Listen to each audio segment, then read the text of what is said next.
Sup, my fellas. Don't forget to leave feedback, and enjoy the story. The guy looked frightened. A phrase flashed by that his name was Xiao. He was going to tell Mr. He hid behind a stone. It was heard that everyone had a system except him. The hero looked at the inventory. The thought arose that at the beginning he had 3 red and 3 blue bottles. Pets appeared, and he added that he was also a stupid cat and 2 pets. The protagonist looked frightened and thought that let him survive. Whether it was a human or a ghost, they were all gaining power except him.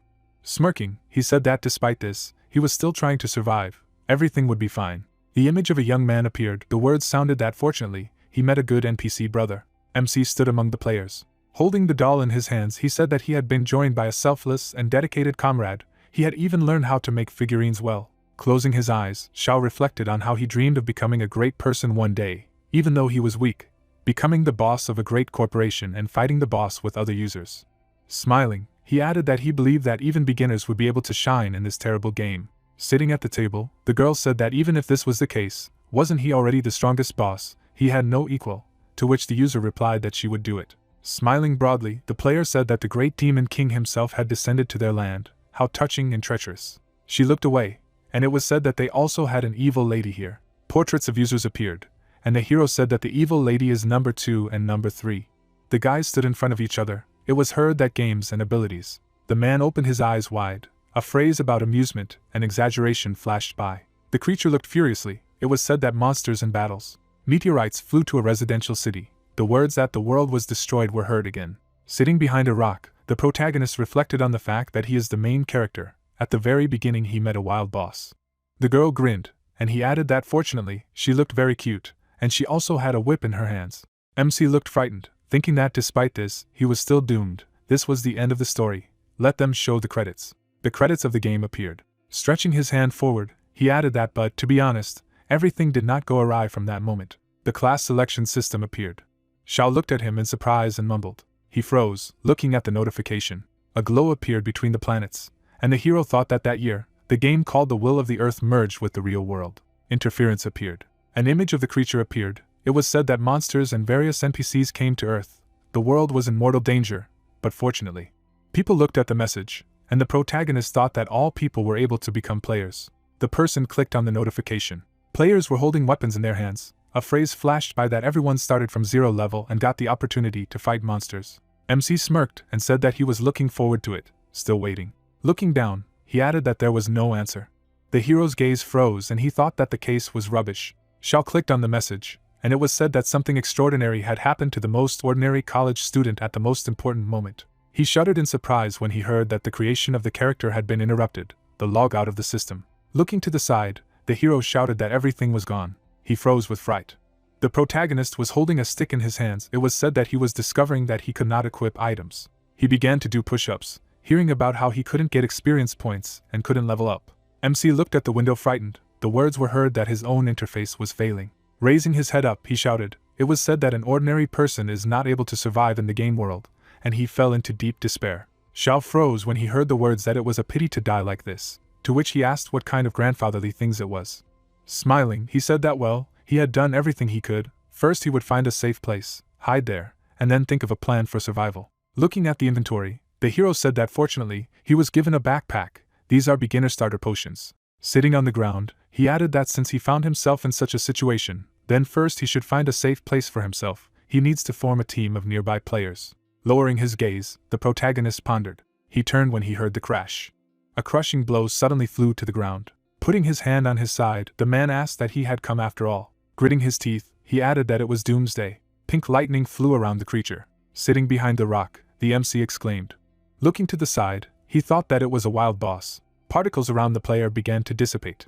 Smirking, the girl asked what it was here, and there was a place in the prophetic dream where the demon king had appeared. Looking at her, Xiao thought that an S-rank monster. Why was he so lucky? He then smirked and took a picture of her. The lady looked around. She raised her eyebrows and said that she liked to wander somewhere wrong. Looking at the store, Belial said that there he was. Then she licked her lips. Holding the photograph in her hands, the lady said that she would wait for the king to come. He appeared to her in a dream of prediction, and she drew him. How handsome he was. Looking up, she added that her demon king, how eager she was to see him. Standing among the players, Belial said that by the way, these stupid people are very much spoiling the landscape here. The guy looked frightened and said that it was a monster. and the other added that it was necessary to hit him in the face first. Stretching out her hand, the devil asked that they were unlucky, were they? Suddenly a blow flew to the ground.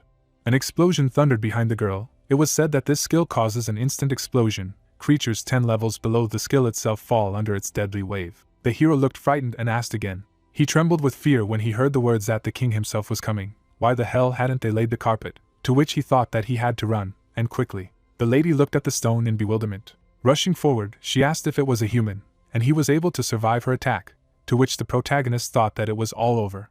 A bright beam rushed forward sharply. He looked at the blow in fright. The earth began to collapse. MC's eyes widened and asked what it was. The demon shuddered in surprise.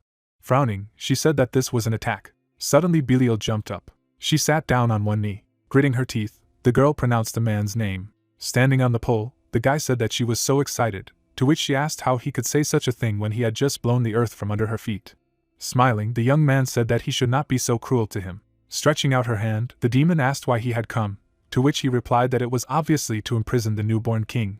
Putting his hand to his face, Roland said that although he had seen this place in the prophecy, he was not sure if it was the same. Smiling, he added that there it was. Belial looked furiously and shouted that she wouldn't let him carry out his plan against the demon king. She jumped up sharply. The girl waved her hand. The guy deflected her blows. He smiled as he looked at her. The player stared at him angrily. She swung her whip. A blow flew to the ground. Fire particles were flying around the guy's arm. He held a sword in his hands. Sitting behind a stone, the hero said that where he was, how scary. He froze with fear. Belial lowered her head when she heard that she thought she could defeat him. Her eyes lit up and she shouted that she intended to see the king in person. A warning appeared about the increase in stats. The girl crouched to the ground. Suddenly she jumped up. Swinging her whip, the demon shouted that she should die. Roland gritted his teeth tightly, thinking that the psychic would be lousy if she did finish him off. Holding the paper in his hands, he added that at least he had an ace up his sleeve. Suddenly, the guy pulled out the paper in front of him. The lady opened her eyes in surprise and mumbled. Looking at the portrait, she said that it was the king of devils. The young man furrowed his brows. Suddenly he struck her. The lady slid on the ground. She stopped beside the hero. The hero looked at her frightened. Belial sat on the ground. Looking at the portrait, she screamed. Taking the paper in her hands, the girl said that as a priest, he dared to use such a shameless trick against her, and took advantage of her innocent love for the demon king. Standing up, she added that he had harmed her king's face. Lowering her head, the lady shouted about the face of the devil king. Suddenly their eyes met. The protagonist instantly aged. Smiling, Belial said that yes, it was the face of the king himself. She recognized him from 1,000. She had finally waited for him. The guy raised his weapon up. Suddenly he cut it in half. Blood spurted on the MC's face. Pulling the weapon to the side, the young man said that it was ready. Shao opened his eyes in fright when he heard the words that he was worthy of the title of Demon King. Gritting his teeth, Roland said that he had thrown him such a dangerous situation. Stretching out his hand in front of him, he added that although it didn't matter anymore, he only needed to set traps. Smirking, the young man said that he would wait for the king to come and kill him again. Closing his eyes, he continued that if he was level 1, then there should be no problems with him. Turning his head, the young man said that by the way, he still needed to find the very passage from the prophecy. The hero looked at him silently. Wide-eyed, the player thought that the king of devils, and he had been here all this time, he appeared so quietly, and all this time he was behind his back. Notifications appeared about the activation of the skill. The devil's eyes lit up. The protagonist was sitting on the ground. It was said that his rank was unknown, his HP level was beyond the maximum available, and his species and title were unknown. He looked to the side, and the thought appeared in the guy's head that there was not even information on the rank. How was this possible? Frowning, the user thought that how could it be, even if he activated all his combat power, he would not be able to defeat him. He froze in place, contemplating that perhaps his plan was to let his subordinates attack him in a one-on-one fight, to lower his health to the very bottom, to finish him off without much effort, and to take his head. How cunning, and full of cruelty this demon king was. Looking up, the player remembered the words that their task is to guide users to the right path, and they will be able to defeat the king together. They will save the world. He is the hope of all mankind. To which he thought that all life flashed before his eyes. MC froze in front of him. He put his hand to his face. The young man gritted his teeth tightly, thinking that he was finished. Shao stretched out his hand to the side. His eyes lit up, to which the guy wondered how he dared to harm him. Well, of course he got angry. Rolling his eyes, he added that he wanted the world to be destroyed. A potion appeared in the hero's hands. Looking at him, the player asked again. He froze in bewilderment. Putting his hand behind his head, the protagonist said that his life indicators were almost at 0, but he had this. He would not mind drinking the potion. A phrase flashed by that the Demon King did not know anything about his personality at all. A view of the palace opened up. Words were heard that the area of confluence of the Earth and their world had already reached 30% of the Earth's surface area. Users fought monsters. It was said that people on Earth successfully awakened as players and began to fight.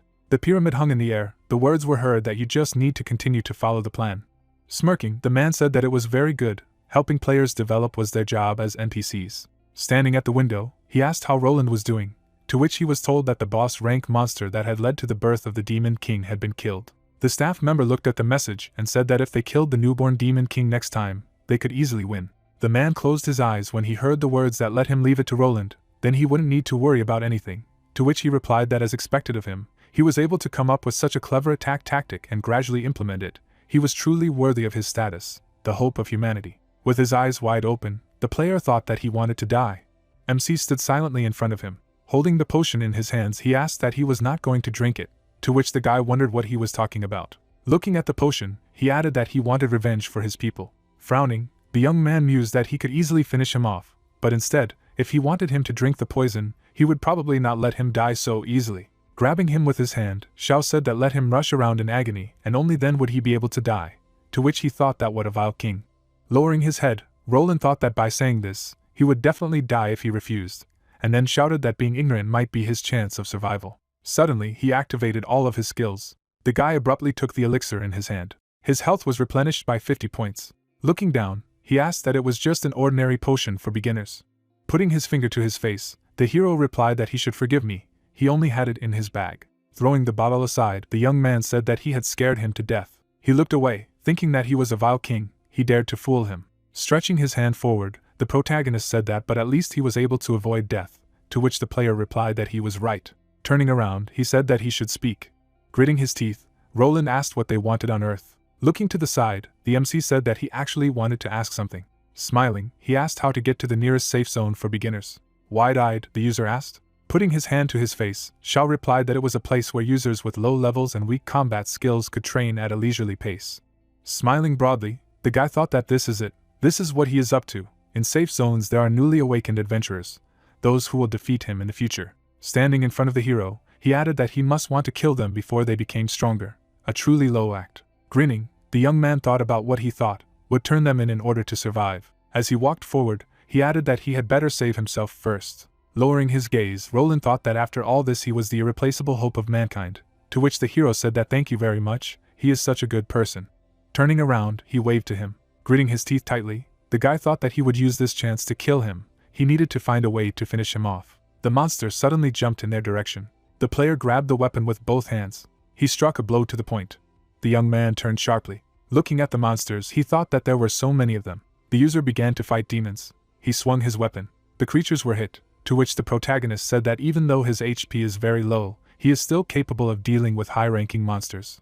The monster suddenly jumped up. MC looked away in fright. The guy looked away, wondering if he was going to do something. If so, they could gather more information about his combat combo. Falling to his knees, Shao asked for help. The demon waved his hand. The young man cut it in half. An explosion thundered behind him. Looking down, he thought what a crooked, helpless performance.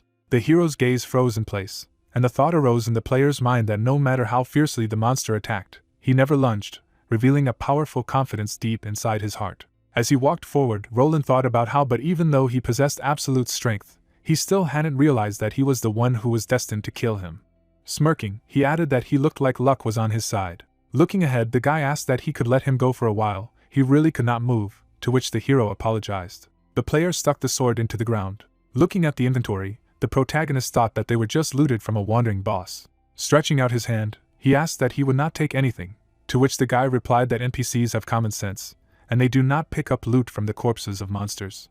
Turning his head, the MC asked what he could take then. Raising his eyebrows, the young man replied approvingly. Smirking, Shao said that thank you very much, then don't mind if he does. Turning his head, he asked that it was a divine garment, as if he didn't want to take it.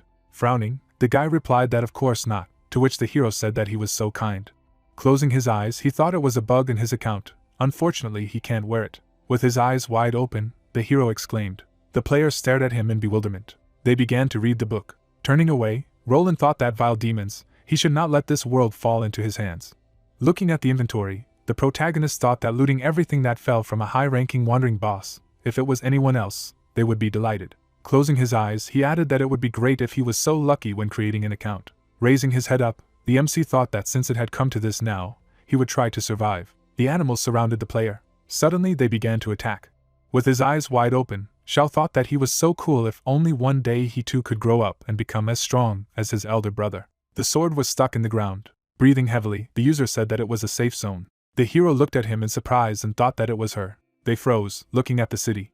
Frowning, the protagonist thought that this was his school. A portrait of a girl appeared. The words were heard that Belial failed and died. This is terrible. In fact, things are even worse. Sitting at the table, the demon said that they should send someone to meet the newborn king, to which she was told that only Belial had seen the king's appearance in a prophetic dream. Babylon looked down and said that if she was in trouble, how were they going to find the king? The girls turned around when they heard that they should not panic. Frowning, Mammon said that Belial had left them a clue before she left. Holding the portrait in her hands, she added that as long as they relied on it, they would always be able to recognize the demon king. Getting up, Babylon said that she had come just in time, and the lady asked what it looked like. Clenching her fist, she added that according to the records from the informant, Roland killed her and left the king's birthplace, after which he headed towards the safe zone of the University of Agriculture and took someone with him. Putting her hand to her face, the girl said that this meant that this someone could very likely be the demon king, to which the lady replied that the informant had sent the appearance of an unknown person.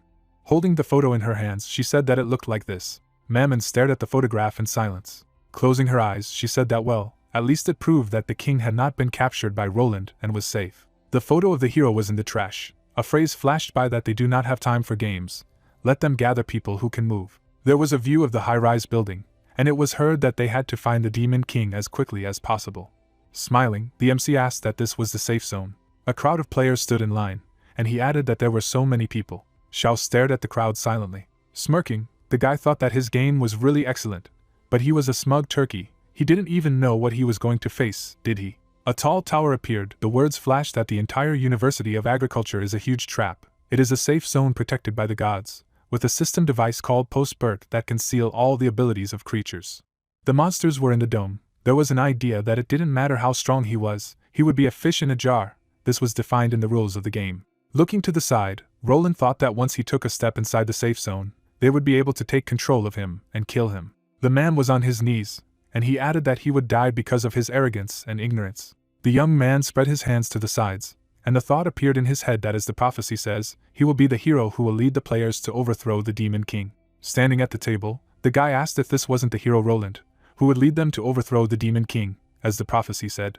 The user closed his eyes as he heard that he hadn't expected Supreme Roland to visit them, which was really a reason to be proud. He had heard that he had gone to clean up the king's birthplace in order to strangle him in the cradle. He opened his eyes wide when he heard the question that he had already done it, tore the vicious creature to pieces. Turning his head, the hero said that this older brother is actually an amazing person, to which the man asked what he understood.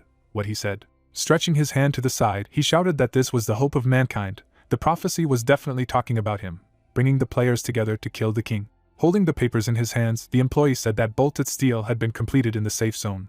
Closing his eyes, he added that he knew about her. She was the one who could seal her, to which the adventurer shouted that he should not force the conversation further. Grabbing him by the clothes, he shouted that they really wanted to participate in the destruction of the world. People looked at them in bewilderment. The protagonist smirked and thought that if only he could become a hero. Looking to the side, he added that he was just like an older brother, strong and kind.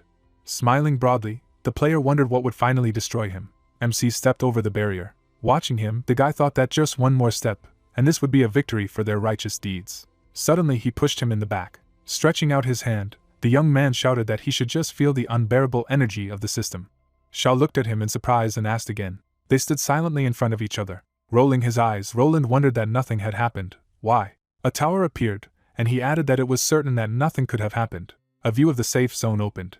Frowning, the player asked if such a thing could be. Gritting his teeth tightly, he thought that he was a creature that even the system could not contain. Putting his hands in his pocket, the hero said that this is what it is, the power of the system. Smiling broadly, he thought that he believed that the following was meant. The safe zone was protected by a system that had absolute power. Once here, he was safe, and then said that well, that was bothering him. Frowning, the player asked what he intended to do. A red light appeared in the middle of the city. People were standing in line. The guys froze in bewilderment. Users looked frightened and asked what was happening. What had just happened? They were attacked. Lowering his gaze, the young man replied that he thought that the server was lagging, to which the man said that they should not be afraid. It was just a small lag. Stretching his arms to the sides, he added that this is a safe area, they are protected by the system device post-Bert. Frowning, the officer said that as long as they were in his range, he would protect them, they were absolutely safe. Looking up, he asked if Bert's steel had ever been shaped like this before, to which the guy replied that he did not remember, it looked strange. Looking to the side, the man said that in any case, let them not be afraid, their hope, the strongest combat power of mankind, Roland was also here. Smiling, he added that he should say a few words to everyone.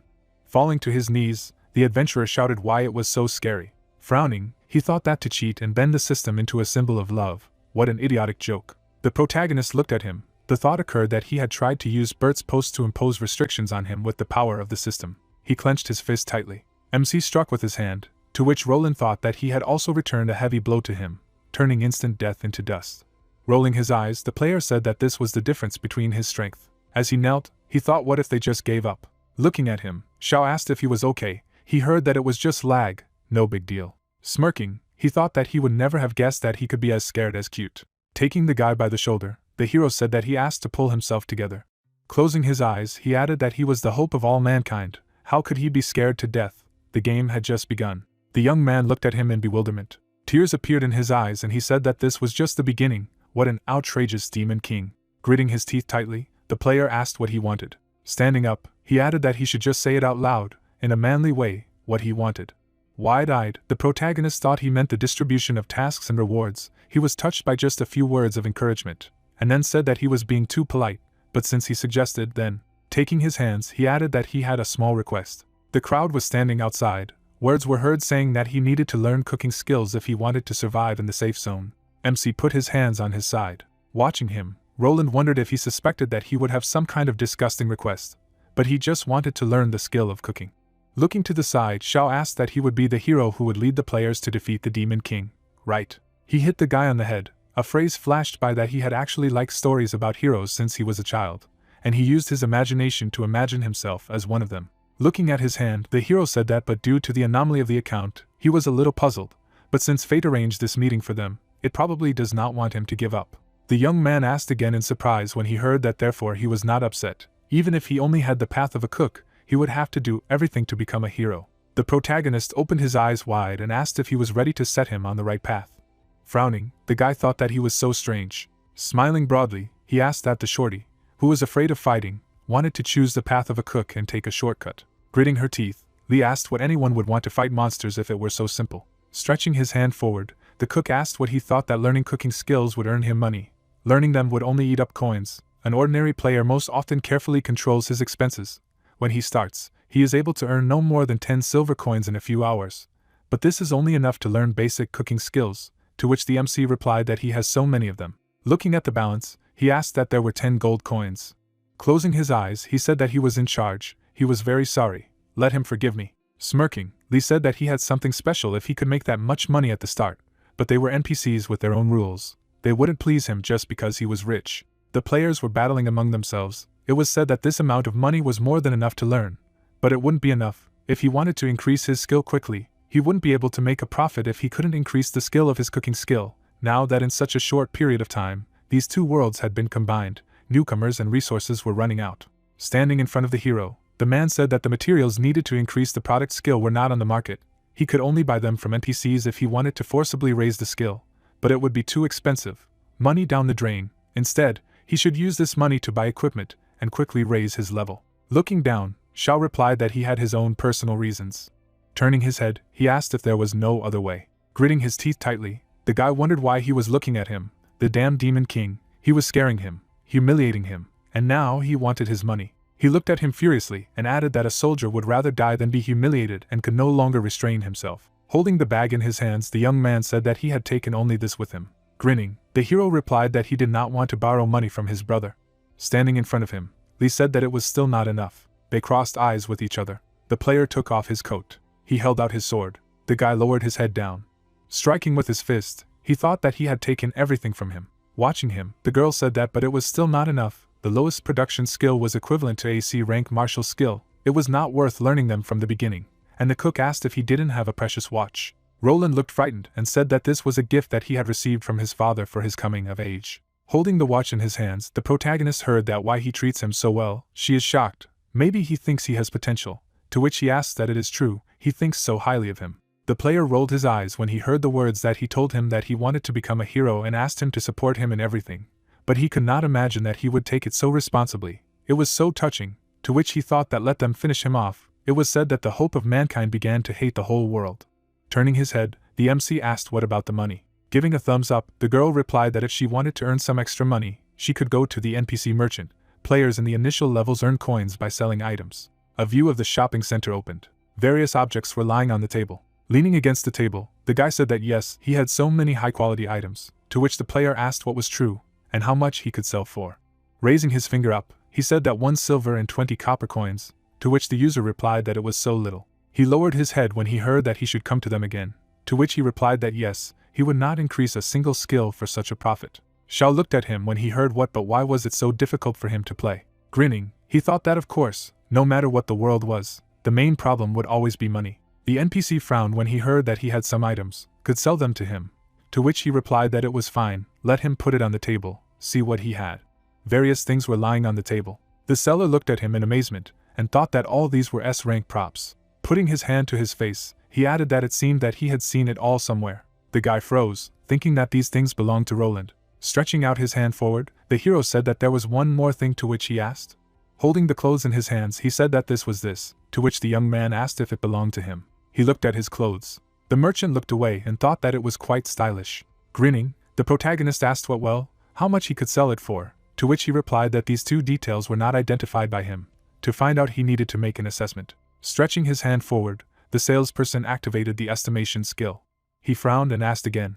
A dome appeared around the objects. Sticking out his tongue, the guy asked how this was possible. The player looked at him angrily and shouted that he was mocking him. For his heavy armor he gave him only 2 pieces of silver, and for some light cloth he was ready to give more than 300 gold, to which the merchant replied that he did not understand. Looking at the clothes, he said that for some things, the thinner the better. Raising his eyebrows, the guy said that she was so soft and light, just like air. Sniffing it, he added that this smell was a mixture of salty and sweet. Holding the clothes in his hands, the NPC said that the price of this thing was 200% more expensive, and then thought that the fabric that had been on Belial's chest and smelled of a woman should cost much more than 680 gold. Rolling his eyes, he added that it was great, it was a very rare commodity. MC smiled when he heard that he was willing to pay 680 gold for it. The value of this posh thing is immeasurable. To which he replied that it was really that expensive. Stretching out his hand, the seller said that he would not advise him to sell it. If he sold it to him, it would be processed, and he would not see him again. Looking at the notice, Xiao said that, but it seemed that it couldn't be sold to others either. Frowning, the young man said that he could keep it, even though it was a chest plate, and he would look like a pervert in it. He would be able to put it on when he reached a sufficient level. The hero was walking down the street in a dress. The words were heard that this improvement would be a huge leap for him. He would be able to easily defeat anyone. He froze when he heard these words. The doors of the shopping center opened. The protagonist looked up when he heard that the breastplate had been sold and recycled by the system. The horn of the adult devil had been sold and recycled by the system. He closed his eyes and grinned. The player jumped towards the monster. It was said that in this world united by users, the goal of some people is to defeat the main boss and save the world. The guys stood in front of each other, and the idea arose that the goal of other people was to dominate the arena and rise above the players. A man was standing on a rock. A phrase flashed by that there are those who explore the world and discover new opportunities for themselves. Holding the weapon in his hands, the guy said that only he was worthy to deliver the final blow and destroy the devil. Words flashed by that, but there were also those so-called majors who could spend money and buy themselves a group in this way. Even if he did not have combat abilities, he would still be able to take part in defeating the final boss. Holding the sword in his hands, the young man said that he should hold it. After striking the demon, the MC said that there was no need for a sword. She fell to the ground. The crowd smiled and shouted that this was the hero who killed the devil, to which he thought that yes, this is his heroic path. As long as there is money, he can make a hero's path for himself. Sitting on the bed, the lady said that he was her idol and savior. Turning around, the girl said that she should just rest, and they would decide everything themselves. Smiling broadly, Xiao thought that just thinking about it filled him and gave him faith in a bright future. He looked at me in surprise and said that he was full. Looking to the side, the cook asked what his progress was, to which the hero replied that it was the maximum. Rolling up his sleeves, the man asked that he had mastered the basic skills. The next step would be the intermediate level. It would be more difficult for him there. Let him study hard. Passing by him, the protagonist said that yes, everything was already filled as much as possible. Looking to the side, he said that even the level of a grandmaster. He opened his eyes wide and asked again. Smirking, MC thought that the broken account was not a problem, This was only the beginning of the game. The words were heard that since then, the Demon King, without suspecting it, has set himself the goal of defeating himself, like this. Walking through the city, Xiao thought that the task of the NPC is to help the user gain experience. But the task of the player is to defeat the Demon King, and he has the most difficult task, just to survive in this world. Closing his eyes, he added that he was very lucky with the way he started. Grinning, the hero thought that so, it's time to make a decision and take the next step. Sitting on the bus, the man shouted that he was going to get on or not, he was leaving. The protagonist stood still. He looked at me in surprise and said that it was the same. Looking at the building, the MC said that the meeting room of the teams. Standing in front of each other, the players talked about how he had heard that all the members of the squad had reached the 15th level, so high. Xiao looked to the side when he heard that their team was almost in the top 5 in terms of combat power. In addition, they did teamwork professionally, and it was even rumored that they were defeating level 6 monsters.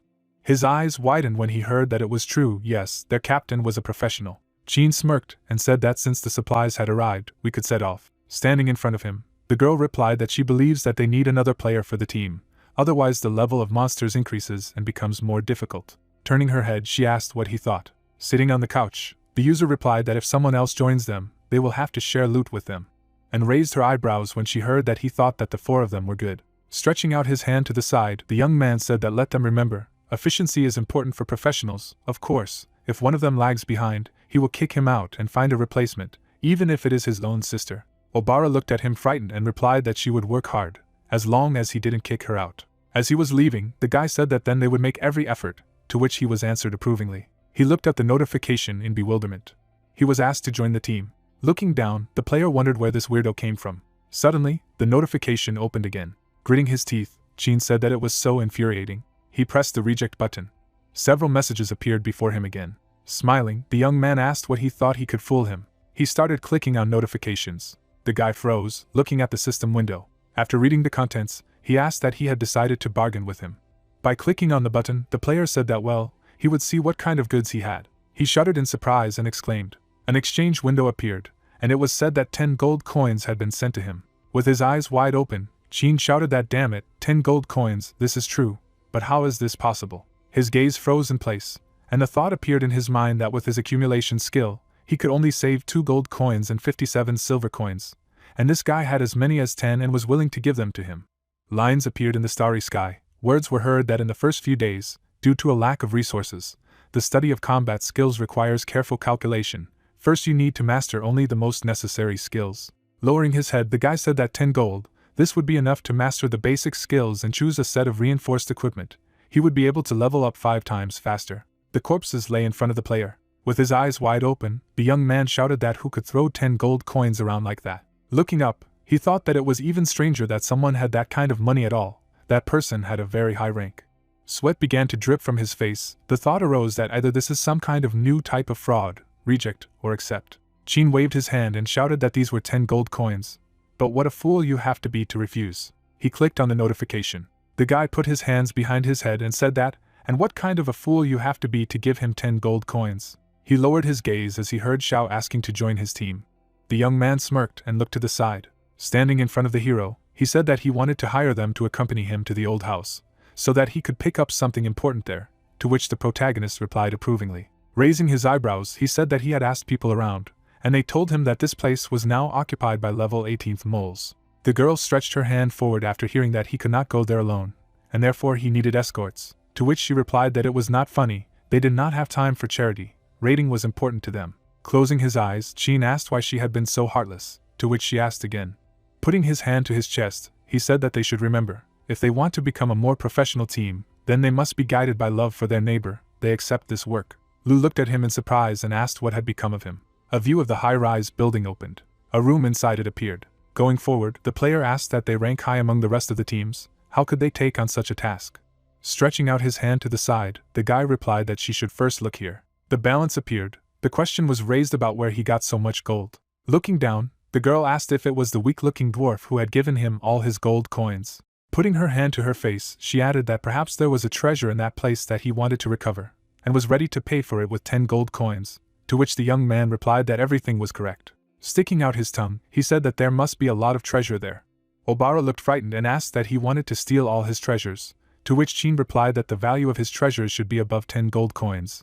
This would allow them to greatly increase their combat power. Smiling, he added that if something went wrong and it came to murder, then their work was clearly worth much more. Agreed. To which Lu replied that she had no answer to that. Standing in the middle of the street, the player asked what and where was in. Looking down, the lady said that if they could win, then she was in business. The guy closed his eyes when he heard that she had something to say, to which he replied that no one cares. Obara froze at what she heard. Walking down the street, the captain said that then go ahead. Smiling broadly, he added that let the hunt begin. Weapon swings appeared. The moles fell to the ground. Standing at attention, the young man asked that he was there, to which the hero replied approvingly. Raising his eyebrows, he said that he lived on the 6th floor of this building. Holding the knife in his hands, Chin replied that well, he didn't have to worry, even though these moles were level 18. But they were professionals in their field, and they would be able to protect him. They walked through the nooks and crannies. Turning her head, the girl said that something was wrong here. An apartment building appeared. A phrase flashed by that from the moment they accepted this task, she felt uncomfortable. With her eyes wide open, she added that she didn't like it all. Looking down, the guy asked what he wanted to say, that she knew better than him how to play this game. As he walked forward, he said that if she didn't understand anything, she should just shut up and follow them, and if she angered him again, he would leave her here alone to die. The young man took a step forward. Looking up, the protagonist said that they had come right here. Looking at the squad, he added that thank you, they are so reliable. Smiling broadly, Chin replied that well, let him go get his things as soon as possible. MC shoved the key into the lock. The captain swung his knife. Suddenly a rat jumped out in his direction. The player looked frightened and asked what he was. Jumping up, he shouted that he was out of the way. Frowning, the young man asked that there were a rank 22nd monsters here. Looking to the side, he added that everyone managed to escape. The girl looked frightened and asked what the boss was. Xiao began to fall down with a scream. Users looked at him in bewilderment. Smiling broadly, Chin said that their boss was missing. Rushing down, and said that she would save him. Looking at the pit, the young man shouted her name. Lowering his gaze, he said that it was not necessary. Looking at him, Lu turned around. Watching the rat, she said that they had a huge problem here. Gritting his teeth, the young man asked where the level 22 A-rank monsters came from. Looking down, the girl replied that even if the team was formed intelligently and the cooperation was secret, it was unlikely that 3 players would be able to defeat an A-rank monster of the same level, and Obara asked that if his level was higher and they were 6 levels lower, would they have a chance. Looking down, the archer said that there was a chance, but the risks were high, the treasure was under their noses, and they had spent a lot of time and it was a pity not to get anything.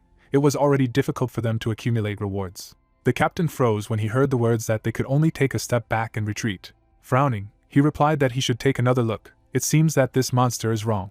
The rat turned his head to the side. Raising her head up, she shouted that it was the Demon King. She could feel him. The beast looked around and asked again. Looking at the abyss, he shouted that the Demon King had fallen. The hero was rapidly falling down. Smirking, he asked that he would die soon. Closing his eyes, the protagonist mused that if he died, would the system awaken him again? In Shuangwen, that was exactly what it was. Suddenly he hit the ground. Looking at his hands, the MC said that he did not die, and did not even feel pain. A phrase flashed by that he had received an achievement, a lost boy, to fall from a height of 20 meters and survive. Raising his head up, he asked what to do now. Putting his hand behind his head, Xiao said that for now, he could just wait for his team to come and save him. Turning around, he asked again. Suddenly, a blow flew to the rats. Standing at attention, the killer said that she should not be afraid. Frowning, the hero asked who it was. Looking at the player, he said that it was her. Raising her eyebrows, and said that it was dangerous here, you had to be careful. Stretching out her hand in front of her, she added that there was a bare wall, and it was impossible to get up from here. Turning her head, the girl said that it seemed like they would have to find another way back, to which the protagonist asked how about climbing the stairs. He shuddered when he heard that he should lead, to which he asked again. The killer stared at him in silence. Clenching her fists, she shouted what it was. He really wanted the killer from the shadows to go ahead of him. It's no secret that her work is done from the shadows. The whole essence of the situation. Understands, the whole point is this. To which the MC replied that he does not understand her at all. Crossing his arms, he said that in any case, let him protect him. Looking at him, and replied that she should not worry. Xiao walked forward, and the thought appeared in her mind that this stupid man, as long as he was walking in front and wasn't waiting for a catch, he was just putting his back on her. Smirking, the player thought that he would die, not even knowing that their main goal was his treasure. He would regret his choice. Suddenly she jumped up. The girl stuck the dagger right into the chicken. Wide-eyed, she thought that her lucky blow had hit him in the very chicken. What was happening? She did not understand anything at all. Looking up, the hero said that he had trained a lot on his skills before, and she didn't have full vitality, so let her taste it. Grinning, he asked that she had taken a knife to cut the chicken. The killer jumped abruptly to the side. Frowning, She was lost in thinking that something was wrong with him. He looked like a weak man, but he had easily parted with 10 gold coins and had a knack for cooking. A barrier appeared in front of the chicken, and the idea appeared in its head that the cooked chicken could be used as a shield and completely block its attack. Holding the dagger in her hands, and thought that he knew about her strike, even a 16th level warrior wouldn't be able to escape unscathed thanks to the shield. Looking ahead, she added that he must be hiding some big secret. You need to be careful. There must be something poisonous about this chicken. The protagonist hugged the girl. The thought arose that by eating at least a piece, she would become under his control. A puppet in his hands, she would do everything he asked, and this was an irreversible process. Closing her eyes, the player thought that she would never eat, and MC asked what tasted good for her. She looked frightened and thought that because of the delicious smell she could not restrain herself. Suddenly, the clothes on her body were torn. A torn fabric appeared. The girl raised her head up. Notifications about increasing characteristics appeared. She froze in place. Looking at the food, the lady thought that this chicken not only made her feel better, but also improved her skills, and she directly raised the level of her class. With her eyes wide open, she added that it wasn't just chicken, it was a clear modifier. Looking at the hero, the player thought that she is a professional shadow assassin who executed even the most powerful users, and he seems so simple. Is he really much more powerful than the same idiot Chin? People sat on the scales. Bowing, she shouted that from now on she was his and would carry out any of his orders, to which Xiao asked that she would do it right away. Looking down, he thought that it was obvious that she had decided to marry him to herself. Even though he had just offered her a chicken, he had originally thought that she was from Chinibyo. Closing his eyes, the hero said that he had no intention of keeping her in debt. Let him just protect him, and then asked what kind of protection she had with his health, to which the girl asked what to protect him. Turning around, he replied that yes, after all, he was the boss who paid the money. The player froze in bewilderment. She stood silently in place, smirking, and said that she understood everything and would protect him. The guy struck a rat. The beast fell to the ground. As he lay on the ground, he thought that he had wrongly injured the demon king himself and didn't deserve to live. The mutant bit his tongue and committed suicide. Looking at her, the young man asked if she had committed suicide. Obara's eyes widened and replied that it looked like it. Looking at the captain, she added that with a difference of 6 levels, he was able to kill an A-rank monster. Could he really be that professional? Looking at his hands, Chin mumbled. He pressed the confirmation button after hearing the question that activating his title was an extremely powerful person. Smiling, the young man said that he did not expect that such luck awaited him. So maybe he was the main character. I wondered what other abilities had awakened in him. Looking to the side, the girl said that it should not be like this. She felt uncomfortable in this place. To which he replied that it was groundless anxiety. Stretching his leg forward, the young man said that yes, he was an extremely strong person, capable of taking down a level 22 elite monster with a single blow. Turning around, he asked what he was afraid of, and Obara shouted that he should take a look. Turning his head, the player asked what she was looking at. He looked up when he heard that he was looking in the wrong direction. It was behind him. Chin frowned and exclaimed. He flew to the roof of the building. The guy was lying among the rubble. Frowning, he asked how this was possible. The beast's eyes lit up, and the young man asked that it was indeed a high-level being. The demon activated the roar skill. He used it in the direction of the players. The girls flew into the wall. They fell to the ground. Looking ahead, Obara asked why creatures of such a high level can only be found in dungeons, and Lu added that how is this possible? A high-rise building appeared. It was heard that when she entered this building, she felt that something was wrong, because this place had become a copy. Looking ahead, the player said that this is why there are so many 22nd level monsters here, to which the priest asked what they should do. Gritting his teeth tightly, Chin said that he would distract the monsters, and then they would find a way to retreat. Suddenly he opened his eyes in surprise. The creature's paw rushed in his direction. He was hit. The young man flew aside. Spitting out the blood, he shouted that he should treat him. Using the healing skill, the priest replied approvingly. Frowning, the guy thought that in order to fight back, he needed a different posture. The demon stared at him silently. He began to strike at him. The user was hit by many attacks. With a face twisted, he exclaimed. Falling to the ground, Chin said that he was an extremely strong person. Looking at the health points, he added that let him stop now, just let him die. Crouching, Lu said that this was an ambush. Even 5 players would not be able to defeat the 35th level monsters. Turning her head, Obara shouted that then they would open a way of retreat for him. Turning around, she asked when she had managed to run so far. With a smirk, the archer said that she would excuse me, but they had teamed up to win. But in their situation, this was not the case, which meant that their contract was broken. The mage looked frightened and replied that yes, it made sense, but it was too much. The demon's eyes lit up brightly. Frowning, the girl turned to the captain. The hero opened the doors. Looking ahead, he said the name of the pet. The cat jumped up sharply. He looked to the side and exclaimed. Smiling, the protagonist said that it was great that everything was fine with him. Users watched him in bewilderment. The pet's eyes burned red. With her eyes wide open, the girl thought that the cat leader of the dungeon was his pet. The young man opened the cabinet, wondering if the cat food, cat litter, canned food, and dishes had run out. Jean hugged the girl, saying that although everything didn't turn out the way he expected, at least they were all saved. He smirked, adding that this guy looked like a weakling, but he was able to tame the dungeon leader's cat. The main character was digging in the kitchen, when the robber said that most likely he is much more valuable than he expected. Only as long as the guy is alive, they cannot take advantage of all his advantages. He turned to An, noting that she had done the right thing. Jean looked back at Lu, saying that the girl, unlike some of those present here, was the most reliable partner.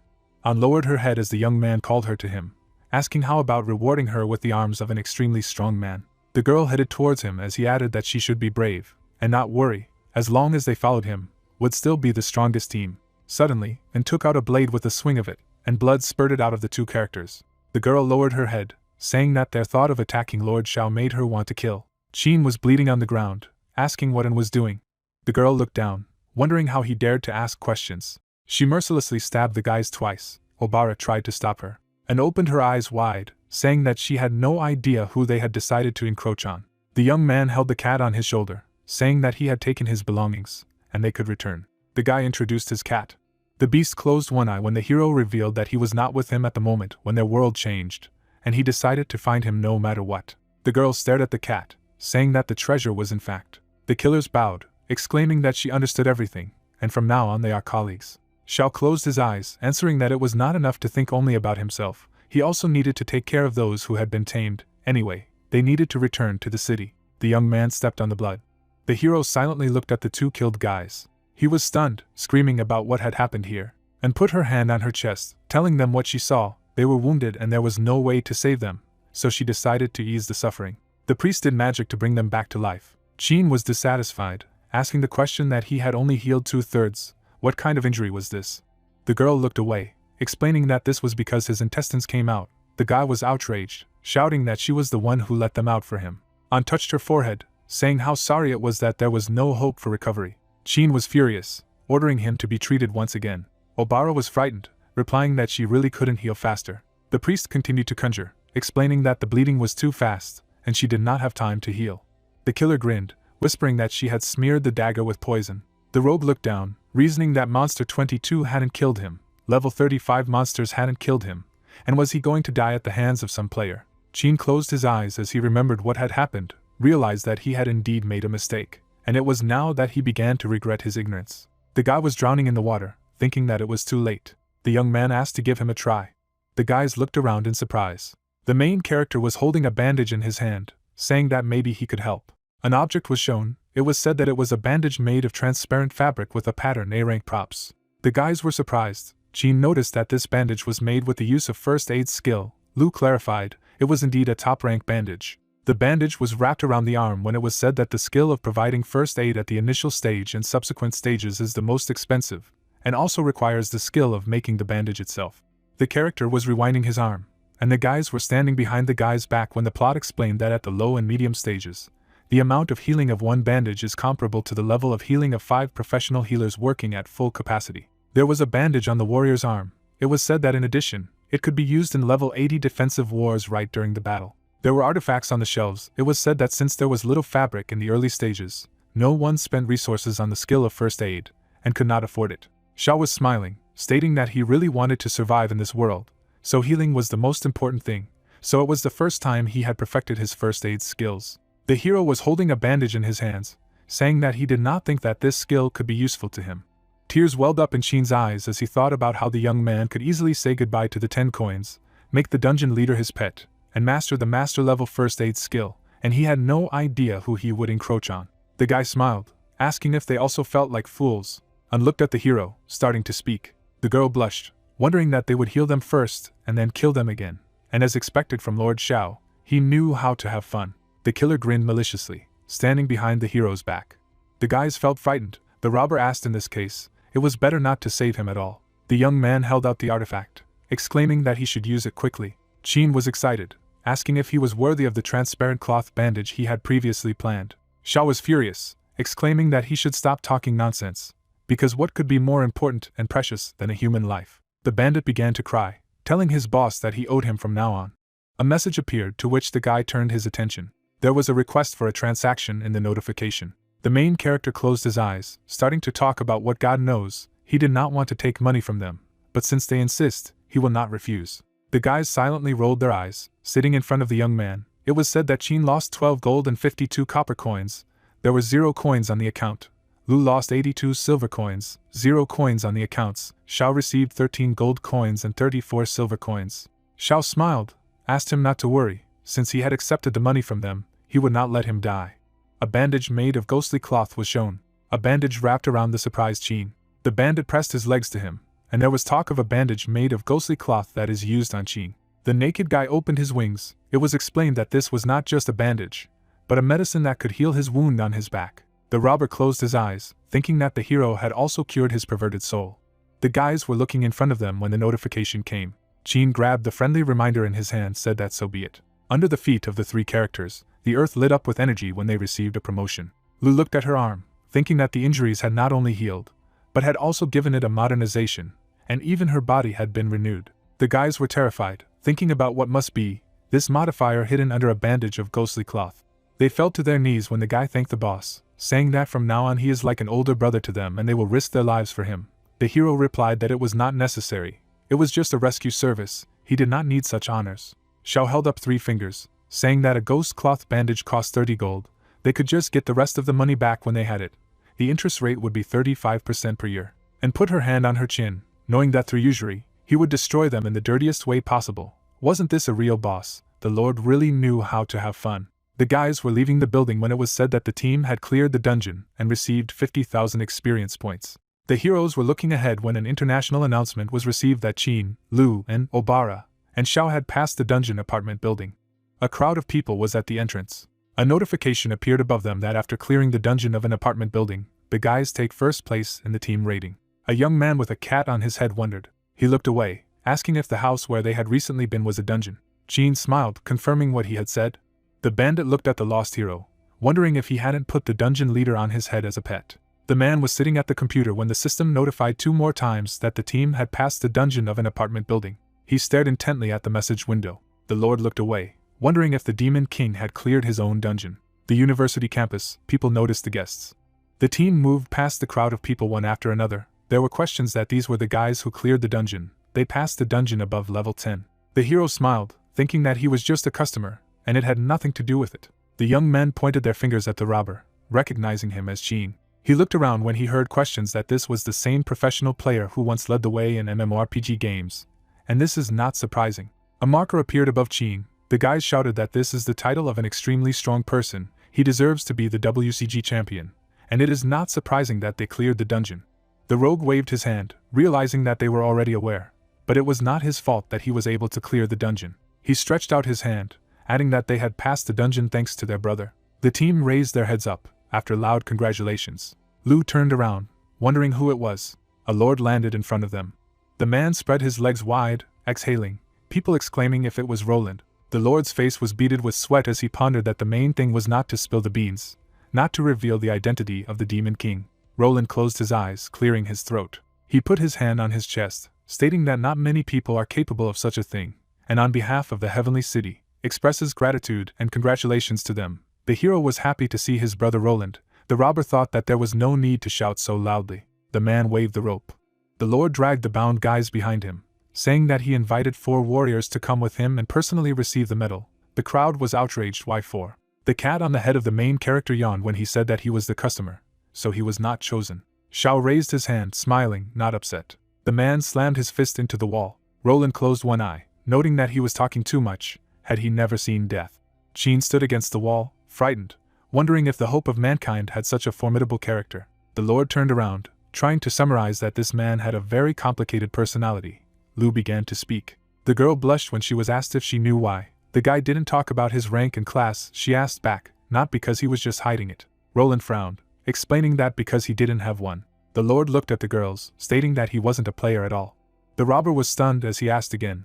Lu opened her mouth, not understanding what that meant. The killer behind her reported that he was the devil. The guys paid attention to her, asking what she was talking about. An smiled mischievously, saying that with such incredible strength, he must be a high-level demon. Roland looked at her, thinking that he didn't expect this silent girl to be so smart. The Lord closed his eyes, realizing how relieved, replied that this was a correct guess. But he was many times more terrible and dangerous than ordinary cases. His true identity was in fact. The young man was sitting on a throne in front of the dragon when it was said that he was the king of dragons. The team was dumbfounded, asking again, unnoted that this was not bad.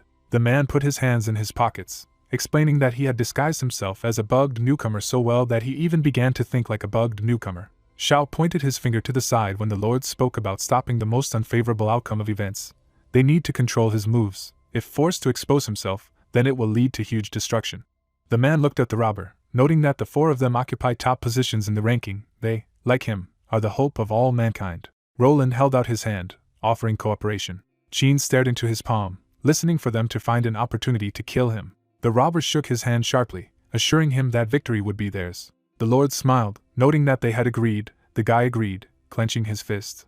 The man turned around, saying that they would achieve justice together and save the world, after which he left down the street. The archer looked after him, saying that she had heard that his combat power was incomparable. The girl stood behind the bandit, asking if he really wanted to cooperate with Roland and go against Xiao. Qin looked to the side, smiling, replied that no, he just fooled this NPC. The guy closed his eyes, saying that as a professional, he clearly sees what is happening. No one in the world can compare with his power, so why should he risk his life and become his enemy? The robber turned, adding that the one who betrayed him at the most dangerous moment should not show him the righteous path. Lu closed her eyes, realizing that this was true, and announced that their main goal was to win. Qin turned to the girl, asking what the two of them thought. The assassin looked at him, replying that if he wanted to continue to be Zhao's dog, he didn't see anything wrong with leaving the team. The guy almost choked. He looked away and realized that this was the same woman who was submissive and docile before she changed her shoes. The guy waved his fist, shouting that the next time she attacked her comrade, he would fight back, and said that it all depended on the situation. Obara lowered her head, expressing a desire to be with them. Qin put his hands in his pockets, declaring that it was excellent. It was decided unanimously. The girls stood behind the bandit, who said that they would become villains together. It was said that from this moment on, a team of people would join the side of the Demon King for the first time. The city was shown from a bird's eye view. The man kept his hands in his pockets, saying that he had heard. A team of players had appeared who managed to pass the dungeon. The interlocutor confirmed, people are stubborn. They can often go beyond their capabilities and achieve unexpected results. Julius smiled, noting that it was glorious. Now they had a chance to defeat the Demon King. The man was standing at the window, wondering if Roland had returned. He was told that there was good news and bad news. He asked to start with the good news. Julius turned around when he heard that Roland had returned, replied, "It means that the mission to kill the Demon King was successful." He opened his eyes wide when he heard that the bad news was that Roland had brought him. Julius bent down, clarifying what he meant. The guy replied that the Lord had sent a message that the Demon King was not born as a baby as they had assumed. He lowered his head, declaring that he was a grown man. The man was surprised, asking again. The guy pointed to the side, explaining that he was personally ready to discuss all the details with him and the top leadership. Roland was already driving up, and the general himself was invited to the meeting room.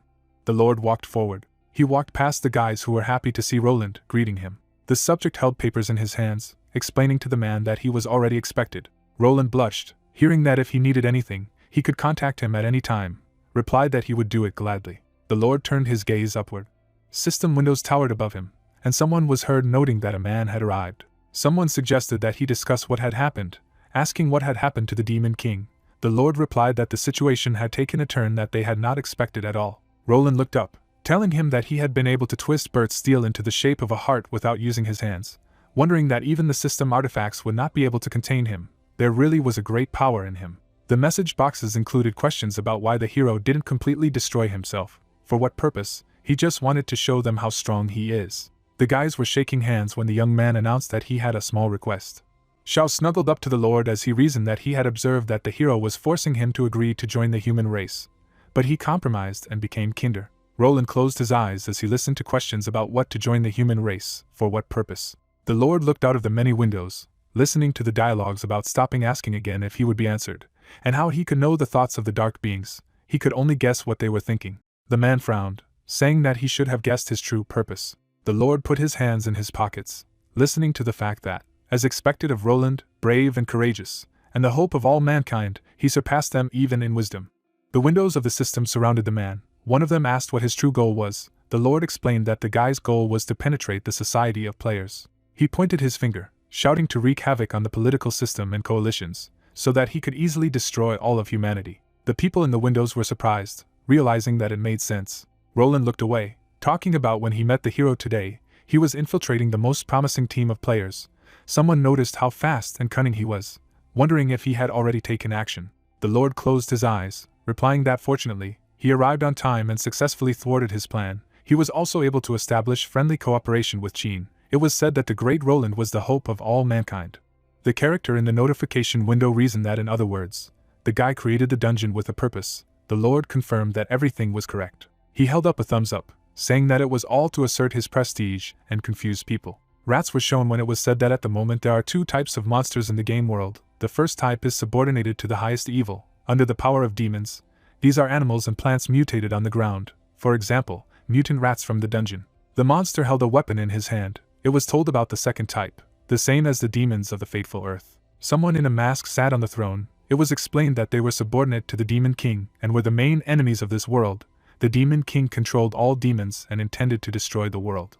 The demon looked at the guy who was swinging a beam of energy. It was said that under the patronage of the hero, he was defeated by the players of the earth. This is the main plot of the doom of the earth. The power of demons is not comparable to the power of mutated animals. Belial stared ahead in front of the monsters, as it was said that only the most elite of them could call themselves leaders. The cat was furious when he opened his mouth. The plot told that the last boss of the dungeon was a kind of leader. The dungeon is a fortress founded by the army of the Demon King on Earth. The characters in the system windows were dissatisfied, reasoning that in order to achieve his goal, he even released one of his villainous creatures. His evil knows no bounds, and it is interesting if possible. From one of the windows, a question came out. This Demon King had really lost his memory, or he didn't even know his true nature.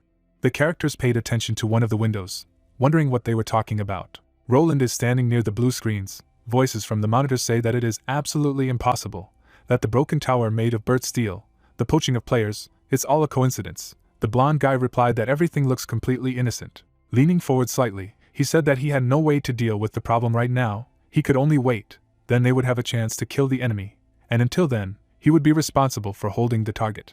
A huge hole appeared under the guy. The interlocutors say that all hope is on Roland and this is the only way out. The man in the coat closed his eyes. He thinks that he himself must protect the future of all mankind. The guy looked ahead. A teenager with black hair plopped down on a mattress. He spread his arms to his sides. Taking a few bills in his hand, he thought that the world currency had turned into ordinary currency. The orange-eyed man looked up at the ceiling and thought that in this dangerous game world, the safe zone was the rarest resource. He had been wise to buy cheap accommodation. In the middle of the square there is a huge and expensive mansion. The guy explained that he bought a house in a safe zone, and it is also a whole administrative building. The mattress lies in the center of the hall of the mansion. The owner of the building explains that he can guarantee himself his own safety. He has his hands behind his head and thinks that he can't just sit and do nothing until house prices rise. With a wave of his hand, he summoned a blue panel and said that he, as a player, wanted to make money. The system replied that the protagonist's inventory contained food and a Belial egg. He put his hand to his chin and began to think. The hammer forges iron against the background of a blacksmith's pickaxe. The hero explained that there are several options to earn. The first is to use your production skills to help others and take commissions from them. The second is to collect various items and sell them. And the third is to exchange the resources you already have for money. The hero clenched his fist and mentally said that there was only one option. He picked up the egg and said that he would sell it. The hero, carrying the egg, said that he had sold Belial's horns and clothes at a good price. The guy smiled and said that they hoped that he could exchange the egg for something. The protagonist stumbled slightly. The object slipped from his hands. The purple egg cracked. Opening his mouth in surprise, he asked if the object would fall in price from cracks. A bandaged egg stands on the table, wrapped in a ghostly bandage. He folded his hands in front of the table and said that he would sell it tomorrow at dawn, before it finally cracked. The guy turned around and said that he would order takeaway, take a shower and go to bed. The cat purrs. A purple aura streams from the cracks on the egg. In place of the egg, the silhouette of a girl appeared. She is standing on the floor. Bandages wrap around his body. Her face turned red and she stated that she was the great Belial, one of the 7 heavenly kings, reborn under the patronage of the Demon King. Belial put her hand on her shoulder and said that she didn't expect to appear here. But it didn't matter. The Demon King would destroy the entire world. That was the way it was destined. She smirked and stated that the Demon King should wait a while. She would find him. She looks around in confusion. The cat looks at her menacingly. She twisted her face in surprise. Belial turned her head and called out to Bao. The girl stepped 1 foot forward and asked the interlocutor why he was there. The cat looked at her and asked if she knew him. The girl looked thoughtfully to the side and replied that she had seen him in her dream. Belial bent her arms and said that she had been dreaming. The guy was sitting on a horse, and the girl stated that there was a creature in the dream that showed her a prophecy, and then explained that when the two worlds merge, the devil would bring his army and destroy all of humanity. The cat sat on the boy's shoulder, and the girl continued to tell that in her dream, he was the closest friend of the devil, and added that there was the great demon himself, who had power over all monsters. Bao stuck out his tongue a little and said that everything was clear to him now. Belial put her hand to her chest in fright, and reported that the creature had told her the place where the demon king himself was born, and then added that when she woke up, she went in search of him to greet him, and clarified that she was being chased by Ronald himself. Two men came around the corner, and shouted that they had to find her as soon as possible. The girl took a bite of the apple, and the interface notified that Belial was in the process of eating a rotten apple, and added that she was restoring 3% of her health. The girl spread her legs to the sides and exclaimed that she hadn't expected Roland to ambush her exactly where the demon king himself was supposed to be born, and then turned to the other person and said that they needed to hurry up and find the demon king as soon as possible, and Bao replied that there was no longer any need for that. Belial looked up at the cat with excitement and asked why. The protagonist got under the shower, and Bao replied that Xiao did not have the first level and not a small baby, and added that he would not need their protection, and then clarified that he was so independent that he did not need a maid. The pet raised its head and enthusiastically continued that in addition, the current level of the protagonist is at least 4 digits. The cat's eyes bulged. Belial opened her mouth in surprise and asked if it was a 4-digit one. The cat licked his paw and gave a vague answer that he did not know what the numbers were, and added that the symbols were all distorted. The wind blew the girl's hair, and she asked her interlocutor what level he was now.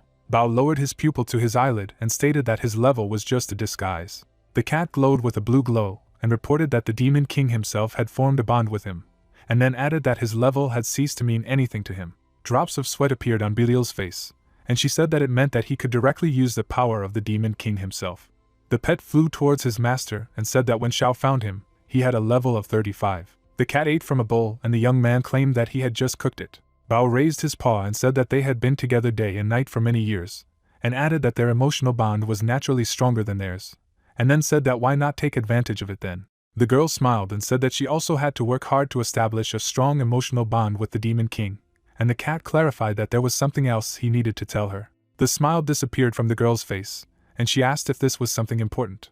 The cat's tail bent, and Bao replied that his owner had joined a group of people, and added that they were now working undercover. The pet licked his lips, and Belial said that he was going to infiltrate human society and destroy their political system, and added that in this way he would be able to completely defeat the human race, and then mentally stated that this seemed to be their current plan, and then the interlocutor clarified that one should not make idle assumptions, and added that his goal was not just to destroy the political system. The girl put her hand to her head with tenderness, and said that he was indeed worthy of the title of Demon King and that he had the ability to destroy the entire world with one blow, and then continued that Zhao's combat power could be compared to an atomic bomb, and concluded that he had chosen to slowly enjoy the process and that the protagonist's life philosophy was very elegant, to which the interlocutor asked a question. Whether she listens at all, what he is talking about. Bao held his paw up and stated that either way, they needed to stay close to him and pretend to be worthless, and added that they should not reveal him or interfere with his plan, and Belial replied that the cat did not need to worry. The girl jumped up and down and said that she could be a wife or a servant, and then clarified that she would agree to anything. Bao looked at her and said that that was all for now, and said that after all, she looked smart enough, and added that since the master had taken care of her, it must have made no sense. The door opened slightly, and Xiao called out to Bao. The main character wiped his head and reported that he had heard some conversations. The main character looked at the far end of the room.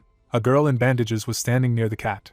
She put her hand on her chest and noticed that the owner had arrived. He wondered that she had hatched from that broken egg. The protagonist put it in his palm and noted that it was small, also alive, and could move, talk, and even laugh. He opened his mouth happily and wondered if that meant she could be sold at a higher price. He sat down on the bed and clarified that it turned out that she was a small copy of the one that Roland had killed. She answered in the affirmative. She looked away in embarrassment, and noticed that she had met the Demon King like this, which was quite embarrassing, and said that her clothes were gone. He replied that he had sold them.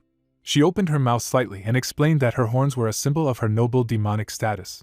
He replied that she would be sold anyway, so it didn't make sense anymore. Belial looked away in fear. Tears poured from her eyes. She could not understand how it happened. The cat suggested that, probably, the owner was doing this to protect her from the human race. She concluded that in fact, the king of money saved her for profit, and now she would be sold for money. The girl pursed her lips. She imagined her finger to her chin, and noted that it was very encouraging.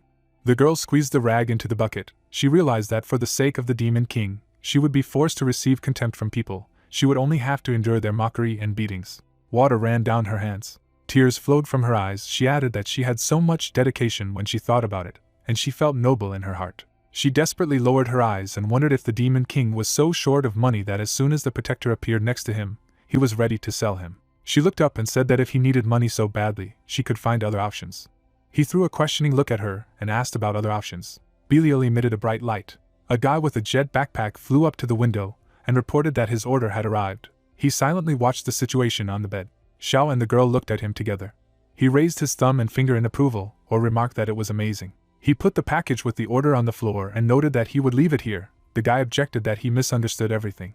The young man lowered his head to the pillow. He looked at the girl and remembered what she had said about other ways to make money. She folded her hands together and replied that she could show him other special abilities.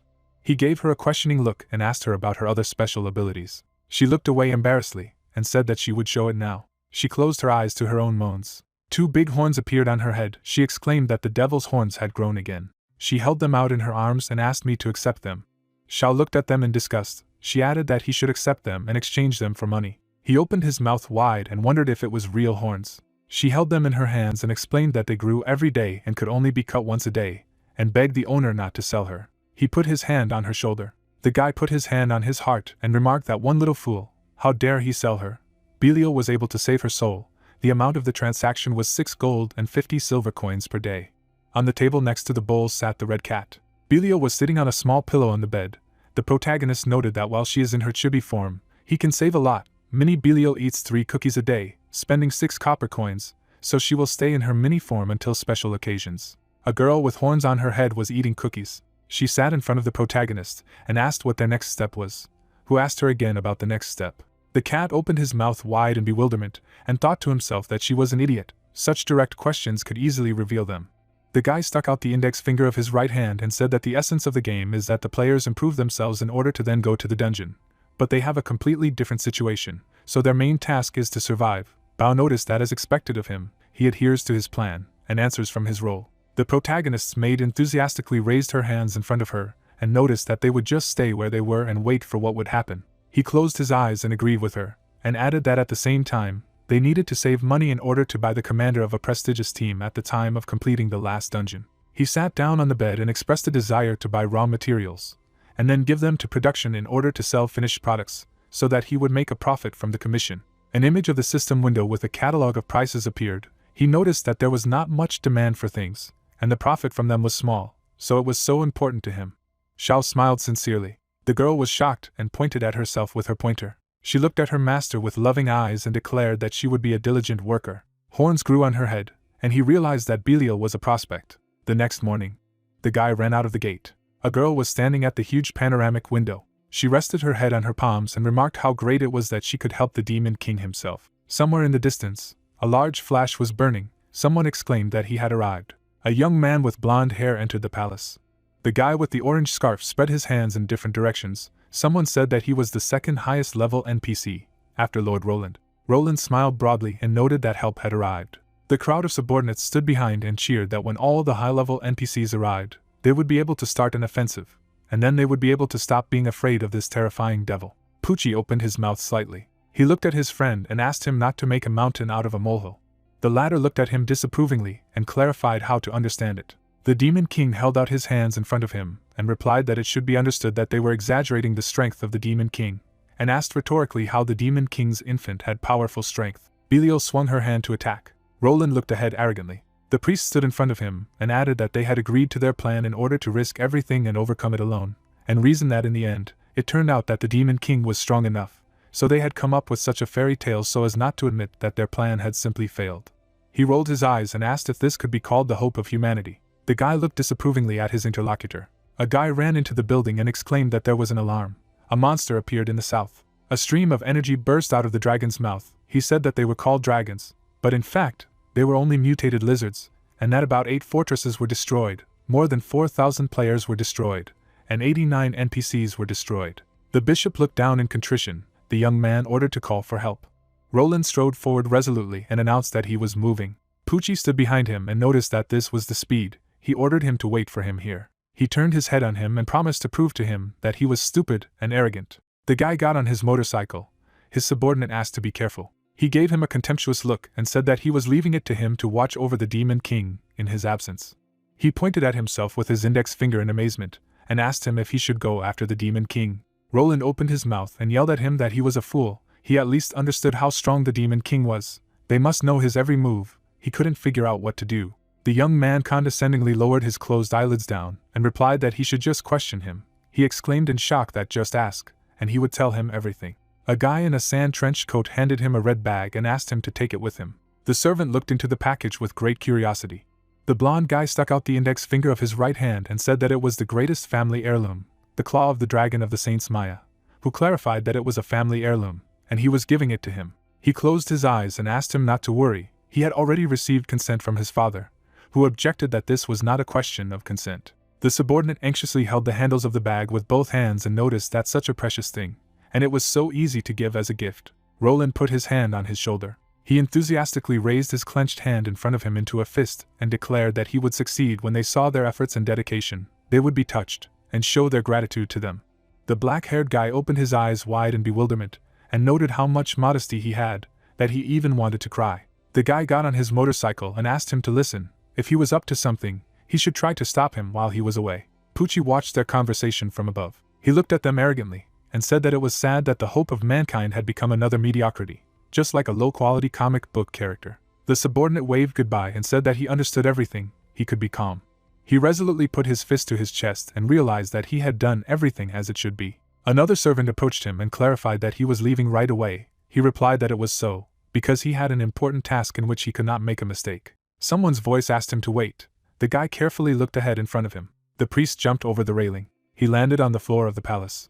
The bishop looked at his subordinate and said that he was coming with him. He stood beside him and added that he wanted to see with his own eyes how strong the invincible Demon King was. Poochie smiled slyly and wondered if he had prepared the means for a future army that would destroy the world, and realized that he did indeed have the financial skills to prepare for a rainy day, and most likely he had really underestimated it, and concluded to himself, let him show what he was capable of. He looked at the black-haired youth out of the corner of his eye and ordered him to call him to meet him. The latter asked him not to joke like that. He asked him to watch from afar, and not to take any dangerous action. He closed his eyes and clarified in a sarcastic tone that it was as if some direct NPC was teaching him what to do, and remarked that he was just financially literate, and he probably didn't adhere to his assessment of a demon. He said that when he returned to the Heavenly City, he would report everything on how irresponsible Roland was for allowing the Demon King to buy an entire building. He looked to the side and wondered what he was doing. The servant handed over the red packet and asked Bao to accept it. The priest exclaimed that the Li family's most precious relic would only be given to the Demon King for the pleasure of his assistant, and not the king himself, especially when this fat cat appeared here. The ginger cat looked arrogantly at the guests who had arrived. Rays of light shot out of the red gift bag. The servant noted that Roland had asked to bring it to him. He asked again which Roland he was talking about, because he had not heard of such a thing. The bishop's eyes widened in amazement, and realized that he had indeed used his family's relic to satisfy this animal that could only eat, sleep, and lick its own butt. Bao narrowed his eyes contemptuously and thought that he would like to chat with him for a while in order to adhere to the master's plan to infiltrate the human race. He looked at his subordinate and said that he thought that he was about the little one who could mock the weak, fearing the strong, and that he was harsh on his subordinates. An image of a valuable relic appeared. The cat scratched her back and said that this thing would be very useful to scratch his back. Blood gushed on the guy's lips. He realized that he was using the legendary relic to scratch his back, and noticed that he saw that the cat was pleased. Bao clasped his hands together and asked if they had anything else, and if not, then let them get out of here. Bao replied that there was something else he needed to say to Mr. Cat. Poochie looked at him furiously and exclaimed, he will be grabbed from him. He will no longer tolerate this. Who did this ignorant creature think he was, to whom he was about to teach a lesson? He gritted his teeth with inner anger. The priest soared up and said that he would show him all the human strength. The subordinate said that he just wanted to ask about any plans of the master to destroy humanity in the near future. The Court of Holy Light is quite a powerful skill that can not only cause great damage to enemies, but also stun them. The cat landed on the ground on its hind legs. The sun at its zenith illuminated the city, which suggested that he discuss it later. The cat was standing on the column of the gate. The servant looked at him curiously. The bishop gave him a questioning glance and clarified what he had said. Fluffy turned his head to the side and told him that he had some work to do. The priest looked up out of the corner of his eye. From a distance, the silhouette of a dragon flew towards them. His eyes shone with blue fire. He opened his eyes wide and realized that it was a dragon, But how could it be? The subordinate objected that it was not a dragon, but a mutated lizard. The cat indifferently averted his eyes to the side. Poochie looked furiously at the irritant, and clarified that Roland had turned around and did not go to stop him. A blond guy was rushing along the highway at high speed. He was overtaking a huge monster on his motorcycle. The guy with the ball in his right hand stood on his motorcycle. He jumped on the monster. He turned his head on him. The young man repelled his attack with his blade. The dragon threw him to the ground with all his strength. Dust and fragments of asphalt rose from the hard fall. Roland instantly ran forward to attack. He lifted his head up and shouted to hell with him. The dragon flew away into the distance. He warned that if they met face to face again, then let him be sure that he would defeat him. A huge monster flew over the city. He noticed that this reptile realized that he had defeated him, and flew straight to a safe place. He is not interested in the strong, he only likes tough food. The monster's eyes burned with blue fire. Clouds floated in the evening sky. A huge monster flew over the city. The subordinates of the Pouchy stood next to each other, and did not understand what to do. The priest lifted his head up and reasoned that even though Roland himself could not stop this monster, there was still no need to worry about anything. He looked to the side and added that this was a safe zone, so he would see how strong the defense system was here. He bulges his eyes and clarifies that this tower is made of burnt steel. The servant looked at him and wondered what he didn't know. In the 3rd chapter, Master Roland had deliberately activated the burnt steel tower against the Demon King, causing it to become like this, and he shouted that there was no time for his chatter at this time. The dragon swiftly swept over the huge city. A charge of energy appeared in his mouth. Poochie looked up stunned and realized that things were bad. A huge flow of energy rushed from the city upwards into the heavens. The bishop looked up in amazement and realized that in the event of a failed attack, and without the protection of the burnt steel tower, all the entry-level players in the safe zone would die. A flash burned brightly high in the sky above his head, and he knew that this was the end. A dragon swept over the huge skyscrapers. Bao's eyes swept up at him. A huge stream of death ray burst out of it. He pierced the heavens with lightning speed. The monster spread its paws in different directions. Roland stopped on his motorcycle. The priest's subordinate opened their mouths wide at what they saw and exclaimed that this level 84 mutant had been killed with a single blow in a matter of seconds. The cat sat peacefully on the column of the gate. He looked at them out of the corner of his eye and clarified what he wanted to ask. Drops of sweat slid down the guy's face. Poochie gritted his teeth angrily. He grabbed the power of his cross in his hands and realized that God was still protecting him. He handed this cross to the cat and asked him to accept it as a gift. Besides, it was passed down in his family from generation to generation. The servant noticed that he quickly changed his shoes. The black guy held out another gift and noted that it was his birth certificate of real estate. He held a card in his hands and added that these were his pension savings. The servant opened his mouth wide and realized that he was sucking up, and better than himself. He looked at him and asked what he was standing there. He was trying to help him. If he needed some information, then let him ask it as soon as possible. The bishop held out his hands in front of him and replied that he finally understood them. How happy Mr. Roland would be. The ginger cat looked down and asked what he wanted to know, and remarked that he was only a watchman, and he could not know everything.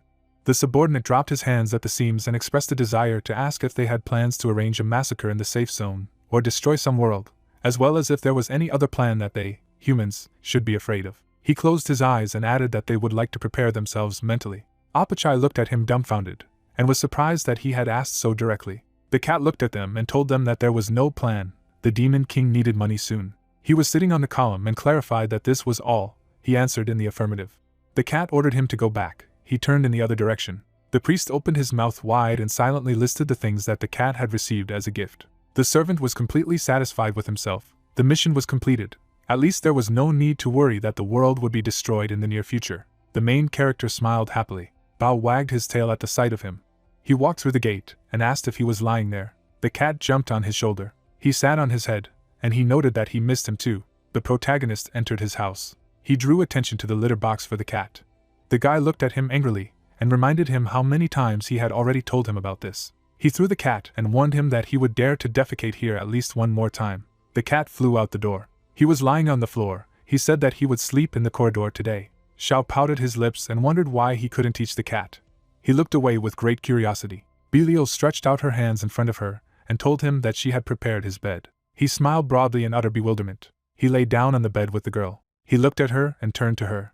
The girl put her thigh on his body. He noticed that if they slept like this, they would not pass the test. She spread her hands in different directions. The girl clarified, "So it will fit." Then with childish delight he opened his eyes wide and answered in the affirmative. She closed her eyes in satisfaction. The cat sat gloomily at the door. He opened his mouth slightly and wondered how it happened. The dawn sun lit up the house. Clouds floated across the sky. Sad Bao settled down near the entrance to the bedroom. The main character lazily opened his eyes after sleeping. He glanced at his sleeping servant. She slept peacefully on his pillow. The young man looked at her embarrassedly. A pink book protruded from under the pillow. Belial covered her face with her hands. He flipped through the book and was surprised that in this game, even small pets can keep a diary, and added that he was not digging through other people's things, just his hands did everything themselves. He stared at the text with glassy eyes. An image of one of the pages appeared. The guy turned the next page and noticed that she seemed to be very much in love with this demon king. The guy stared at the diary dumbfounded.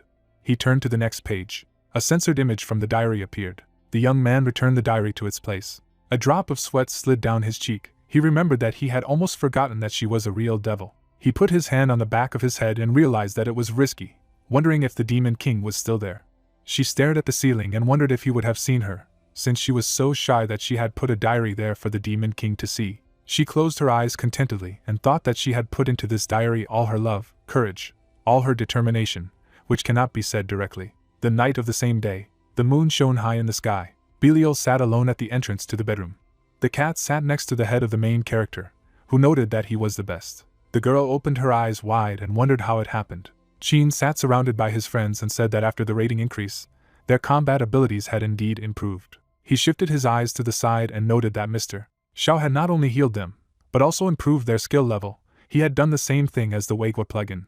Lu looked at him and replied that as they sucked up to this demon, he noticed that she was speaking the truth, but the most important thing was to choose the right side. The guy excitedly clenched his hand into a fist and stated that they would definitely hold the victory, which concluded that they continued to be the Demon 6. Obara looked away in alarm and asked to look at the sky. In the distance there was someone's silhouette. She noticed that something was approaching them. The black-haired lady adjusted her glasses.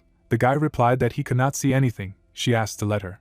She was looking ahead in front of her. Her eyes shone brightly. Babylon furrowed her brows angrily as she explained that she was seeing a demon, very young, but of a high level. The girl longed for their company and thought that they had used all the forces on Earth, but no one had been able to find the Demon King so far. She opened her mouth slightly and realized that she could not wait any longer.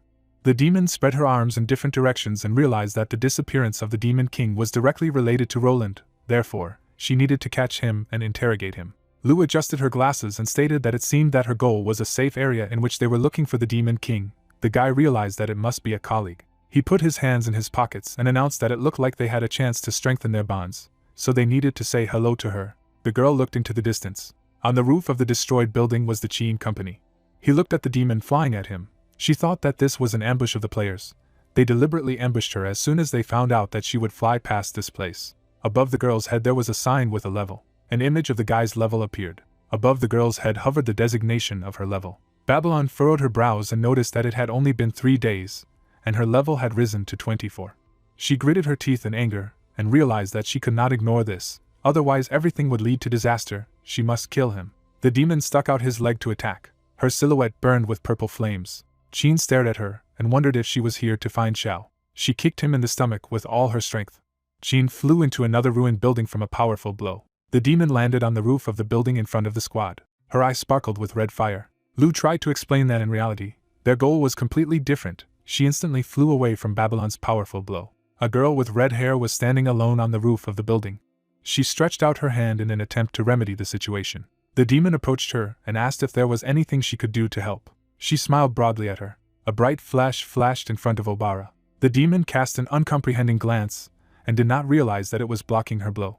A girl with pink hair stared at her. She wondered who she was, maybe the killer. She closed her eyes slightly and asked her to learn to listen to what others were saying to her. Babylon looked at her in bewilderment and did not understand how this was possible. How could assassins use a shield? And besides, if it was an ordinary shield, how could it repel her attack? Her eyes widened in shock. In the girl's hand there was a chicken. Babylon gave her an uncomprehending look. Qin grabbed a bottle of potion, passive talent, cockroach in the wild, immune to one deadly attack. The next activation after a certain time, used a potion of health restoration. He closed his eyes and asked Lu to tell her quickly. A huge flow of energy rushed towards her. She looked at it and replied that it was just fried chicken. The demon stretched out his hands and clarified what happened then. She waved her hand and replied that it was a gift from Master Xiao himself. She launched several attacks on the demon and added that with all her soul and body, this is proof that it belongs to Master Xiao. Babylon slid a few meters back. Lu held a magical weapon in her hands. She waved it and exclaimed that she was the highest treasure in this world. The girl landed on the destroyed building. She raised her hands above herself with a weapon and told her what she called it. The chicken that gives victory, the Excalibur chicken. A huge stream of energy rushed into the demon. It pierced through all the ruined skyscrapers on the way. A huge crater appeared at the site of the attack. Obara put her hand on her chest in alarm and noticed that at first glance, it was an ordinary fried chicken, but capable of resisting a level 101 demon. A girl in pink shoes stamped her foot. She took the chicken in her hands and assumed that Mr. Xiao guessed that she was facing danger, so he gave her this treasure. Qin watched from another building. He twisted his face in displeasure and exclaimed that he only needed to say a couple of lines, a couple of specific lines, namely that they were also on the side of the Demon King, and that would be enough. The wreckage of destroyed buildings lay on the ground. Babylon grabbed her shoulder and remarked that it was careless, and added that she couldn't believe that a player below level 30 was actually stronger than her. She looked down and suggested that maybe she should use the plugin. Anyway, she couldn't leave it like that. She spread her hands in different directions and exclaimed that she had to find the Demon King. An image of the system warning window appeared. Qin stunned opened his mouth wide and realized that she was undergoing a transformation, moving to the second stage. A clot of red energy appeared in front of them. The rays of the sun illuminated the metal armor of the robot. Cybernetic legs were attached to the body. The evening sun shone on the robot. Qin exclaimed that he had to prevent her from going mad, otherwise they would not be able to talk to her. Obara looked at him anxiously and asked what they should do. He replied that there was no panic. He stood in front of the huge robot and shouted that they knew where the Demon King was. A cat was sleeping peacefully on the table. Belial asked if he should scratch his back. She cast aside an uncomprehending look. The girl stood near the window and did not understand what was happening outside the window. Dust rose into the air around the huge robot. She put her fingers to her chin and noticed that it seemed quite familiar to her. The cat looked up at her and suggested that it could be from some movie. Qin melted his hands in different directions and shouted that they knew where the Demon King was. A huge robot stood in front of them. He looked at him menacingly and ordered the girl not to be silent. She stuck out the index finger of her left hand and told them that the Demon King was in the safe zone. He had disguised himself as a rookie player. They had also accepted his job application, and he had hired them to pick up his cat, and added that they had been in trouble on the way. They had been seriously injured, but the Demon King had shown them kindness and had lent a helping hand. A picture of a magical item appeared. She noted that his bandages had helped them level up by 5 points, and in order to repay his kindness, they decided to serve him. She folded her hands together. The robot Babylon leaned his hands on the roof of the building. His eyes burned red. She exclaimed that they were deceiving her. It would be better to come up with something more logical. Who would believe in their stupidity? The young man held out his hand in front of him and objected that they had proof. An image of a photo of the main character's company appeared. The robot stared at the photo. He put his hand inside his body. Babylon took out a painted image of the protagonist.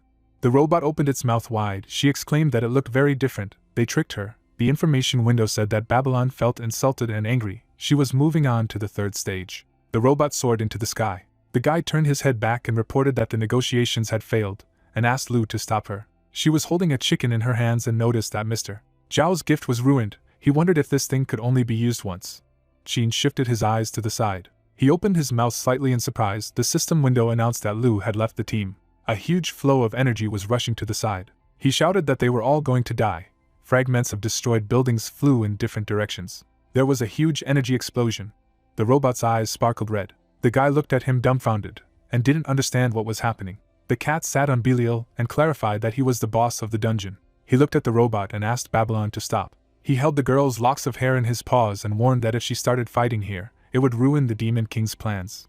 The robot opened its mouth wide. He spread his hands in different directions. The cat and the demon flew away. He realized that the Demon King was now disguised as a human and was hiding somewhere in the city. He came up with a deeper and more serious plan. Baum watched the robot and asked him to stop it all, and he would take her to him. A huge death beam burst out of the robot. The cat cast a displeased glance at him. Obara pressed her hands to herself and realized that she had gone mad. Qin assumed that it seemed that they were the ones who had gone mad and exclaimed why it was not possible to talk constructively. An image appeared from the eyes of Babylon. The cat furrowed his brows in displeasure. He put his paw out and realized that he had to do everything himself again. A huge deadly beam shot out from its paw. He raised his paw up. The robot split in two. A huge explosion occurred in the destroyed city. The main character turned his head to the side in bewilderment.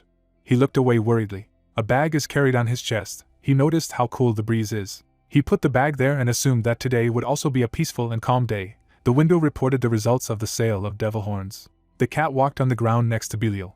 A huge crater appeared in the middle of the city, and I asked if she was ready to listen now. Babylon was lying in front of the cat. She looked ahead with glassy eyes and declared that she did not understand the cat's language. He pushed his paws against the system screen and remembered that he had forgotten to switch his tongue. He looked at the girl and asked why she didn't tell him anything. She replied that she had forgotten about it too. She put her hand on her face and added that she didn't think it was worth worrying about such details. Babylon looked at her and exclaimed that she was still alive, and suggested that she go with her to save the Demon King and blow up the hell out of this safe zone. Bao looked at her angrily and noticed that she really wanted her to die. Behind them, Qin's group was standing. He announced that it was a false alarm. Lu noted that it was unfortunate because she had managed to purchase coffins for everyone. Obara puffed out her cheeks and noticed that she hadn't come back to save them. The black-haired girl looked to the side and replied that she had observed from afar, and this is what she noticed, and said that in appearance, it looked like an overfed domestic cat, but in reality it was a monster that could kill a level 101st demon leader with just one attack. Babylon sat next to Belial. She looked down and added that it was unimaginable how great the power was sealed in him. The guy confirmed that he really had a lot of strength. He averted his eyes to the side and noticed that it seemed that he had only survived thanks to Zhao's gift. Lu looked sadly at her missing gift from the protagonist. There was a metal decor on the ceiling.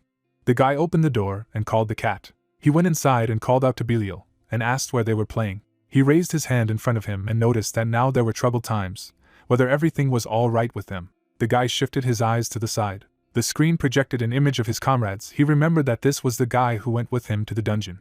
He hugged the cat and thanked him for saving Bao and bringing Belial back. Qin put his hand on the back of his head and said that they had met them by chance, so there was no need for such politeness. He shook his hand and said that now there was no need to be so official. He could call him Xiao, because from now on they were friends. He pointed to his house and invited them to come in, who added that they had brought a small gift. The main character looked at them and clarified what kind of gift it was. He said that this little pet that he would like. Babylon sat in Qin's arms. She opened her eyes wide and exclaimed that she had finally met the Demon King. Babylon sat on Qin's palms. He looked at her and wondered that this was a new demon, why they had brought her here. He smiled guiltily and replied that he didn't have the ability to take care of another pet in his current state, so they could keep it. Qin's eyes widened from what he heard. The demon opened her mouth and realized that she had been rejected, but she deserved to stay by the Demon King's side. She adjusted her brow. The girl lowered her head down and noted that she had to do something. She held out her horns to him. He looked at her and clarified what it was. She said that she had a fast metabolism, so she could produce 3 pairs a day. She looked away in embarrassment and asked me to take them. The young man opened his mouth wide in bewilderment. He looked at his companion and thanked him, and invited him to come in and rest for a while. Babylon smiled broadly. Clouds flew over the huge skyscraper. Xiao looked at her comrades out of the corner of her eye and noted that his house was a little untidy. Let them pay attention. He stepped on the floor and replied that it was okay. Besides, he was too polite. The guy gritted his teeth from the onslaught. He put his hand on his heart, and Obara asked what was wrong with him. The main character showed the direction with his hand and clarified that there were really things here that frightened him. These are all the weapons for beginners that he made when he practiced forging. The blonde guy opened his eyes wide in amazement. There were weapons in glass cabinets. Sweat appeared on the young man's face. He looked away. They were standing at the end of the corridor. Xiao said that they were dolls that he had made in his spare time. The doll held a knife in her left hand. The guy opened his eyes wide in shock and wondered what kind of house it was. Obviously it was an armory. The protagonist held out his hand in front of him and said that at first he had wanted to sell them on the market, but then he realized that selling them for cheap was too wasteful, and selling them for a high price was such an idea, and added that he had no choice but to store them at home. He looked at them out of the corner of his eye and said that they could take whatever they wanted, but only the ones for beginners who were in the lobby. The advanced ones he would then sell. The guy opened his mouth wide and clarified that this was all for beginners. He looked down and added that even the fried chicken was very tasty. It wouldn't be surprising if he forged a heaven-defying weapon. He closed his eyes and realized that there was nothing to worry about. The sun's rays filled the room. He wondered how he could not take it with care. The main character sat down on the couch and hoped that the rewards they received for killing monsters were much more valuable than what he gave them. Qin didn't look down and didn't understand what kind of sofa it was. He looked at it and exclaimed that it was also a magic object. He sat down and looked at him and replied that he had chosen this sofa himself. Let them sit down. The young man sat down on the sofa. He put his hand on it and realized that it was not just about the sofa. The main characters looked at their comrades and asked Belial to bring them tea. She brought a tray with glasses, which noted that it was water. It was filled with evil magic. The green liquid gurgled slightly. Obara held a glass of liquid in her hand. The main character stuck out the index finger of his right hand and said that he opened a well in the backyard to save on water, so the water for tea was taken from there. The young man glanced at him out of the corner of his eye and noted that it was indeed the well of eternity. He opened his eyes wide and added that it's not just amazing, it's better to say it's very cool, it really lives up to its name. Qin sat on the sofa and pondered that, combined with the feeling he had at the entrance. It was possible that this entire residence had turned into a magic weapon. An image of the residence of the main character appeared. The guy put his hand on his forehead and noticed that if he had hesitated before, now he finally realized that it took no more than 3 days to make such items, so they had to join his army in order to survive in this world. The protagonist stretched out his hand and invited everyone to drink tea. The whole company obediently drank from the mugs. He sat down to look at his comrade and noted that he had recently heard that a fierce battle had taken place near the safe zone, and wondered if this was the place where they had picked up Babylon. The guy was holding his mug in his hand. Drops of sweat appeared on Qin's face. The main character brought the mug to himself and added that it was amazing, such a fierce battle. Then he opened his mouth wide and realized that he was really going to kill them, and said that he didn't expect this to happen either. The guy held the mug in his hand and said that it was a good result, namely that they survived and came to him for a cup of tea. He looked at his comrade. The latter twisted his face and resolutely declared that yes, they had come here without delay. The protagonist held a mug in their hand and congratulated them on their survival. The same Allah put his right hand in his fist and realized that he had resigned himself to their apostasy. The whole company drank tea from a mug on command. Xiao looked at the pink-haired girl and assumed that she had probably already eaten his fried chicken. She looked at him embarrassedly and thought that, as expected of him, he knew that she was using Excalibur. A system window appeared in front of him. He noted that he still had a lot left, and he would share it with her. The information window said that she had received 20 fried chickens from Xiao. She looked at her inventory dumbfounded. System windows also opened in front of everyone else. She looked away and thought that this was such a valuable treasure, and yet, he had given 20 to each, so she wouldn't let him down. She put her hands to her chest in embarrassment.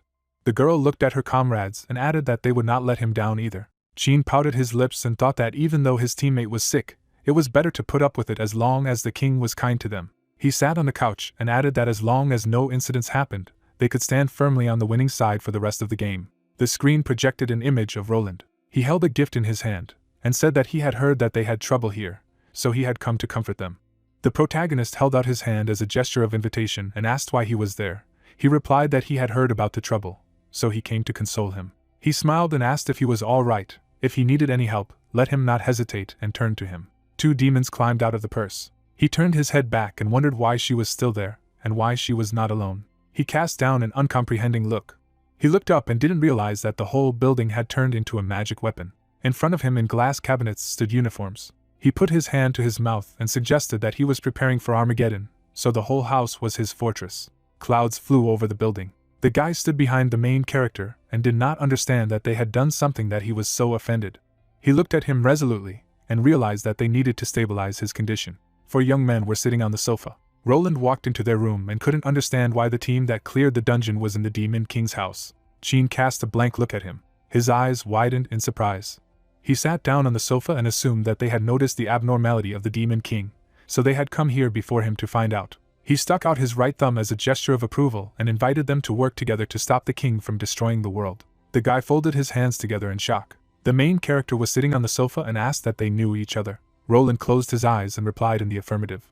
Qin cast a blank look at him. He opened his mouth and noted that these were the ones who put an end to that battle. It was difficult to survive there. There were probably many dead. The blonde guy looked at him and thought that he was deliberately mocking them, and said that yes, after all, casualties were inevitable. You push it wide and add that in fact, this world is so interesting, it does not want to be destroyed, but it is powerless. He raised his hand enthusiastically, and exclaimed that only they could save him. The young man opened his mouth and noted to himself that he understood, namely that he was bored, so he wanted to destroy this world. He lowered his head down, and said that he knew what to do. Roland gritted his teeth and said that if he wanted something interesting, maybe the elves would satisfy his interest. He looked at him and asked about the elves. He noticed that there was an unexplored area known as the Ancient Elven Kingdom. If he looked there, they might be there. Zhao's eyes widened and noted that he was interested in it. He would like to take a look if he could. He raised his hand and said that he would then go and catch one. He clarified what he meant. Qin smiled slyly and thought, what kind of show was this? The hope of mankind is so humble in front of the Demon King. The protagonist closed his eyes and thanked him for having such an opinion of him. But he was just a helpless rookie. He looked to the side and added that in order to open up the future of humanity, he should be more optimistic about it. On the sofa sat the squad and Qin. He awkwardly folded his hands together. He declared that he was the best player. The guy jumped up from the couch and wanted to talk about his relationship with Roland. He closed his eyes and interrupted the guy that, as expected of him, He couldn't hide anything from him, so he established a deep partnership with the number 1 team. The young man gritted his teeth in anger. He looked away and added that now that he knew about it, there was no point in hiding it. He turned his head to the main character, exclaimed that he would be honest, they would go with him in search of the elves, they would work in unison. The protagonist raised his hand in front of him. He waved goodbye to the whole company. They were standing in front of the entrance to the building. The son opened his mouth wide and realized that he had been misunderstood. Roland closed his eyes and noted that he didn't know why he was so upset, but assumed it was because of the king's pure evil and arrogance. He looked at the guy and asked him not to be afraid. Now the Demon King knows about their partnership. He just needs to find the elf now. Qin swung his fist at him. His attack hit the wall. He cast an uncomprehending glance at the wall next to him. Qin lowered his head and asked the interlocutor whether the kid had done it on purpose. The blond man opened his mouth, repeating in puzzlement what he was called. Roland frowned, saying that from childhood to adulthood no one had called him that, adding that he did not know how the robber had the courage to be so bold. Coming closer, the red-eyed man said that he would then show his courage. The guy's hand began to exude magic. The blond man asked what it was. A fried chicken appeared in the hands of the interlocutor. The man in the jacket touched Roland's food, asking that he was impressed. Opening his mouth, the baby replied that he was not hungry. The girl said that she did not want to comment on what was happening, but the robber was so stupid that she could not remain silent. The captain removed the chicken, answering that he already knew what she would say. Bending down, Qin thought that he couldn't conflict with his interlocutor, because it would be bad if a bandit interfered with the plans of the Demon King. Looking ahead, the blonde said that he did not understand why people were dissatisfied, because it should be an honor for them to cooperate with him. The guy in the jacket asked that maybe it was so, but why would Roland work with him? The guy raised his hand and explained that, as he said, he needed to get into a closed area, catch the elf and bring him to the Demon King so that he could postpone the plan to destroy the world. Frowning, the captain said that these words sounded as if they had been spoken by an honest man. Brown Eyes covered her mouth with her palm and revealed that they had just been to the Demon King's, adding that he seemed to want the team to cooperate with the other people. The brunette said that perhaps the protagonist had more grandiose plans that they hadn't understood yet. The robber asked that the girl didn't even spare herself with her tongue. The long-haired woman suggested that maybe the Demon King had said it by accident. Turning around, Qin asked how he was the Demon King. How could he throw words around when his every word and action was related to the fate of the world? Babylon said he was asking the team to find a way to kill the blonde, and the guy was asking what the group thought they could win.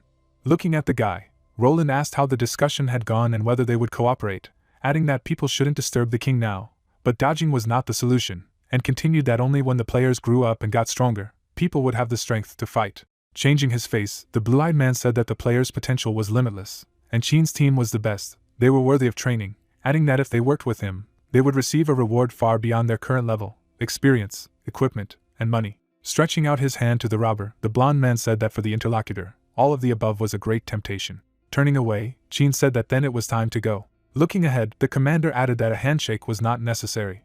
The brunette turned to the window. Smiling, the main character exclaimed that it seemed that the team had become friends. Xiao holds the boys' hands together, claiming that he must unite Roland and the first human team, otherwise there will be no one to turn to if there are difficulties. The protagonist was shaking, thinking that he was a genius.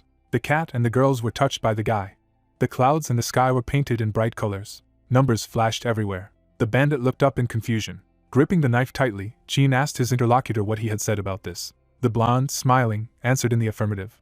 The team stood in front of a huge portal, and Roland explained that this was not yet an open territory, adding that this was where they wanted to penetrate, the ancient land of the elves, a forbidden zone of an unknown level. Gears circled around the portals. The blue-eyed man reasoned that he did not know what was there for sure, but it could be said with certainty that the level of the monsters behind the door was much higher than the current version, perhaps even higher than the level of the demons who had arrived on Earth, and added that it was known that elves, in addition to humans and demons, were a parallel race that had ever existed in this world. The blond man sat on a rock. Frowning, the commander said that this was how it turned out. Holding his hand on his head, Roland explained that there were more than 2 races in this world before, and asked what it said in the main story. Hadn't they seen it?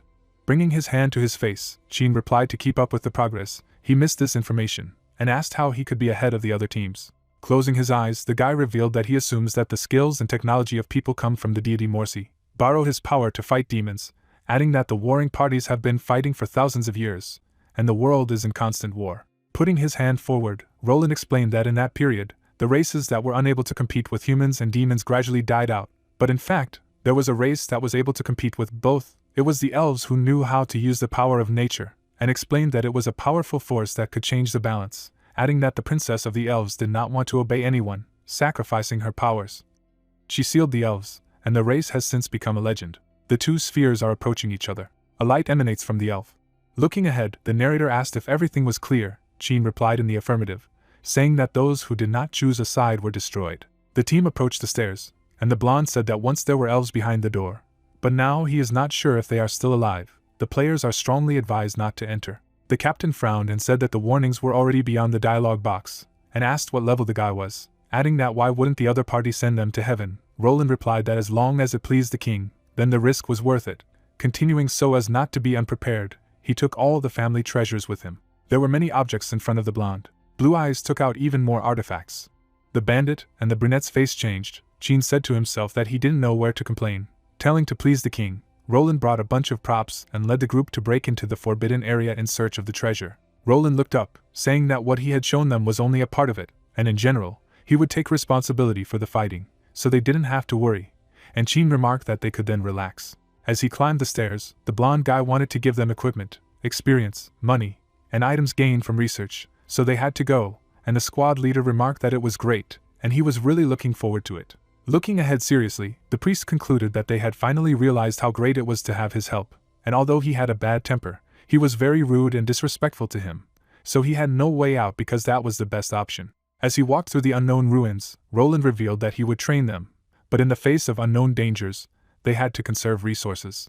Continuing to lead the boys, the blonde boy was telling them never to engage in battle unless absolutely necessary, when suddenly a system alert sounded that a fight had begun with an opponent, an A-rank monster. At the same moment, a blood owl beast, a level 102 A-rank monster, appeared in front of Roland, telling the ignorant people not to even think about disturbing the peaceful sleep of the elves. With its menacing gaze forward, the bloody owl concluded that this was the only warning, so they must leave and never return. With a serious expression on his face, the monster remarked that if they complied, he would not kill them. Hearing this, the priestess bowed to him, saying that she was very sorry, because it was all her fault, and he could do whatever he wanted with her, but he should not be angry. Looking in front of him with dissatisfaction, the blonde guy told the guys to move away and leave it to him. After a moment, the guys were far behind him and even dragged Obara away, and Roland thought that even though it was his own demand, there was still a thin shadow of disappointment. After that, the blonde guy sharply looked at the monster behind him. He then took out an unknown magic cube, saying that it was a family treasure, an S-class item, a hellish breakthrough module. At the same moment, he clenched his hand into a fist and absorbed it into his body while the system announced that he had received a 30% improvement in all attributes within 5 minutes, after which there would be a state of weakness. Suddenly, Roland rushed forward with great speed. He made a huge number of blows to the bloody owl while the guys were surprised that he was able to suppress this boss. Watching the battle with his allies in admiration, Jean asked why humanity's hope was using demon equipment. Turning to the side, the priestess asked if they should help him. A moment later, she was very dumbfounded, watching the other guys make a fire nearby, and asked what they were doing, and the robber replied that they were resting. With obvious surprise on her face, Obara noticed that they were talking as if it were quite natural. At the same moment, Roland was in combat uniform behind his opponent. Then he quickly headed towards him, saying that the last % of his health remained. Looking at the HP bar of the huge monster, the blonde guy was about to deliver the final blow. Suddenly, he was greatly stunned when his fighting form ran out, and the system announced that the buff time had expired. At the same moment, he found himself in front of the bloody owl in his usual form. Glancing at him menacingly, the huge beast declared that it was now his turn. Immediately afterward, the bloody owl would strike with its fist. The huge monster raised a hammer above its head to make another attack. Then he struck with weapons, destroying the land. Frightened, Obara stated that if they did not save him, he would die. At this time, the bloody owl was swinging its weapon again. Her hammer suddenly stopped near the silhouette of an unknown person. While on the ground, Roland saw Jean in front of him, which was very much surprising. Looking at the bandit standing in front of him, the blonde guy asked what he was doing, because he should know that he was not his opponent. Thinking of the fried chicken in surprise, the priest did not understand why he had taken it out again. At the same time, Jean suddenly rushed to attack. Seeing this, Roland was greatly stunned and couldn't believe that he rushed forward, asking if he was going to bribe the boss with food. Warily looking ahead, the blonde guy told him to come back as soon as possible, and was going to admit that his idea was very original. But he had seen this boss, and did he really think that he would like grilled chicken? At this time, the rogue was rapidly heading towards the blood owl beast, a level 102 A-rank monster. Noticing the approach of the enemy, the monster was very angry and asked what kind of insanity the 26th level was doing there. Immediately afterward, the bloody dog raised its warhammer above its head. In turn, Qin abruptly waved his fried chicken while the system alerted that he was using it for fortification. Then his weapon headed towards the enemy. A moment later, his punch sliced the monster in half, and Roland couldn't believe that he had physically cut the boss.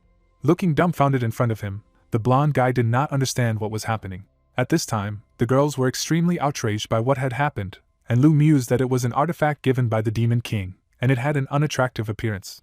But it had a very powerful power, and Obara realized that each of them had 20 such artifacts.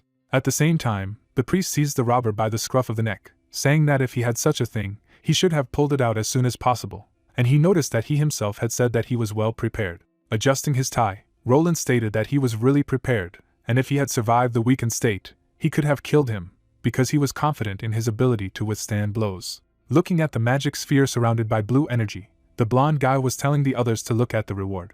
Immediately afterward, the boys moved closer to the artifact and began to examine it, with Obara wondering what was in it, while Lee asked if it was lucky or if she would reveal it better. A moment later, several artifacts appeared in front of Qin, and he noticed that these rewards were indeed good. Looking at these items, the white-haired guy received notifications from the system that he had received 15 gold for elemental ore and a source of earth, and stated that this amount of money was enough for financial freedom in the initial stage, and the ore would be needed to strengthen the equipment in the later stages.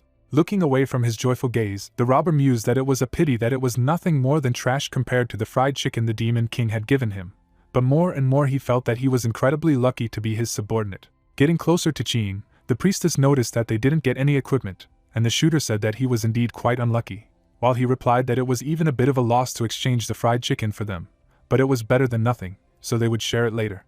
Looking in front of him, Roland was just silent. Suddenly taking a step towards the guys, the blonde guy noticed that he had suddenly thought of something. Looking menacingly forward, the priest asked where the weapon he had just used came from, for it was so powerful. Immediately afterward, he would take out his blade, suggesting that it was possible that the Demon King had given it to him.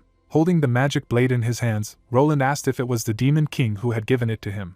Startled, Obara said that in the process of leveling, they picked up a rare treasure chest and, by investing 998 copper coins, were able to get super powerful equipment. Holding a book with instructions from Xiao behind her, the priestess noticed that they were very lucky. Directing his serious gaze forward, Qin confirmed her words. As she prepared to take out her weapon, Lu thought that they had an item that could easily kill a level 100 monster, and only a fool would believe such an outrageous lie. After hearing everything, Roland silently looked at his companions. Very worried, the shooter thought that this was not good, because she might have to start a fight. Abruptly turning away from them, the blonde guy told them to share the rewards, while he was about to go ahead and look around, and Lu did not believe that he believed. Then, she stared in front of her in surprise, realizing that he was indeed a fool. Looking at his ally smugly, Qin noticed that Roland had reminded him of something, and she was asking what it was. With a serious expression on his face, the robber said that it was really unwise for the Demon King to hand over such a powerful weapon to them, and the archer asked what he meant. Glancing at her menacingly, Qin assumed that he had some idea. Looking seriously in his direction, Lu clarified what exactly he wanted to say. Smiling broadly, the bandit stated that he really wanted to get an elf, and the shooter agreed, saying that this was why he gave them a weapon that could kill monsters. Suddenly thinking, Qin noticed that it was because the complexity of this territory was within his expectations, and he already knew that they wouldn't be able to win alone. Looking at him, and after hearing it, Lu noticed that after thinking like this, everything became clear. Pointing his finger upwards, the bandit said that they should therefore find the elves and let the master see their sincerity, and his ally agreed.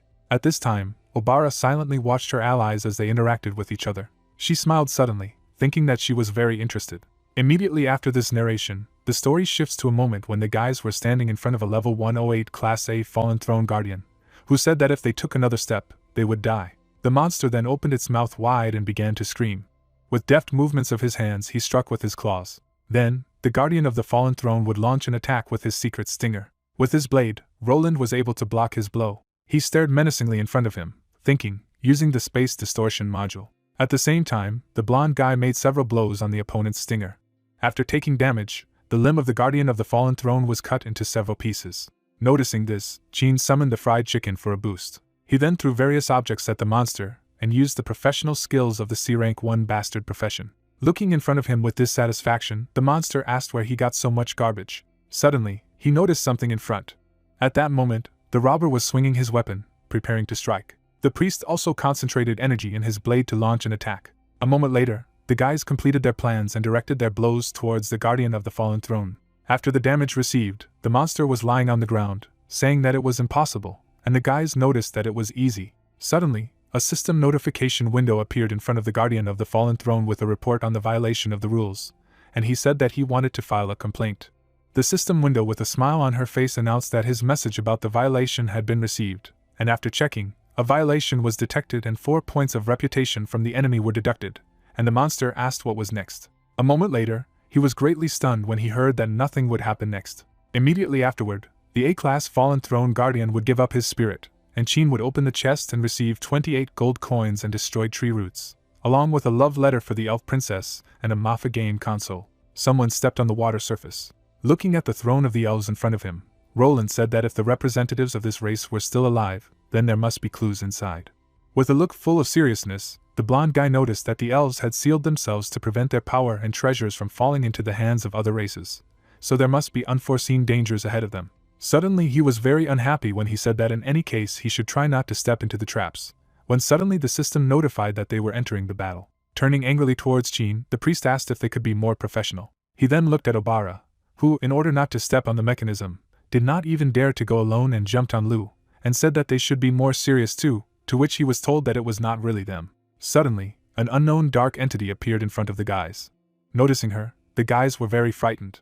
The monster with the horns approached the humans, calling them ignorant intruders, and asked how they dared disturb the sleep of the elves, and if they were tired of living, and this was also the only warning, so they must leave from there and never return. If they obeyed, it would save their lives. Roland looked in front of him with surprise after hearing it, noticing that it seemed that he had already heard this phrase somewhere.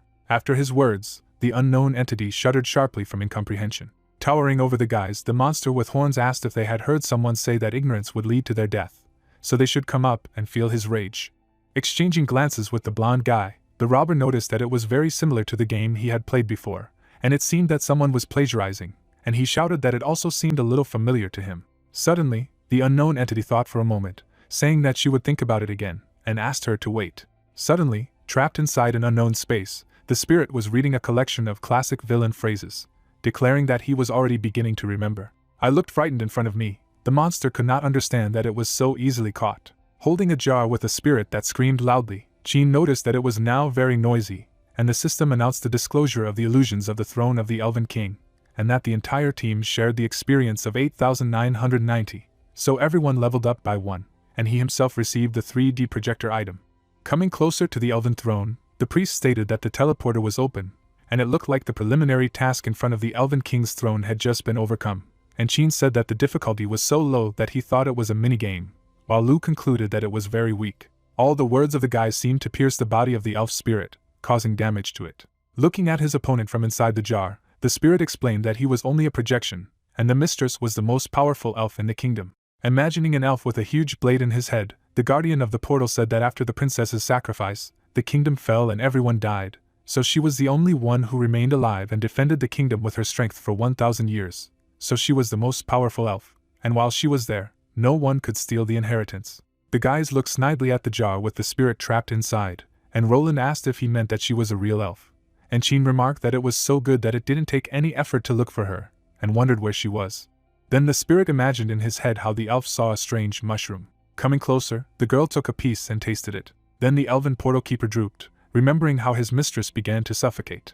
A moment later, she would fall to the ground and die, and the spirit would reflect that she had died because she had eaten a poisonous mushroom, and therefore could not say it out loud. Looking at the angry S-class Mars with a level 101 soul staring furiously in front of her, someone claimed that she was the ruler of the Elven Kingdom, the most powerful boss in this region.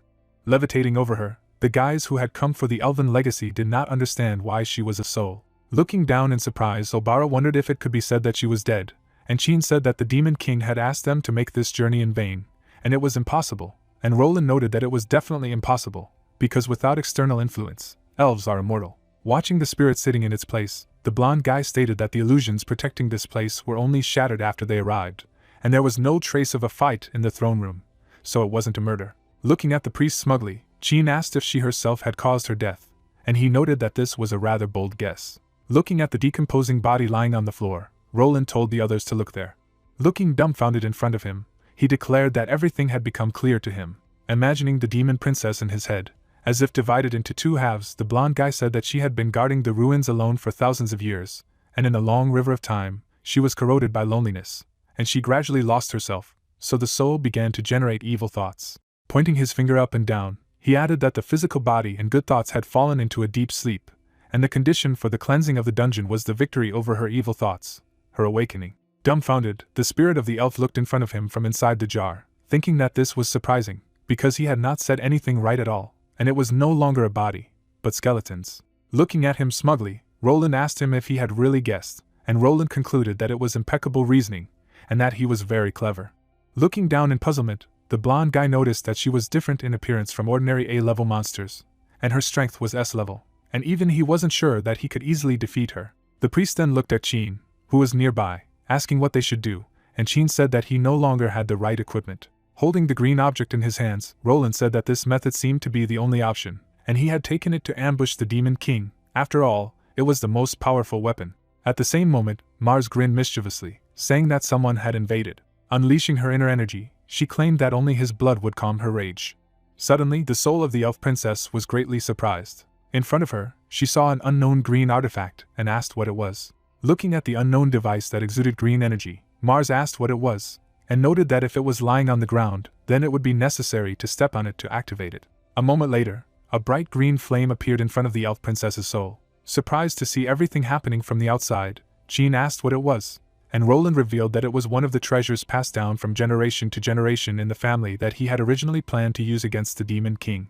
Imagining a crown emitting green liquid in his head, the blonde guy added that it was S-class equipment, a plague trap, and borrowing the power of the first 4 demons was generating a plague that dealt massive real damage and had a control effect. Visualizing the spiritual manifestations of the color blue, the priest concluded that the disadvantage was that the people subjected to this attack would experience great pain, and life would become hell for them, so they would not be able to resist. Looking at his ally in fright after all he had heard, the bandit asked how his family could pass on such horrible things from generation to generation, and he explained that their family had been fighting demons for generations, and therefore it was wise to collect valuable equipment from defeated enemies. Looking dumbfounded in front of him, Chin felt that collecting and using these were 2 different things, and the elf spirit wondered if he wasn't a good person. Fearfully imagining a mug of green liquid in his head, the white-haired guy wondered if the Demon King's tea was anything like that. At the same moment, Mars jumped away from an unknown green energy. Suddenly, she was surprised by something in front. The soul of the elf princess was bound by green vines and suffered from the plague trap, feeling that she had lost her strength and was now in great pain, unable to resist. Immediately afterward, Roland jumped down, saying that she was now trapped. Then he rushed towards her. He ran forward at great speed, using a gas mask, an attack power increase, an all-attribute boost, a high luck level boost, and a hellish breakthrough module. Using all his skills, the blonde guy continued to run forward rapidly. Suddenly, the priest swung his blade to strike. Noticing this, the angry Mars was very frightened and screamed in fear. At the same moment, Roland struck her with his sword. Looking at the high-level human NPC approaching her in fright, she was greatly surprised by this. Immediately after that, the blonde guy began to make a huge number of blows to her. Looking at the fierce expression on the priest's face, she noticed that he was a real devil. With the help of his attacks, Roland managed to reduce the health of his opponent. Anxiously observing everything that was happening from inside the jar, the guardian spirit asked what the villain's maniacal laughter was, and stated that it was outrageous, because the NPC had led a group of players to intimidate the elves, and such an unethical method of attack was being used. Puzzled by looking ahead, Chin noticed that he didn't even expect that he would be so strong after using all his strength, and the title of the Hope of Mankind suits him because he seems to have underestimated him, and the soul of an elf. Glancing sharply to the side, the robber asked if he knew about it. Looking in front of him, the guardian of this place told that not so long ago, a voice showed a prophecy about the merging of 2 worlds. Remembering the projection with many people at the head of someone, the elf spirit said that a brave person should appear who could lead players to the complete destruction of the demon clan and defeat the Demon King, and he was called the Hope of Humanity. Suddenly crying, the guardian of this place could not believe that it was this man, and stated that it was better to just despair. At this time, angry Mars gritted her teeth in displeasure, telling her not to underestimate her will, which has been held for millennia. By releasing her energy, she was able to free herself from her confinement. Looking menacingly ahead, Roland declared that the duration of the plague trap had reached its limit. Looking at the monster's health line, which was already almost 0, the blonde guy noticed that there was still not enough damage. With her menacing gaze forward, the soul of the elf princess declared that she could not allow a man like him. Suddenly rushing into the attack, she added that she would not let the child be taken away, whom she had been protecting all her life. With a sharp swing of his blade, the priest thought that unfortunately she was the most powerful elven warrior. After the damage received, the angry Mars began to bleed. Then, Everything around her began to glow with a bright glow, and Roland assumed that perhaps she had forgotten that she had been fatally poisoned by the mushroom in life. After finishing his battle, the blonde guy sheathed his blade. With a snide grin, Qin noticed that he was good enough. Looking sharply to the side, Roland asked him to stop or take revenge, and to inspect the body better. Suddenly, the soul began to disappear, thinking that after killing her, he was only thinking about examining the corpse, and he definitely could not be called Hope. A moment later, the empty jar fell to the ground, as the soul clone simply disappeared in despair. Being in the middle of the main hall of the elven castle, the priest noticed that it was very strange that there was no reward, and even the elf disappeared. Suddenly thinking, Roland said that it was a little different from what he expected, and maybe he was fighting the boss the wrong way. Tilting his head slightly to the side, the white-haired guy asked if he really thought that something was wrong with his style just now, and what to do next. Looking away, the blonde guy said that if it didn't work out otherwise, he would have to take it to the Demon King. Looking at the corpse of the elf princess lying on the floor, Qin asked if he was serious. Suddenly, the whole room was covered with incomprehensible symbols from the inside, and the children wondered what had happened, and whether it was a mechanism or an earthquake. She looked frightened in front of her. The robber noticed that he was afraid. His evil style and words finally angered the spirits of the ruins. Throwing the corpse of the elf over his shoulder, Roland said that it was not so and should be. When he moved this corpse, he broke the seal of the elves. As everything around him began to crumble, Qin asked when he had even managed to throw it on his back, and the blonde guy was telling him that it was the highest form of the elven seal, and it was now being broken. Suddenly, a door began to open slightly. Looking at her, the priest asked what was happening, and the guy with white hair asked her to hurry up and throw this corpse, because perhaps it was not too late. At the same moment, an unknown woman came out of the door, calling out to her sister Mars. Looking in front of her, the elven princess Seal, who had been sleeping for 1,000 years and was now awake, said that she no longer felt her sister and asked where she was. At this time, she noticed that Roland had her sister's corpse on his shoulder. Immediately afterward, the elven princess who had been sleeping for 1,000 years fell into a deep sleep again. The guys were dumbfounded as Qin asked why this had happened. After all, they had just met a real elf. Looking thoughtfully in front of him, the blonde boy assumed that he thought it could still be glued out of his mouth, and that it was better than a corpse on his shoulder, and the others asked if this was the main thing now. Looking at the princess of the elves, who seemed to be split, the priest concluded that this was the main one now, and asked for help while he took the glue, and noted that she had to be undressed first. Immediately afterward, an unknown glow emerged from her body. The rainbow beam pierced through all the ancient elven ruins. A huge force was bursting out of planet Earth.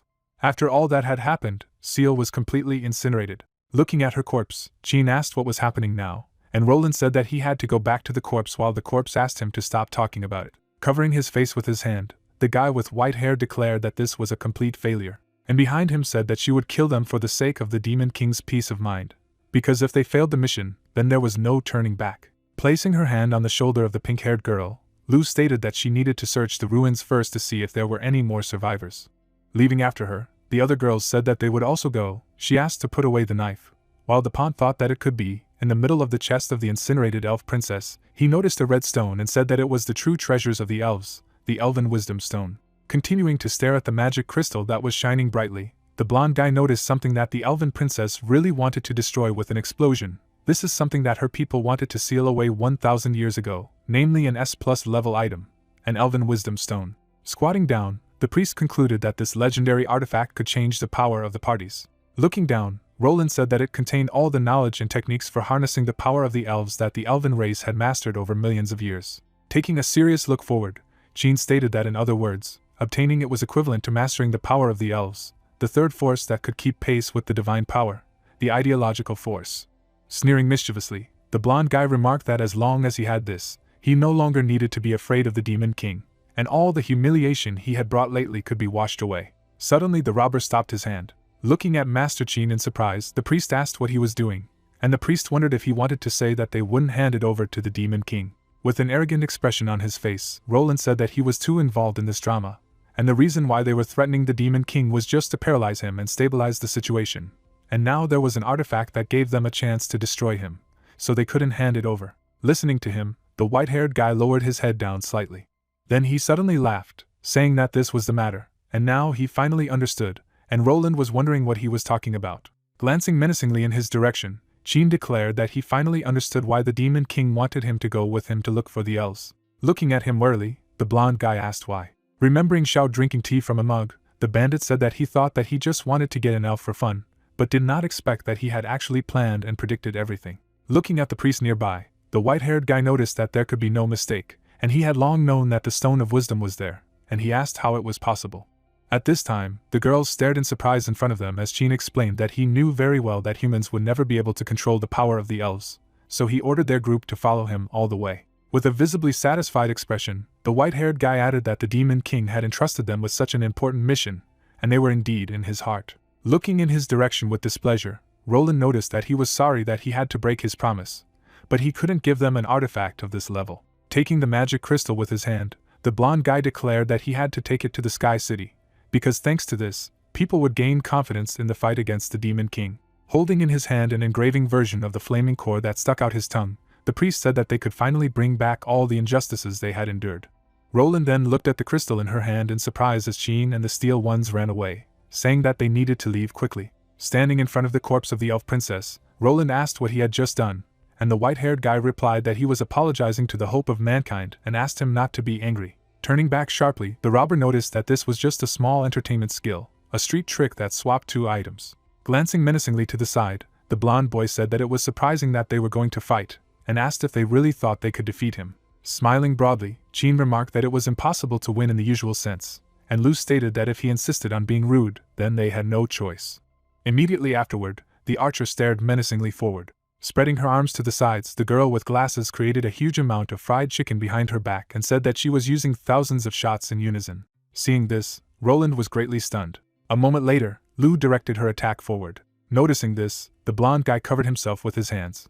Suddenly, spreading his arms to his sides, the priest activated an S-rank divine shield. At the same time, a huge explosion occurred around his barrier, and Roland himself asked if it was the same magic fried chicken again, and didn't they say that it was no longer there? With a snide grin, Qin noticed that he had wasted his truth. Standing in the middle of a cloud of dust, the blonde guy who rose into the air said that everything was clear to him. When his health bar dropped halfway, the priest stated that they had left themselves a backup move from the beginning. Immediately afterward, he furiously charged into the attack and activated a free blessing with immunity to movement restriction, as well as the Lord's blessing with an increase in all attributes, and a sacred light that added true damage when attacking. Noticing the approach of the enemy, Obara summoned the fried chicken, saying that she would stop him, so they should run faster. At the same moment, Roland ran past her, heading towards the bandit. With the fried chicken in front of him, Qin tried to block his attack. The blonde guy stared menacingly in front of him.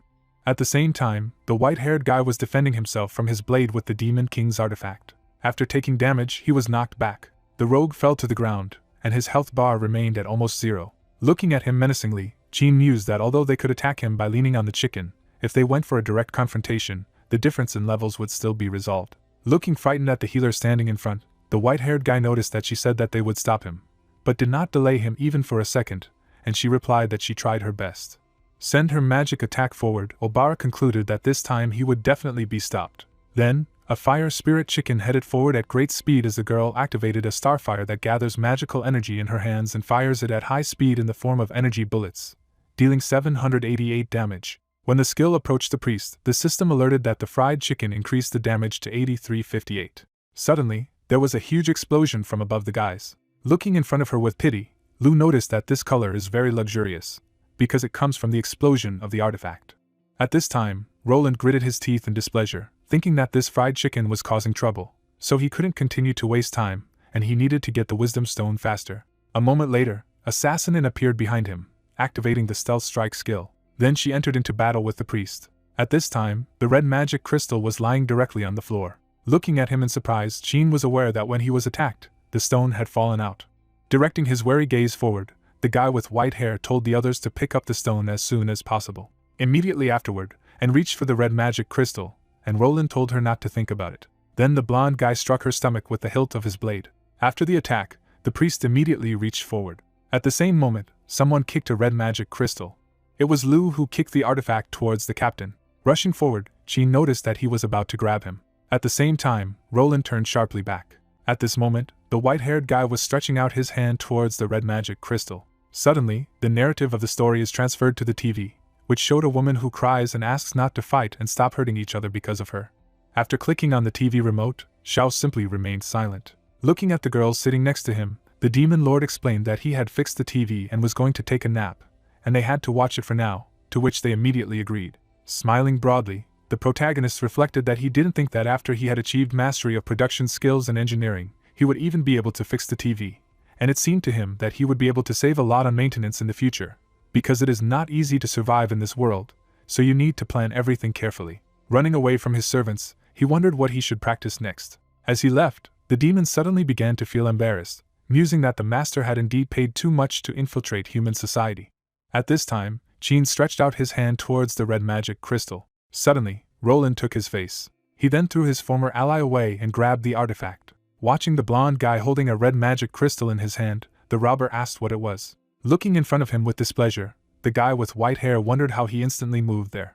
Drawing her gun, Lou stated that they had not stopped attacking, and asked how it was possible that he had moved there despite their joint containment, and then also did not understand what had happened. Suddenly, a priest-like doll appeared out of nowhere, and the girls realized that the object they had just attacked had turned into this. Looking at his opponent smugly, Roland said that it was just a C-rank street crook's skill, a street stunt that swapped two objects, and when he was bored, he practiced with him for a while. Hearing this, Jean gritted his teeth in displeasure.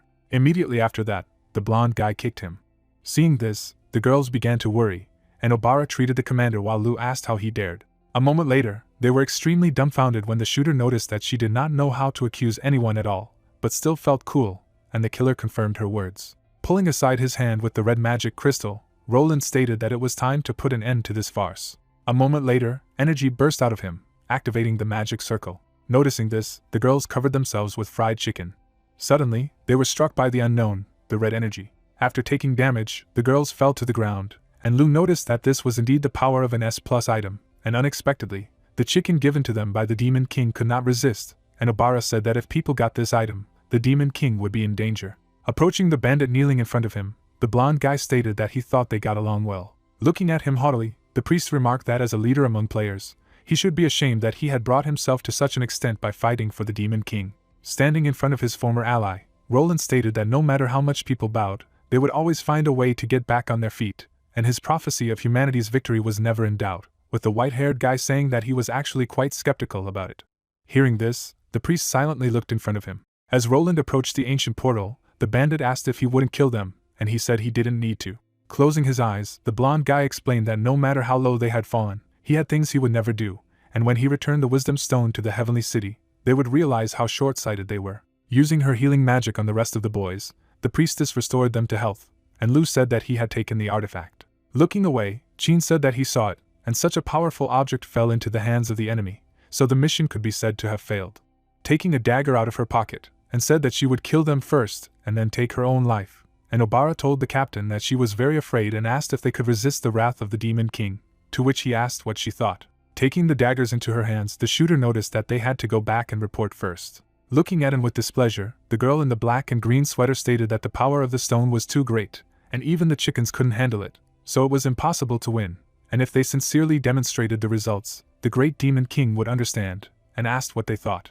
Immediately after this, the stories are transported to the moment when the incinerated body of the elf princess was lying on the table. Sitting in the chair opposite the dead seal, Xiao asked if this was the elf they were talking about. Turning his head to the side, Jean noticed that yes, but not quite. Holding a plastic bag with unknown contents in his hands, a pair with white hair noticed that another third was there. Hearing this, the Demon King was greatly stunned and silently stared in front of him. Sitting on the sofa next to him, the robber asked that although the most important part was missing, he thought it was possible to do with it somehow. Suddenly, dark energy appeared around the protagonist, and he asked if this was his compromise. At the same time, Jean was very frightened, thinking that it was all over, because he was angry, and the killer thought that he was very handsome, even when dissatisfied.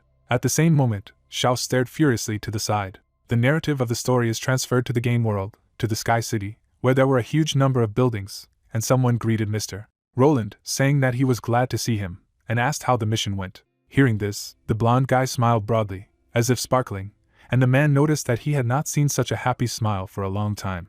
Walking quickly forward, the priest told them that everything had gone very smoothly and people had finally found real hope, while the man in the business suit said that it was wonderful. Pointing with his hand to the door ahead, the guy told the master that Julius had been waiting for him for a long time, and asked him to report to him personally, and Roland said that he understood everything. Then he went into the office, in which several people were sitting. With his menacing gaze forward, Julius Stix, 7 of the 12 members of the Council of the Sky City, was glad that the priest had finally returned. Sitting in his place at the table, Julius asked to be told why mankind had real hope, and he explained that he had received something.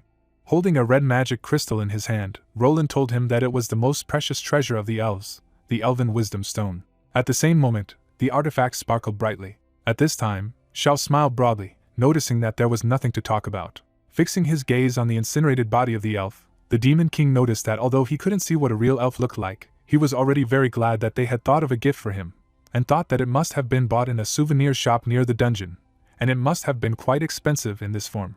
Qin and stared in front of them dumbfounded and just kept silent, realizing that he was happy. Suddenly, the two of them were very happy, and the white-haired guy mused that the master wasn't angry after all, and the killer thought that he was doing it because of his love for her. Watching Seal's dead body, the protagonist shouted that he had managed to learn the relevant skills and maybe he could practice. Opening her mouth wide in surprise at what she had heard, Qin wondered if he really wanted to resurrect her, and then realized that it wasn't because he loved her. Looking thoughtfully at the incinerated elf, Shao noticed that this part of the chest had suffered the most, and if it could be repaired then it wouldn't be a problem. Looking in surprise in front of him, the white-haired couple mused that Roland had said that elves were accumulating power in their chests and abdomen, and that explosion meant that this elf had unleashed all his inner energy in order not to fall into their hands. Imagining a huge explosion of internal power in his mind, the rogue thought that it also meant instant death. Her energy and soul had blasted back into the energy movement of the world. Looking down, Qin mused that it was like a drop of water falling into the sea, and it was simply impossible to reach. Sitting in his seat with a guilty look, the guy with white hair told the master that it was impossible, and he noticed that he was very sorry. Opening his chest of items, the Demon King said that there was nothing he could do about it, and that he would replace it with this model of the chest he had created a couple of days ago. Looking at him in surprise after what he had heard, the robber did not understand what he was talking about. Taking a piece of the protagonist's body from her inventory, she concluded that the skin color was about the same. After enveloping the artificial rib cage in magic, Shao was about to begin the procedure. Immediately afterward, he put on gloves on his hands, thinking that although he didn't know how to fight, when it came to repairing figurines, this was his specialty. Closing his eyes and concentrating, the Demon King reasoned that this time he just had to follow his inner intuition. Then he gathered the energy in his hands, thought that by finding a universal key in his heart, all actions become natural, turning complex into simple. Imagining a huge number of different complex mathematical formulas in his head, the protagonist realized that he needed to put everything together, and realized that he had to press F to fix the elf doll, and if he was using a gamepad, press B. Suddenly looking ahead seriously, Shao said that he needed to do it right now. He then channeled his internal energy into the body in front. Watching the reborn creature in surprise, the Demon King asked what it was and mused that the special effects were quite realistic, and Qin couldn't believe how the energy had gathered in her body. At the same moment, the animated princess of the elves opened her eyes and asked where she was. At the same time, Seal saw the protagonist exuding dark energy in front of her. The princess of the elves looked in front of her, dumbfounded, wondering why the Demon King was there. Then, she abruptly lowered her gaze down. Placing her hands on her chest, Seal thought about her third breast size. After a moment, she was extremely frightened, realizing that she now only had size 0. Realizing this, the elf princess fell into a deep sleep again, and this time she did not really want to wake up, so she asked not to be saved. Looking dumbfounded in front of him, Qin just remained silent and mused that she had just been resurrected. The white-haired guy was very frightened and wondered what kind of power it was, and he completely changed the laws of energy, as if he was an all-powerful being. Suddenly, Shao glanced in his direction. Smiling broadly, the Demon King stated that he didn't expect that the doll they brought was so realistic, and he liked it very much. Looking straight ahead in surprise, the bandit couldn't believe that he had called a living elf a doll. Immediately afterward, Qin began to cough, thinking that the elven princess who had been coveted by humans and demons for thousands of years was nothing more than a doll, and then was delighted with it. Looking in front of her, the killer realized that, it turned out, this was the weakness of the protagonist, and everything became clear to her. Happily watching the Demon King, the pink-haired girl thought that the noble elven princess had fallen into the hands of the master, and had only become a doll that could be played with at will, and he looked indifferent. But in fact, his heart burned with incredible flames and was full of passion, so it was all very sexy. Suddenly starting to cry in embarrassment, and reasoned that she needed to find a way to become such a woman and win Mr. Zhao's favor, and the white-haired couple noticed that they had one more souvenir. Taking out a magic ball with wings, the robber asked to accept it. Immediately after that, the protagonist looked in admiration at the projection of a demon who spoke in the phrases of villains. Smiling broadly, the Demon King remarked that he was a little curious about it, and thought that he could modify it and put it as an alarm on the door. Sitting in his seat, the protagonist said that if they didn't need these things, they would accept them, and Qin asked him to take them all, to which he remarked that he had nothing to offer in return, and the protagonist said that there was nothing to worry about, and there was no need to be so polite. At this time, Seal opened her eyes, thinking that these people were using her to make a deal with the Demon King. Looking at the ceiling of the apartment, the elf princess reasoned that she was curious to know what this thing was that turned out to be even more valuable than her, and why they were betraying their race. Suddenly, the girl heard Xiao asking if they had run out of fried chicken. Smiling broadly, Jean noticed that she was incredibly cool, meaning strength. Taking a dish from the inventory, the protagonist said that he also had a chicken baked in high-grade salt, so he was going to give it to them, for which he received gratitude. Opening her mouth wide in surprise at what she had heard, Seal couldn't believe that her princess had been exchanged for a chicken.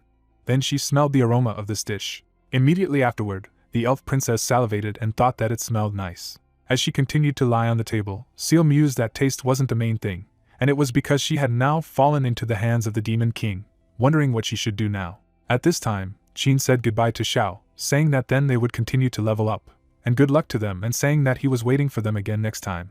Then, the white-haired guy and left his manor. Obara and Lu approached them from behind, asking what was there, and the bandit was glad to see them return. Looking seriously forward, the shooter said that the wars were divided into two parts, and they were responsible for preparing for a surprise attack from behind, and the healer noted that he would be very surprised. Smiling broadly, the brown-haired girl stated that she had used the money she had received this time to buy a very good cemetery, and that way, even if the Demon King wanted to execute them, they wouldn't become wandering ghosts. Looking at his allies, Jean explained that the Demon King was not angry with them. Suddenly turning back, Obara declared that she would be back in a moment. Grabbing her by the clothes, Lu stopped her ally, telling her to keep them, because sooner or later they would need them. Looking sharply to the side, the shooter asked what had happened. With a snide grin, the white-haired guy told me that it was unbelievable that the elves' legacy they had struggled to bring was just a doll, and he was so happy that he gave them 10 salt-baked chickens. Looking at him dumbfounded, Lu asked if he was talking about new artifacts, and he said that Horsetail hit him over and over again, and he could not feel it. Then, he imagined the image of the formidable Demon King in his mind. All the guys were delighted, realizing that being on the right side is great. At this time, Roland showed an empty hand, saying that he had obtained the Elven Wisdom Stone. All the people in the meeting room jumped up from their seats and asked what had happened, or if Master Roland had already made a mistake. After all, he was the hope of mankind. Looking dumbfounded in front of him, the man with the mustache stated that he had now realized that this was the type of thing that only smart people could see, and the guy with the gray hair had noticed that he saw it, and he was impressive, because this man was indeed the hope of mankind. Dumbfounded looking at his empty hand, the blonde guy asked how this could happen, because it was in his hand a second ago and suddenly turned into energy and disappeared in one instant. Looking at him puzzled, the man stated that it turns out that these are not things that only smart people can see, and his colleague asks why he didn't say it earlier, while Yuli was just silent. Looking menacingly forward, the member of the Sky City Council asked to stop causing trouble and explained that the Elven Princess had been resurrected, and this Wisdom Stone was the thing of the elves, so it was normal to return it to her hands. Looking in surprise in front of him, Roland asked if he had said that the Elven Princess had been resurrected, pointing the camera at the Demon King's residence, that he was also constantly watching every move of this monster. Using his magical eye, the members of the Council of the Sky City remarked that he had to admit that he was still an actor. Looking ahead with his disgruntled gaze, the blonde boy was telling that the Elven Princess had exploded in front of him. She couldn't be healed or anything. Rising from his seat, Julius confirmed the truthfulness of his words. Standing in front of his colleagues, the member of the Heavenly City Council explained that there were no more than two possibilities when such a situation arose, and first, he had deceived them, and since he had first gone there, he had always been in his power. Abruptly looking away, the priest said that he could not object. Suddenly, he looked in front of him again when he heard that there was also another possibility. A moment later, dark energy began to emanate from the people in the meeting room. With a furious expression on his face, Julius declared that he had betrayed them. Seal continued to lie on the table, thinking that these people had indeed left and simply abandoned her. Then she bit her lip in fear. At the same moment, Xiao came closer to her, noticing that they were finally left alone. Frowning at the intense fright, the elf princess reasoned that he really knew that she had woken up and knew what he would do to her. Releasing her inner energy from her hands, Seal decided to fight, and she knew that if she fought the Demon King, she had no chance of winning. Suddenly, the Demon King put his hand on her head. He stroked the elf princess's head, saying that she didn't have to be afraid. There were only two of them, and she could open her eyes and see that no one would hurt her. With a joyful expression on her face, Seal thought that these were kind and gentle words. Then, she opened her eyes, reasoning that it was the Demon King who somehow radiated warmth. In front of her was a huge apartment in which she and the protagonist were. A moment later, she saw Zhao's malevolent essence, using the True Vision Eye Elf's passive skill. At the same moment, The Demon King abruptly jumped back in fright as Seal suddenly turned into a small doll, saying that she was still very scared, and then asked why she had changed and shrunk. At the same time, a man entered the meeting room of the Heavenly City. At this time, Julius looked menacingly before him, saying that the second reason might be that he had betrayed them. Looking dumbfounded in front of him, Roland could believe what he had heard. Immediately afterward, the member of the Heavenly City Council waved his hand. At the same moment, rays of red energy appeared on the right side, and these same rays were also heard from the left edge. A moment later, the blonde guy was chained in a known barrier, which greatly frightened him.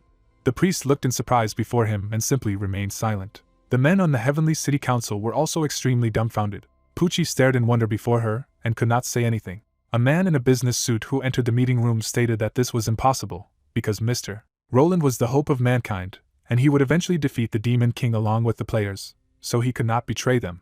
At the same moment, a blow of red energy fell directly on this person. The guy who noticed this was very surprised. Moments later, the same man slammed into the wall. Then, interference began to appear around him due to Agent 007.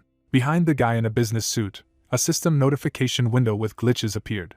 At this time, Julius was aiming in front of him with his pistol. The men in the Heavenly City Council looked in front of them in surprise. Pucci and her colleague also looked away dumbfounded, looking at, magically one gun in Julia's hand. People claimed to be an S+ level artifact given by God, the number 3 Demon Slayer. Observing the man in business suit, around whom the interference of the system appeared, the members of the Council of the Sky City noticed that this artifact was able to borrow the power of the creator of the god Moxie. Agent 007 stared emotionlessly in front of him as people added that no one would be able to resist his energy. A moment later, the man in the business suit bowed, saying that everything he had said was true. Grinning mischievously, Julius noticed that it was much better this way. Gritting his teeth in displeasure, Roland couldn't believe what was happening. Suddenly, a member of the Sky City Council pointed his gun at the blonde guy. Julius continued to aim at himself while his colleague asked if he thought it was not very appropriate. With his menacing gaze forward, the member of the Sky City Council stated that the times of emergency required extraordinary countermeasures, and now that the situation was out of control, they had to take more extreme measures. Then he pulled the trigger, adding that whether he was a traitor or not, they would know by looking at the underlying code. Suddenly, the narrative of the story is transferred to the cat, who was looking in surprise in front of him and meowing. At this time, Xiao ran towards the exit and noticed him. Looking at his pet, the Demon King clarified that he was really asking where he was going, and explained that he was going to go and evaluate this doll. Holding the reincarnated princess of the elves in his hands, the protagonist said that he did not know why, but no matter what he did, he could not make her look like an adult, so he was worried that she was broken, and wanted to go to the store to ask. Hearing his words, I am extremely touched by this attitude. Closing the door behind him, Xiao asked the pet to be a good boy and look after the house, as well as not to let the evil mice enter it. Suddenly, the Demon King noticed something behind him. At this time, black clouds appeared in the sky. Looking up in surprise, the protagonist asked why the clouds were so dark. With a stupid expression on his face, he assumed that there might be a heavy rain. Opening his umbrella, Xiao remarked that it was good that he had taken it with him. At this time, Julius aimed his gun in front of him, asking if he also wanted to confront him. At the same time, Archbishop Pucci stood in front of the imprisoned Roland, defending him. Pointing his magic pistol at the woman, the member of the Council of the Heavenly City remarked that he remembered that she must be like him, a supporter of the main struggle, to which he received a positive answer. Looking away, fragments of level 84 memories appeared in her mind, and the Archbishop mused that if she could win, she would indeed be the main fighting force. Suddenly looking down, Pucci thought that the Demon Slayer weapon, borrowing the power of the god, was the most powerful trump card currently, and even if there was a fight with the Demon King, there was no chance of winning. Looking at the imprisoned blonde guy, the white-haired woman reasoned that if they could win, that the situation could change completely, and wanted to know what he thought about it. Suddenly, clenching her hand into a fist, the Archbishop concluded that she had agreed to start a war, but she had also seen the strength of the Demon King with her own eyes and believed that he, the only one in the world who wielded the Demon Slayer weapon, had the strength to resist him, and offered to fight him himself, using her strength to make them realize their stupidity. Looking menacingly in front of him after what he had heard, Julius simply remained silent. When choosing his gun, he noticed that it made sense, and Pucci said that she would leave first. Then, the member of the Sky City Council waved his hand, stating that everything was decided then, and Roland asked if he was serious. Putting the weapon in the inner pocket of his jacket, Julius said that he would go and meet this Demon King in person, so that they could all see what the true hope of mankind was. Looking dumbfounded in front of him, the blonde guy begged not to cause more trouble, because the Demon King is not as simple as he thinks. Snapping his fingers, the member of the Council of the Sky City noticed that he would already confirm this personally. Suddenly, a portal appeared under the priest's feet, and Julius told him to just wait for good news in himself. A moment later, Roland disappeared from the meeting room. Looking confidently in front of him, Julius noticed that this was good, and told him to prepare to fight the Demon King. At this time, glows of purple energy appeared in the mall, and a member of the Sky City Council ordered the closure of all gaming industry services, such as shops and trading houses in the safe zone. The merchant player character stared out the window in surprise, which flashed purple energy as Julius continued to say that all NPCs should be removed from the safe zone. Glancing at the heart-shaped tower, he noticed that the barrier needed to be turned off, although it made no difference whether it was turned on or not. At this time, the gun, which was in the sky, released its barrel forward. The people on the street stared in surprise at the huge spaceship on top, and Julius stated that it was necessary to prepare the number 3+ Demon Slayer for shooting. Standing behind the member of the Sky City Council, Poochie asked if he was going to disable the safe zone. Turning to her, Julius asked what was left to do if the shopping district had almost become the home of the Demon King, and the Archbishop remarked that if he said so, then there was nothing to be done. With a snide grin, the white-haired woman mused that this was indeed a serious move, and if she won, then everything would go as it should. At that moment, Julius looked out of the window at the soldiers gathered below near the building, and told them to follow him. Looking down, the member of the Sky City Council stated that even if the Demon King could not be killed, the elf must be brought back. Looking away, Yuli also ordered to contact the media. While the error was displayed on every screen in the city, he added that this was necessary in order to organize a global live broadcast. Looking menacingly ahead, the member of the Council of the Heavenly City concluded that everyone in the world should see what real hope looked like. There was a sign on the door of the store that it was closed, which greatly surprised the man. Looking dumbfounded in front of him, Xiao noticed that this simply could not be. With a straight face, he assumed that perhaps it was a holiday. Then he silently looked at the people who were running down the street, and shouting that they had to leave quickly if they didn't want to die. Looking in surprise in front of him, the Demon King mused that since it was a holiday, they wanted to go on a journey. At the same moment, the guy in the gray sweater looked at the protagonist puzzled, saying that the safe zone had stopped working, so he had to run right away, and he was very surprised by this. Looking forward with his admiring gaze after hearing this, Xiao wondered if even the system divine artifacts were resting, and the game world really had good privileges. Suddenly, a leaflet fell next to the Demon King. Looking at it, he noticed that real estate prices in the shopping district were strongly surging. With his mouth wide open in surprise, the protagonist couldn't believe that housing prices had fallen. Falling to his knees, he finally realized the seriousness of the matter. Suddenly, a huge number of warriors appeared behind him. Xiao turned back in surprise when he noticed the opponents approaching. Looking menacingly in front of him, Julius noticed that he had finally met him. Looking forward with his frightened gaze, the Demon King asked what he meant. At this moment, the elf princess was peeking out of her bag, wondering if she had fallen asleep again. In front of her, she noticed a huge crowd of soldiers and asked what was happening. Suddenly crying, Seal assumed that perhaps demons and humans were fighting for her again, and the tragedy of 1,000 years ago was about to be repeated. Holding the bag with the elf with his hand, the protagonist told her not to be afraid, because he was going to count to 3. Standing in front of a huge number of opponents, Xiao began a countdown. With an admiring expression on her face, Seal wondered if the Demon King was going to act, and asked the others to run away, because they would not defeat him. After a moment, Julius and his warriors were a little frightened as the Demon King continued to count. Abruptly closing her eyes, the elf princess reflected that her existence was so harmful to the country and the people, so she was unworthy of ordinary happiness. Immediately afterward, the protagonist began to run away from his opponents as he finished the countdown. Realizing what had happened, Seal was greatly startled. At that moment, the soldier looked at his commander, asking if he really wanted to pursue him, and he stopped him. Directing his menacing gaze forward, Julius suggested that perhaps this was some kind of trick. Suddenly, he noticed Xiao fall on the road. Looking puzzled in front of him, the warrior asked what now, and the member of the Council of the Heavenly City thought that this was even more suspicious. After a while, the Demon King was tied up and trembled with fright, not understanding why he had been captured. Puzzled by what was happening, the soldier noticed that he did not expect that everything would be so simple, and Yuli agreed with him, saying that he was also in complete shock. The member of the Sky City Council stared menacingly in front of him, asking if they had reached the elf, or the Wisdom Stone, and his subordinate explained that although he was bound, it was still a little scary to search him, so they did not dare to act.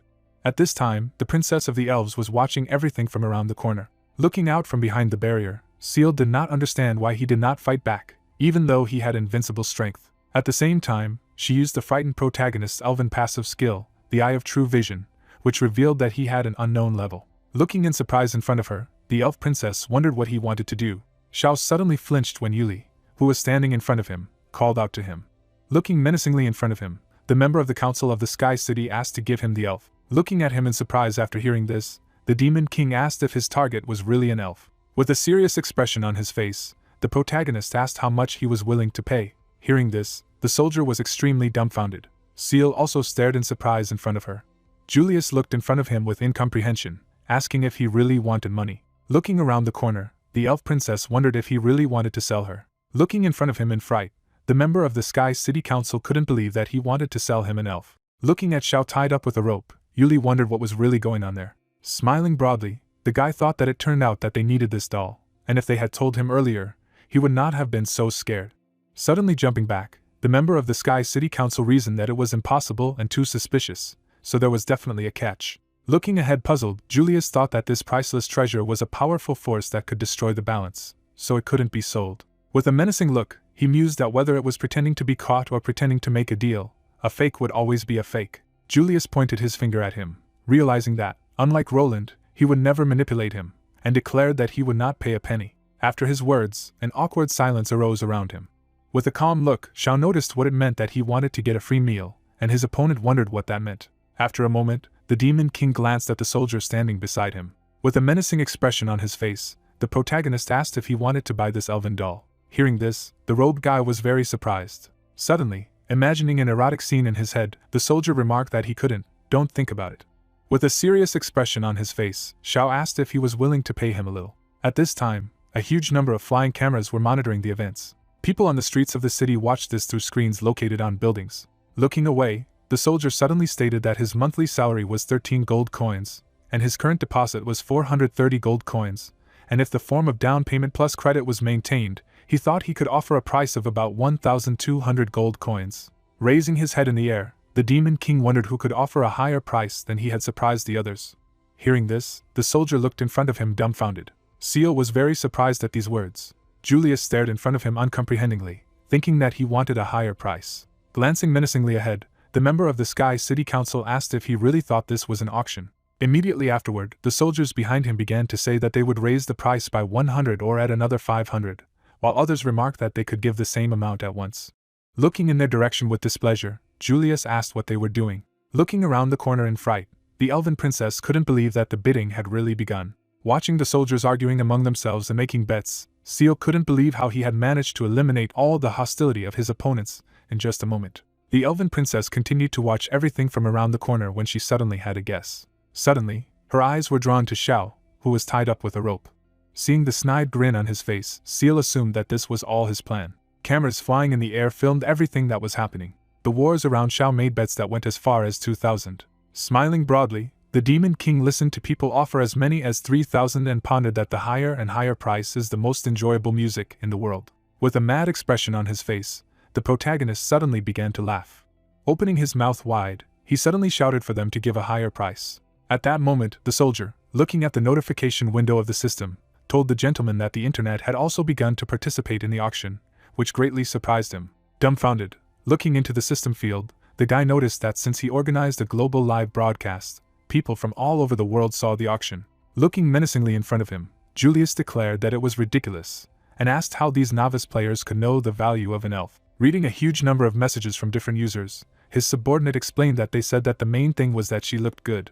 Hearing this, the member of the Heavenly City Council fell into a stupor of surprise. Looking at his subordinate, he asked where they got the money to participate in the auction. Visualizing people who put money in one box, the soldier explained that they were engaged in crowdfunding. Hearing this, the three guys were extremely dumbfounded by such behavior of people. Looking away in surprise, Sia wondered what crowdfunding was. After all, it was an outcast of the era and had slept for 1,000 years.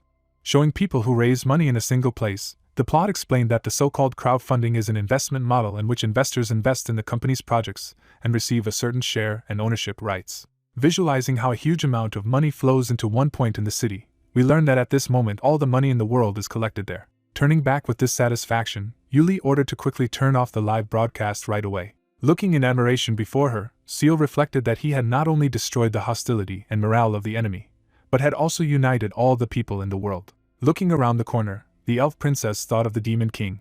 Looking at Zhao's smug smile, she realized that he was indeed different. Looking up, the Demon King pondered that reselling rare items from the souvenir shop was a profitable business, and it was also possible to conduct live broadcasts of the sale of goods, and had never thought that there was such a lucrative business. Suddenly, The protagonist was very excited, imagining a souvenir shop in his mind, which was actually an ancient ruin, and reasoned that he should ask Sheen to bring something else from there, and then he would get rich. So it was surprising that they managed to get such a thing. At this time, the white-haired guy was awkwardly scratching his cheek, saying that he had a feeling like the Demon King was thinking of him, and Obara was asking what was going on, while the plot explained that the first team of humans was currently on missions to escort the mechanical chicken, and after completing the mission, they would gain 1500 XP. Suddenly, Xiao noticed an elf doll approaching him, which was addressing him.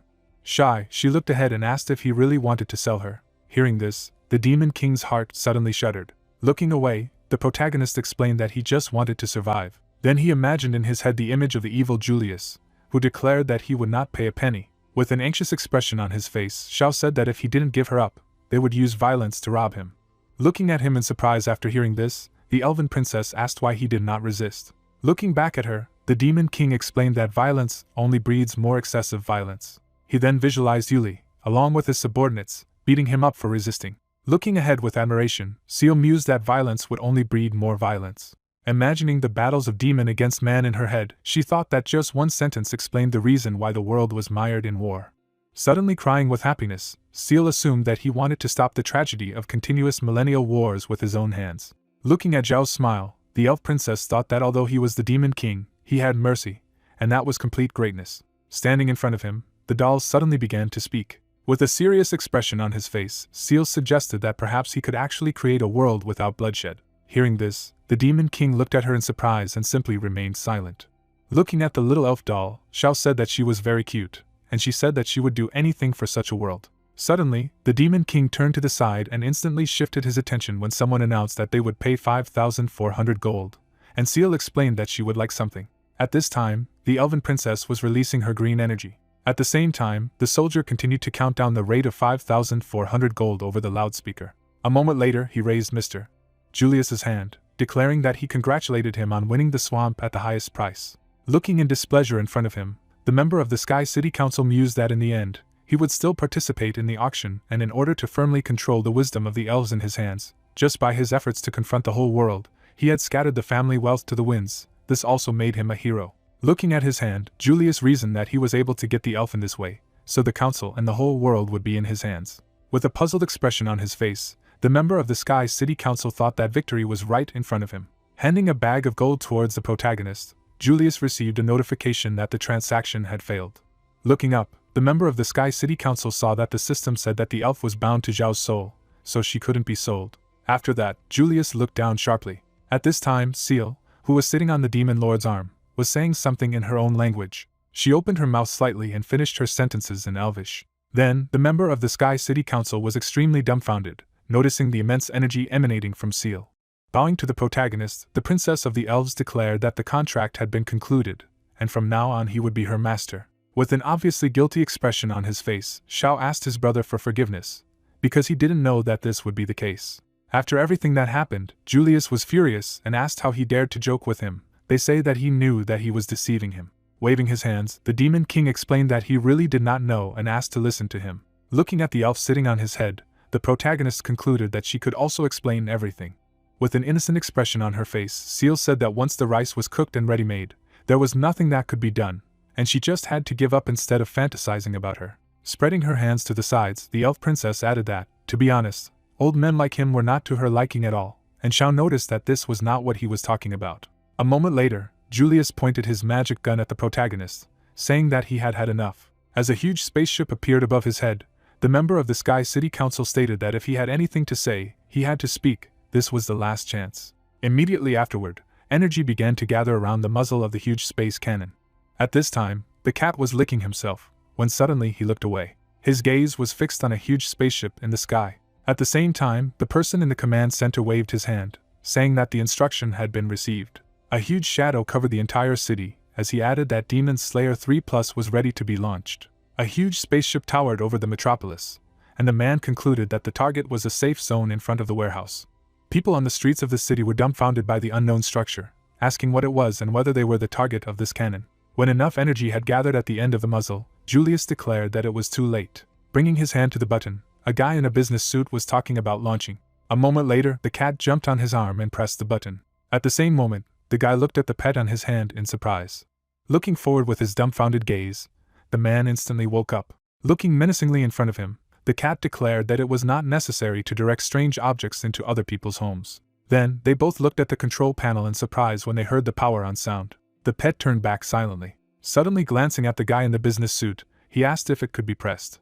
At that moment, a huge cannon on the spaceship was firing. People were very scared. They say that everything is over. A huge beam of red energy was directed towards the ground while the man declared that the city would be destroyed. Suddenly, everything around this beam froze. Glancing sharply to the side, Julius asked if he had stopped. At the same time, the attack of red energy began to gradually dissipate, and the member of the Heavenly City Council noticed that not only had it stopped, something else was happening. Noticing how the beam fired from the space cannon returned back, Julius spoke about it. At this time, a huge amount of red energy was returning back to the muzzle of the gun. Being in the control room, the cat sucked all the energy into itself. Dumbfounded, looking in front of him, Agent 007 asked how this was even possible. He observed a pet that absorbed a colossal amount of red energy, and declared that this power of the creator was the most powerful and highest in the world. In the end, the cat swallowed the last particles of this energy. He then jumped onto the table next to the control panel. Stroking his belly, the pet noticed that it was quite tasty and actually a little like cat food that the owner gives. Looking at him dumbfounded after hearing this, the guy in a business suit couldn't believe that this energy resembled the taste of a cat's box. Suddenly standing on his hind legs, the cat asked for forgiveness. With a furious expression on his face, he stated that they could destroy the entire city, but it was a bit impolite to target his house. After his words, Agent 007 was very frightened. Falling to the floor in fear, the guy in a business suit asked what kind of creature he was and why he had creator-level abilities. With a snide grin, the pet declared that he should ask what kind of creatures his owner was, and he was only a small cat. At the same time, a huge cat-type monster appeared behind the pet's back, and he himself explained that he was raised by the owner to protect their house. Hearing this, Agent 007 was dumbfounded. In the muzzle of the huge space cannon, there was nothing but dust. Suddenly, there was some unknown explosion. A bright light flashed in the sky above the city. People on the street asked what happened and whether there was an explosion. Looking up in surprise, the man noticed that it was not an explosion. Watching the huge number of lights that spread in different directions, the guy noticed that it was fireworks. At the same moment, Agent 007 was falling down along with the wreckage. In turn, the cat deftly jumped between the parts. Suddenly, he turned back sharply. In front of him, he saw Roland imprisoned in a magical barrier. Noticing him, the guy looked in surprise in front of him. At the same time, the pet grinned a little. Then the cat waved his finger. Immediately afterward, the barrier that bound the priest shattered. With his serious gaze forward, he asked why this had happened. At the same moment, the cat jumped sharply over the wreckage of the ship. Roland continued to silently follow him with his eyes. People on the streets of the city looked at the fireworks, saying that something was falling. After seeing the huge amount of debris falling from the sky, they didn't understand how it was possible that these fireworks were made of steel. Dumbfounded, looking upstairs, the guy ran up and said that if it fell, everyone would die, and his friend asked him to look there. At this time, Roland freed his energy more dearly and destroyed all the debris, and the man declared that he was the savior of the world, who shone from the fiery flowers. The blonde guy deftly wielded his blade while people said that he was crushing all the falling steel. After some time, the priest landed on the ground, and people called out to him, saying that he saved them, so he is definitely the hope of humanity. Immediately afterward, Roland took a step forward. Suddenly, he was surrounded on all sides by people who expressed their gratitude, saying that they would not have made it without him, and he was their hope. Waving his hands away from them, the priest laughed, noting that he had not actually done anything while the people were asking for guidance on the true path. Suddenly, Roland noticed something to the side. On the balcony of one of the houses, he saw a red cat. The pet grinned mischievously, saying that the back scratcher he had given him last time was quite comfortable. I look at him in surprise. The blonde guy heard words of gratitude. The priest remained standing alone in the middle of the street, while the cat explained that he had repaid him for it. After everything that had happened, Roland was a little embarrassed. Looking away in puzzlement, he did not understand what such an atmosphere was for. Julius fired his pistol at Xiao standing in front. Looking dumbfounded at his weapon, the member of the Sky City Council asked if Fighter 3 had become like a small water pistol, stating that according to the agreement, the energy released could return the objects of the game world to their original state and rewrite them. Looking ahead in surprise, he pondered that if the real power was in the 3+ fighter, it was only a mini version, but it shouldn't be so weak, and didn't understand what was going on. During the same period, a huge number of explosions occurred above his head. Turning back, Yuli shouted about the Fighter 3+. A member of the Sky City Council was watching the incomprehensible lights in the sky. Looking furiously in front of him, he asked if his weapon had turned into fireworks. At the same moment, the Demon King put his hand on his shoulder. With a disgruntled expression on his face, the protagonist stated that he could not use a water gun to kill people just because the deal did not go through, because he was no longer a child, and noted that he was scared, and now he is a little angry. Watching the fireworks in the sky, Xiao asked why he would gather so many people just to shoot him with a water pistol, and he didn't think that there would be a celebratory fireworks today, although he looked quite beautiful. Julius looked dumbfounded in front of her, thinking that the most powerful weapon given to them by the system had turned into a salute. Barely standing on his feet, the member of the Council of the Heavenly City realized that it really looked festive. Suddenly, the protagonist grabbed it with his hands. At the same time, Julius looked at him in surprise. With a snide grin, Xiao remarked that he had a good temper, he shouldn't be joking like that. Leaning towards the member of the Council of the Heavenly City, the king of the Heavenly City stated that he saw that he was actually a very bad person. He wanted to remind him that he could be beaten for such a thing, and if it were not for the lack of strength, he would now start a fight with him, and also asked what would happen if he met a very strong and cruel person, asking to answer at least once, if he hears. Falling on his knees before him, Julius declared that he had heard everything. At this time, the devils were watching from the roof of the building, and Babylon noticed that, as she had said, the great demon king could not wait to save them. Looking forward with her joyful gaze, Belial noticed that she had already prepared to fight to the death for the demon king, and the girl with the white hair said that no one could have thought that the income of the great demon king would be so impeccable. The devils were then delighted, remarking that it was indeed too unbelievable. After all, he had obtained the princess of the elves, defeated high-ranking people, destroyed the main weapon of humanity, destroyed the will of the enemy, and used mercy and fear to intimidate. At the same moment, everyone looked sharply to the side. He fixed his surprised gaze on the roof of the building. The guy continued to look there and just kept silent. Suddenly, the princess of the elves, sitting on his head, asked the master if there was anything there, and he replied that it seemed to him. Glancing at her, the demon king remarked that since the deal had been made, he was going home. With a surprised look on her face, Seal asked if she should go with him. Smiling broadly, the protagonist concluded that now that she was attached to him, there was nothing he could do, so they would just go together, and the girl agreed. As he continued to look at the doll on his head, Xiao concluded that he didn't keep freeloaders and asked if there was anything in her body that could be grown every day and sold, and the elf princess explained that she didn't seem to have such an ability while he asked how she was doing with her household chores. The soldiers watched the demon king walk away from them, asking when the holidays would end. The wars stared in surprise in front of them, while the protagonist added that otherwise, this safe zone would cease to be safe, and debt would no longer cost money, so they would be poor. Turning sharply back, the soldier told his master that they were leaving.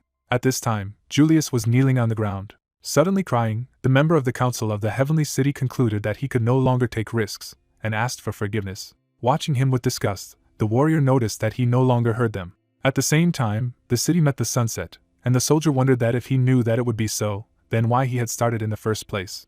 Then, the plot was shown to us by Julia with an elf in her hand and explained that the result of this live broadcast was that Seal was acquired by him. The narrative of the story shifts to the guys who were approaching the spaceship that fell to the ground, until we learn that it was all guesswork by players who were watching the live stream, and the real result is that the 3+ fighter was badly damaged. Looking to the side, Agent 007 said that the wreckage had been found. With her serious gaze forward, the Archbishop declared that let people come and transport the wreckage back because it was time to inform God of the situation they were facing. Then the plot again showed how Julia was taken away by the police, and told that the so-called counselor who won the auction did not actually receive the elf, and as the first culprit, he was taken back to the Sky City awaiting trial.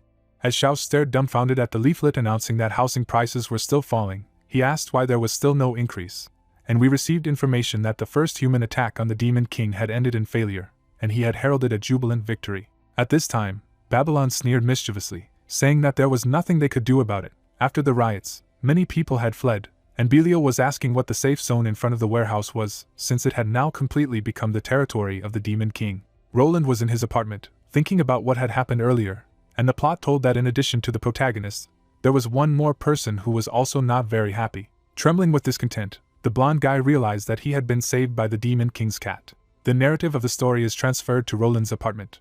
Standing in the middle of the room, the blonde guy thought that he was very sorry that he had been saved by the Demon King's cat. Gritting his teeth in displeasure, the priest realized that this was the most shameful thing. Remembering how Bao snapped his fingers while standing on the wreckage of the ship, Roland reflected that the most shameful thing was that he couldn't help but remember the scene when he saved him. Then the image of a smiling ginger cat appeared in his mind. Furiously clutching his chest, the blonde guy told himself to wake up. Trembling with displeasure, the priest pondered that he was a subordinate of the Demon King, the most evil enemy in the world, and should carefully remember what he had done and what atrocities he had committed. Visualizing the image of Bao on the shipwreck again, Roland realized that the people from that area had survived only thanks to him. Suddenly blushing with embarrassment, the blonde guy suggested that perhaps he was actually a kind and good cat. Hitting his head against the wall, the priest declared that the more you think, the more ridiculous it seems. Suddenly, he was in love, and Roland was saying that he was the hope of humanity, and the one who led human players to destroy demons, so he shouldn't be confused by this creature. Suddenly, an agent came to his apartment, who said that there was a parcel for him. At the same moment, the blonde guy looked sharply in his direction. Seeing his expression, the guy in a business suit was very surprised. Taking the gift box in his hands, the priest activated inflexibility, magical protection, all attribute upgrades, and magic resistance, saying that he was careless and almost fell under the spell, so he should not relax while fighting demons for a moment. Suddenly, he noticed a letter lying on top of the box and asked if it had been sent from the safe area in front of the warehouse. Roland then began to read the contents of the note from Xiao, who thanked him and stated that he was the first person he had ever met who had given him a helping hand, so he didn't know how to thank him. After opening the box, the blonde guy noticed that there was a small kitten inside, and finished reading the letter that the Demon King hoped that he would like the gift. At the same moment, the priest shuddered with cuteness. Immediately afterward, Roland would close the front door and stop at the lead.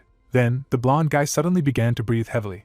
Imagining a huge night metropolis in his head, the priest did not understand how he could withstand it. At this moment, Xiao received a notification on his smartphone. Smiling broadly, he thought that brother Roland had received express delivery from him. Then he put the towel on the hanger, saying that he would leave it there. Seal, who was in the water, thanked him for this. Sitting in the middle of a huge hot tub, the demon princess noticed that the demon king was very gentle and caring. Suddenly embarrassed, she thought that this demon king was indeed different, and he had powerful strength but great nobility. Looking down sharply, Seal remembered that the prophecy said that humanity would be the ultimate victor. Suddenly, the thought arose in her head that such love should not be allowed. Immediately afterward, the elf princess imagined in her mind Roland, who in her opinion was an unscrupulous thief who had robbed the tomb, and Chin, who had sold it for food, as well as Julia, who was just a nasty old man, and understood that instead of letting the world fall into the hands of such people, something else must happen. Suddenly, clenching her hand into a fist, the girl thought that if there wasn't a single good person, it was better to let the Demon King rule the world. After all, he might actually be able to change the future and end the war. Standing in the middle of a huge hot tub, Seal was about to let her use the wisdom of the elves to help him achieve all of this. As she approached the exit of the bathroom, the elf princess pondered that it was possible to unite their races as children for the sake of peace and love. Although such arbitrary decision-making was not very good, so it was better to ask the master before doing anything. Suddenly, Belial appeared behind her, calling out to the newcomer. Directing her menacing gaze forward, the devil advised her not to do unnecessary things. Hearing this, Seal turned sharply back in fright. Suddenly, approaching her, Babylon explained that there were some rules, so you shouldn't blame them for not telling her. With fear on her face, the elf princess couldn't believe that they were Lord Zhao's subordinates. Looking at the girls behind her, Seal mused that when she looked closer, she saw that they were S-class demons with a level greater than 3 digits. The fierce gazes of these two devils, the elf princess wondered what was going on. After all, unlike the Demon King, they emitted a very dangerous aura. While with them in the hot tub, Seal wondered if they were going to disobey the will of the Demon King and prepare to lynch her and strip her of her elven heritage, namely the Stone of Wisdom, even though she had already decided to help their master. Placing her hand on the shoulder of the elf princess, the devil heard her say that she should have thought about it earlier, and although the Demon King is kind, all his subordinates are bloodthirsty demons, so they are all jealous of the strength of her elven people. Trembling with fear, the girl did not know what to do if a fight began, because the Demon King would think badly of it, but if he did not resist, she would be destroyed. Looking at her with displeasure, Belial told her not to even think that if their master allowed her not to do household chores or not to cut horns for sale, then she was the main girl in the house, and Babylon noticed that this was so, and asked not to take herself too seriously. Upon hearing this, Seal turned back in surprise, thinking that it was like a phrase from an ordinary character from a third-rate Mary Sue manga. With her hands folded at her chest, the violet-haired devil was telling that while chasing her master, she had eaten rotten apples and had been killed by hateful people, and it was not easy to return to him. And the girl with white hair ran up that no matter how noble they were, they had to act like small pets and pretend to be friendly towards these selfish and ugly people. Jumping abruptly out of the water, Belial asked if she knew how much they were paying their master, and if she knew how difficult it was, which surprised even Babylon. Suddenly flushed, the violet-haired devil was telling her that she was doing all sorts of strange things for the sake of the Demon King, and Seal ran up to say that it was hard to assess, and the white-haired girl didn't understand why she looked joyful. Suddenly blushing with embarrassment, the elf princess finally understood what she was talking about. Trembling sharply with fear, the princess of the elves said that this was the matter, she thought that everything was very simple. Imagining the ancient ruins in her mind, Seal thought that the path of peace chosen by the Demon King was very difficult. Visualizing Xiao shaking Roland's hand, she thought that she should be friendly but not humiliated, and also be polite but not abandon her people. Sitting in the middle of a huge hot tub, the elf princess reasoned that this game was so dangerous that even a 3-digit level demon had to make every effort, and she was very careless. Looking thoughtfully in front of her, Seal thought that it was all thanks to the immense strength and wisdom displayed by the Demon King, which made her relax. Her eyes from the realization of everything that was happening, the princess of the elves reasoned that she should postpone the question of having a child for the time being. She continued to sit in the water and just didn't say anything, and Babylon asked why she didn't say anything, while Belial said she wasn't even looking at them. Jumping abruptly out of the water, the girl with white hair asked if she was looking down on them, and said that she was going to slap her smug ass. By releasing her inner energy more dearly, Belial stated that she would see the difference in effort between them. Then she turned her menacing gaze forward. Immediately after, the purple-haired devil swung her fist to perform a strike. At the same time, she pointed her fist towards the elf. Suddenly, Seal bowed, saying that she didn't know everything yet, so from now on, she would have to ask her 2 sisters for advice. Hearing this, the devils were greatly delighted, and Belial asked if she had called her sister, and had really done so, and Babylon remarked that she had never heard her called that before. Placing her hand on her chest, the devil with purple hair asked her sister to tell her what to teach her. Making a low bow, the princess of the elves remarked that although she had once been a very important person, she knew that the kingdom had already fallen and all her people had perished. Standing across from her older sisters, Seal said that she woke up alone in a strange environment, even though she had decided to serve Mr. Xiao, but she didn't know what to do, and she didn't understand anything about household chores and rules. Innocently looking away, the elf princess said that she was asking her 2 sisters to teach her what to do, and if she did something wrong and was kicked out, she would be alone again. After her words, it was as if a love arrow shot at the devils. With an embarrassed expression on her face, Belial noticed that she was such a poor thing, and it seemed that only they could help her. Looking at her friend, Babylon assumed that this was probably indeed the case. Pointing her hand at herself, the white-haired girl stated that from now on, if she had any difficulties, she just had to tell her, and she would support her, after which she would call out her name and level, which was 101, and introduce herself as one of the 7 heavenly demon kings. Set his fingers up, led the conclusion that her special skill is transformation, and she especially likes to become something bigger, tough and powerful. Looking ahead seriously, Belial called out her name, revealing that she was the crowned Uwu, the first of the 7 heavenly kings, and had a special ability to foresee, and was the first high-level demon to know about the existence, appearance, and whereabouts of the demon king, as well as the only one among them who had heard the prophecy. While a red cat was sitting on a tree branch outside, a devil with purple hair said that this pet was guarding the house from the outside, and he was the future demon lord, since he was connected to the king and destroyed the 3+ fighter. Placing her hand on her thigh, Belial explained that at the behest of the demon king, they usually disguised themselves as level 1 small pets, while Babylon said that penetrating deep into the human race and destroying it from within was the demon king's plan. Pointing her finger upwards, the white-haired girl remarked that she only needed to perform the role that the demon king had given her to do well, and that she had to act according to the situation and not worry about the rest of the matter, because they were given 3 cookies every day, and the demon king never mistreated them. Looking in admiration after all she had heard, Seal said that she understood everything, and therefore the master said that she was a doll. Smiling broadly, the elf princess thanked her sisters for their guidance, and stated that if they didn't mind, then from now on, they would be real level 1 sisters. Looking at her hand, the devils were simply silent. Then they carried their hands to her and agreed to this offer. With a joyful expression on her face, Seal offered to work together for the sake of the master's high ambitions, namely to build a world without wars. Looking at her in admiration, the devils agreed to work together for the sake of the master's high ambitions to completely destroy humanity for the sake of demon rule. A ginger cat outside was watching the girls who were going to be friends. Looking smugly in front of him, the pet thought that in any case, he was the master's favorite. The girl put her hand to her face. The thought arose that she needed to remember how the maid served him in the past. She was holding clean things in her hands. The hero looked at the food in surprise. A gleam appeared around the bed. Plants began to grow actively.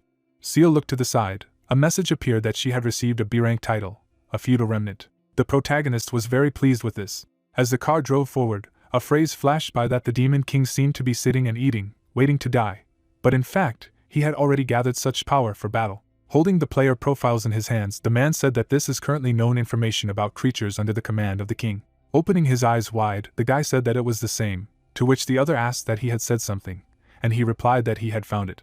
Raising his finger up, the young man said that the cutest cat, to which the officer replied that let it be more serious, is not something that can be just joked about. Turning his head, he added that Belial was the first to appear. She also had the biggest role, and she was also in human form. She seemed to have more potential than Bao. That's right.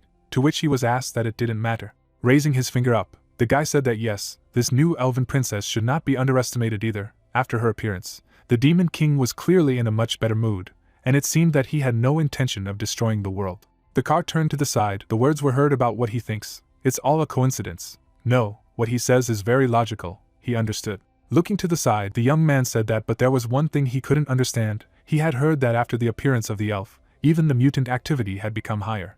Holding the questionnaire in his hands, he added that moreover, the elf's level was only 2-digit, and the king's level was 4-digit. Mr. Roland thought that with her, he would be able to defeat the king. Looking out the window, the employee heard that the so-called power of the elves was capable of shaking the scales, to which he replied that this was already a secret that they could not touch. Raising his eyebrows, he thought that even mutants were affected by the power of the elves that makes all species obey it. The car stopped. It was said that it had nothing to do with them, they just needed to do their job well. Their job was to keep an eye on the Demon King when he went to the supermarket. They waited for him to walk around the supermarket. After he went out, they saw if he needed a car, and drove him home. The hero opened his eyes wide and said that the discount was really big. After Seal's arrival, the consumption of cookies increased and it was necessary to buy more flour for cooking. He looked at the products. Taking a packet of flour, the protagonist said that the difference was small. He froze, remembering the elf's words that it was okay for her to eat the cookies. Closing her eyes, she said that everything was fine, she would get used to the food. MC watched her. The girl was holding a cookie in her hands. Closing his eyes, Xiao said that it didn't matter. Holding the basket in her hands, Seal asked that they did not buy flour, to which he replied that they went shopping together for other necessities. She froze in bewilderment. They looked at the cat. A phrase flashed by that he bought 2 cat beds. The hero pointed to a new duvet. They were smiling as they looked at each other. Closing his eyes, the protagonist said that he would go to the checkout to pay the bill, to which the lady replied approvingly. He was holding the phone near the cash register. Looking away, the elf thought that there were 2 cat beds, 1 bed. The girls were combing the cat. With their eyes wide open, they wondered what was going on. What was the unknown premonition? Leaving the store, the MC said that they would go home. Standing in front of his grandmother, the guy shouted that he should give it to him. Taking the bag, he added that she did not need them. Looking to the side, the hooligan said that they were leaving. Food was lying on the ground. Standing beside the old woman, Xiao asked if she was okay. He looked at her silently. Lowering her gaze, the woman said that this was her eldest son. He was not doing this for the first time. Sitting on the bench, the hero asked that he had taken her money, to which the grandmother replied that he said that he needed the money to improve his combat power, otherwise he would not be able to survive. He would not do anything about it. Closing her eyes, she added that every time he took money from her for food and used violence, it was really frightening. A phrase flashed by that her production skill was a novice tailor, earning a small profit by making bags from linen fabric. The protagonist looked at her when he heard that the most outrageous thing was that the pet was trying to protect her, and her son had done such a thing to him. The pet looked surprised, and the woman said that he smeared him with chili sauce. Their eyes widened as they stared at him. MC paid attention to the notice. A daily task appeared. Looking down, he thought that daily tasks, in other words, this old lady had to deal with it every day over and over again. The dog barked at the guy. A phrase flashed by that he knows who is kind, so he always wants to protect her. Closing her eyes, the grandmother said that but he was too weak and not too smart, to which Xiao replied that it was sad, they would help. The elf smiled and said that they should leave it to her. Looking at her, the hero said that then he left it to her, to which she replied approvingly. The girl began to wash the pet. She was standing in the lavatory. Sitting on a bench, the old woman said that when she was younger, she also played with her husband in this way, to which the protagonist asked. Looking away, she added that it was he who had called her mistress. MC smiled when he heard the question that by the way this girl was an elf. Yes, to which he replied approvingly. Raising his eyebrows, he asked how she knew this, to which the woman replied that everyone had seen their broadcast about her sale. Turning her head, she added that while no one knows exactly who he is, everyone will recognize him, the mysterious internet celebrity. Sitting on the bench, the grandmother said that but she didn't expect him to take such a precious servant with him, to which Xiao asked what it meant. She looked at him silently. Closing her eyes, the woman said that she saw that he had a kind heart and a clear look, so she would tell him. The beast took the girl's hand. A phrase flashed by that this creature that was hunted by countless people, just a little carelessness, and someone would come and take her. Sticking out his tongue, the monster said that he had finally found her. Holding the elf's hands, he added that he was a mutated desert wolf under the command of Lord Fenrir. He had been ordered to find the elf. Smiling broadly, the wolf said that it didn't really take any effort. There were rumors that protection in this safe zone was useless, and it really was. Seal looked at her in surprise and asked if it could be a wolf-type mutant. The beast looked at me angrily, and said that it was indeed worthy of the elves, that their wisdom surpassed that of ordinary humans. Pointing to the side, he added that but the Lord is different from ordinary mutants, they call him a king, and his awakened talent is unprecedented. Over time, he can become a creature that will replace demons and humans and stand on top of the world. The creature was looking at the TV. His eyes lit up orange. The TV was in the middle of the room. The words were heard that he needed her. A broadcast appeared on the screen. Grinning, the wolf said that therefore he had been ordered to come. Thanks to the strength and wisdom of the elves, the growth of their species would be unstoppable. Looking at him, the girl replied that since he was watching the live broadcast, he should know that she already had a master. Smiling, the beast asked what she was saying about a weak and short chicken or an old man with a bitter expression. Frowning, the elf replied that he was a rude and ignorant dog. She was giving him a chance to retract his words, and she would not punish him. Sticking out his tongue, the monster asked what she thought she could tell him. Pointing at the girl, he added that she looked dissatisfied, but she hadn't escaped from his shackles. She thought he couldn't understand what was going on.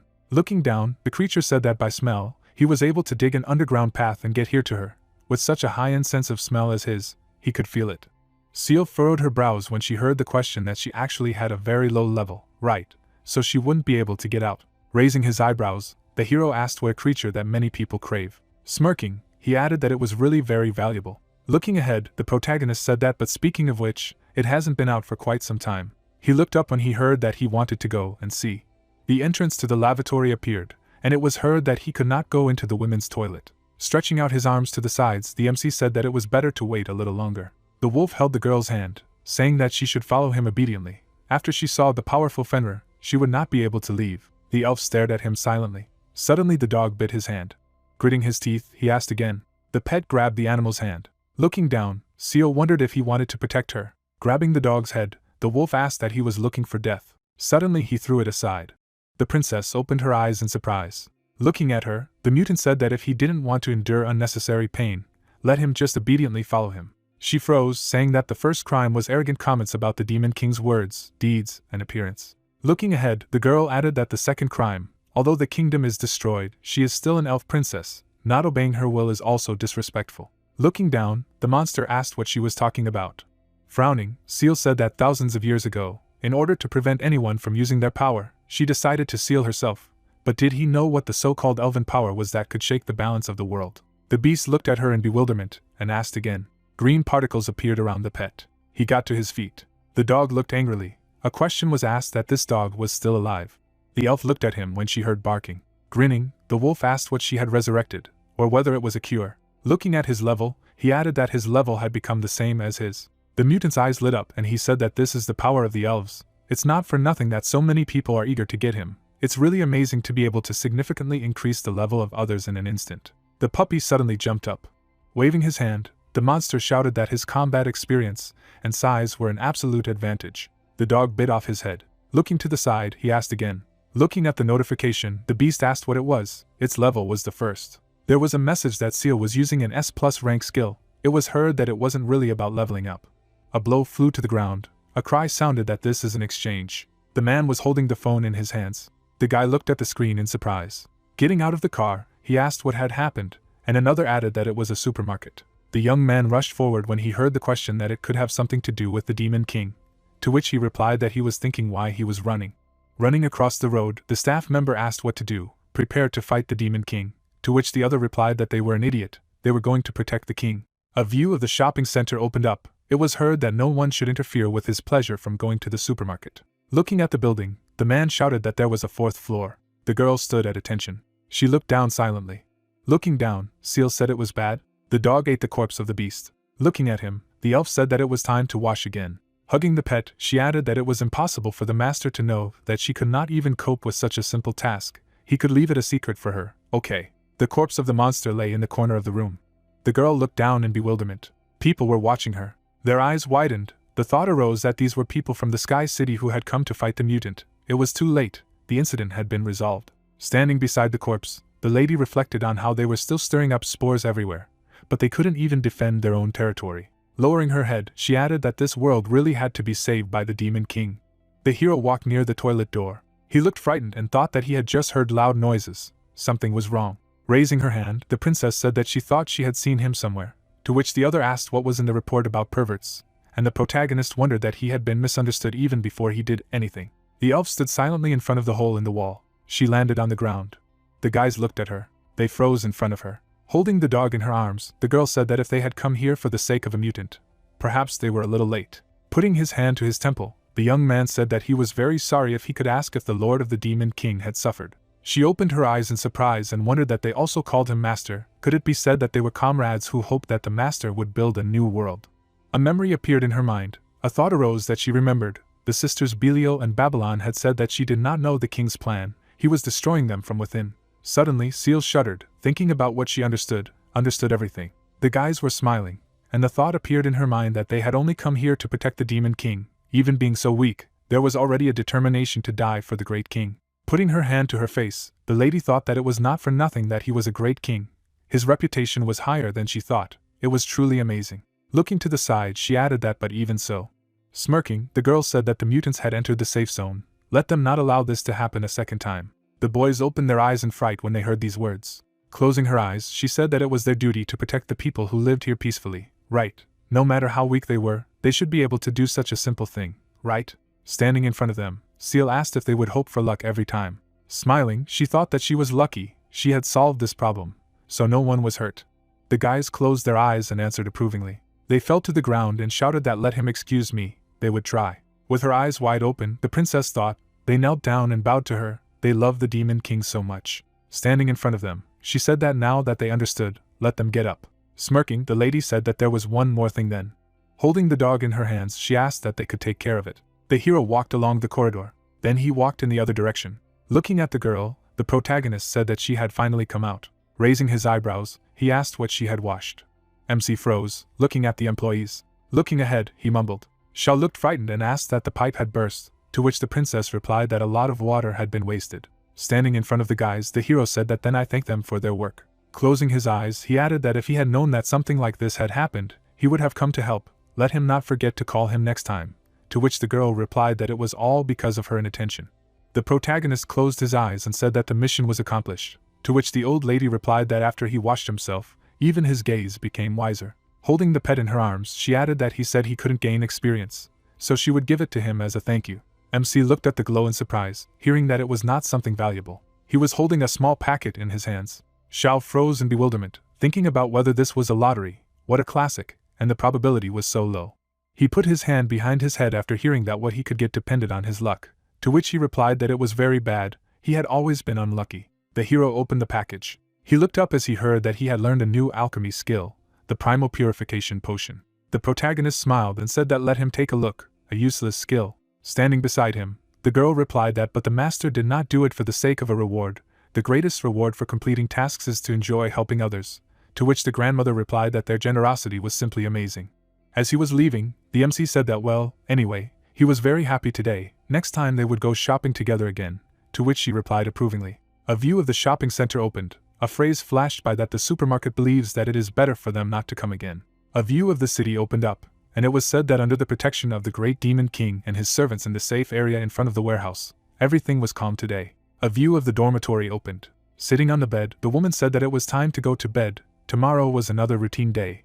Closing her eyes, she added that although it was a shame, this was their job as low-level NPCs. Looking at the puppy, the old lady said that she was sorry that she could not protect him and made him endure such unpleasant things every day. Knocking the door off her foot, the guy asked that she had earned money today. Smiling, he added that he wanted to go out for a drink with his friends. Let him give him some. The dog stood in front of him.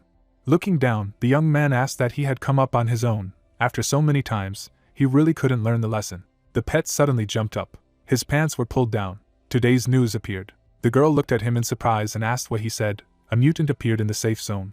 Standing in front of the restroom, the guy said that the artificial control post was currently reinforced to ensure that even if the steel failed, the mutants would not be able to enter inside. Frowning, he added that but this kind of mutant had appeared next to the Demon King, almost angering the king and causing the end of the world. The player was holding a weapon in his hands. The thought arose that mutants under the influence of the Demon King evolve from plants and animals.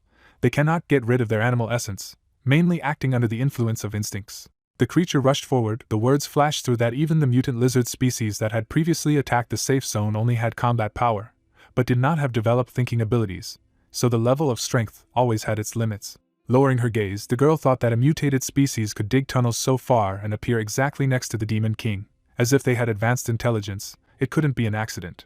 Looking straight ahead, she asked where Roland was, to which she was told that he had taken a vacation. Pucci frowned and thought that it seemed that what had happened last time had a strong effect on him, and there was nothing he could do at the moment. Closing her eyes, she said that then they would go, to which the guy asked what she would do.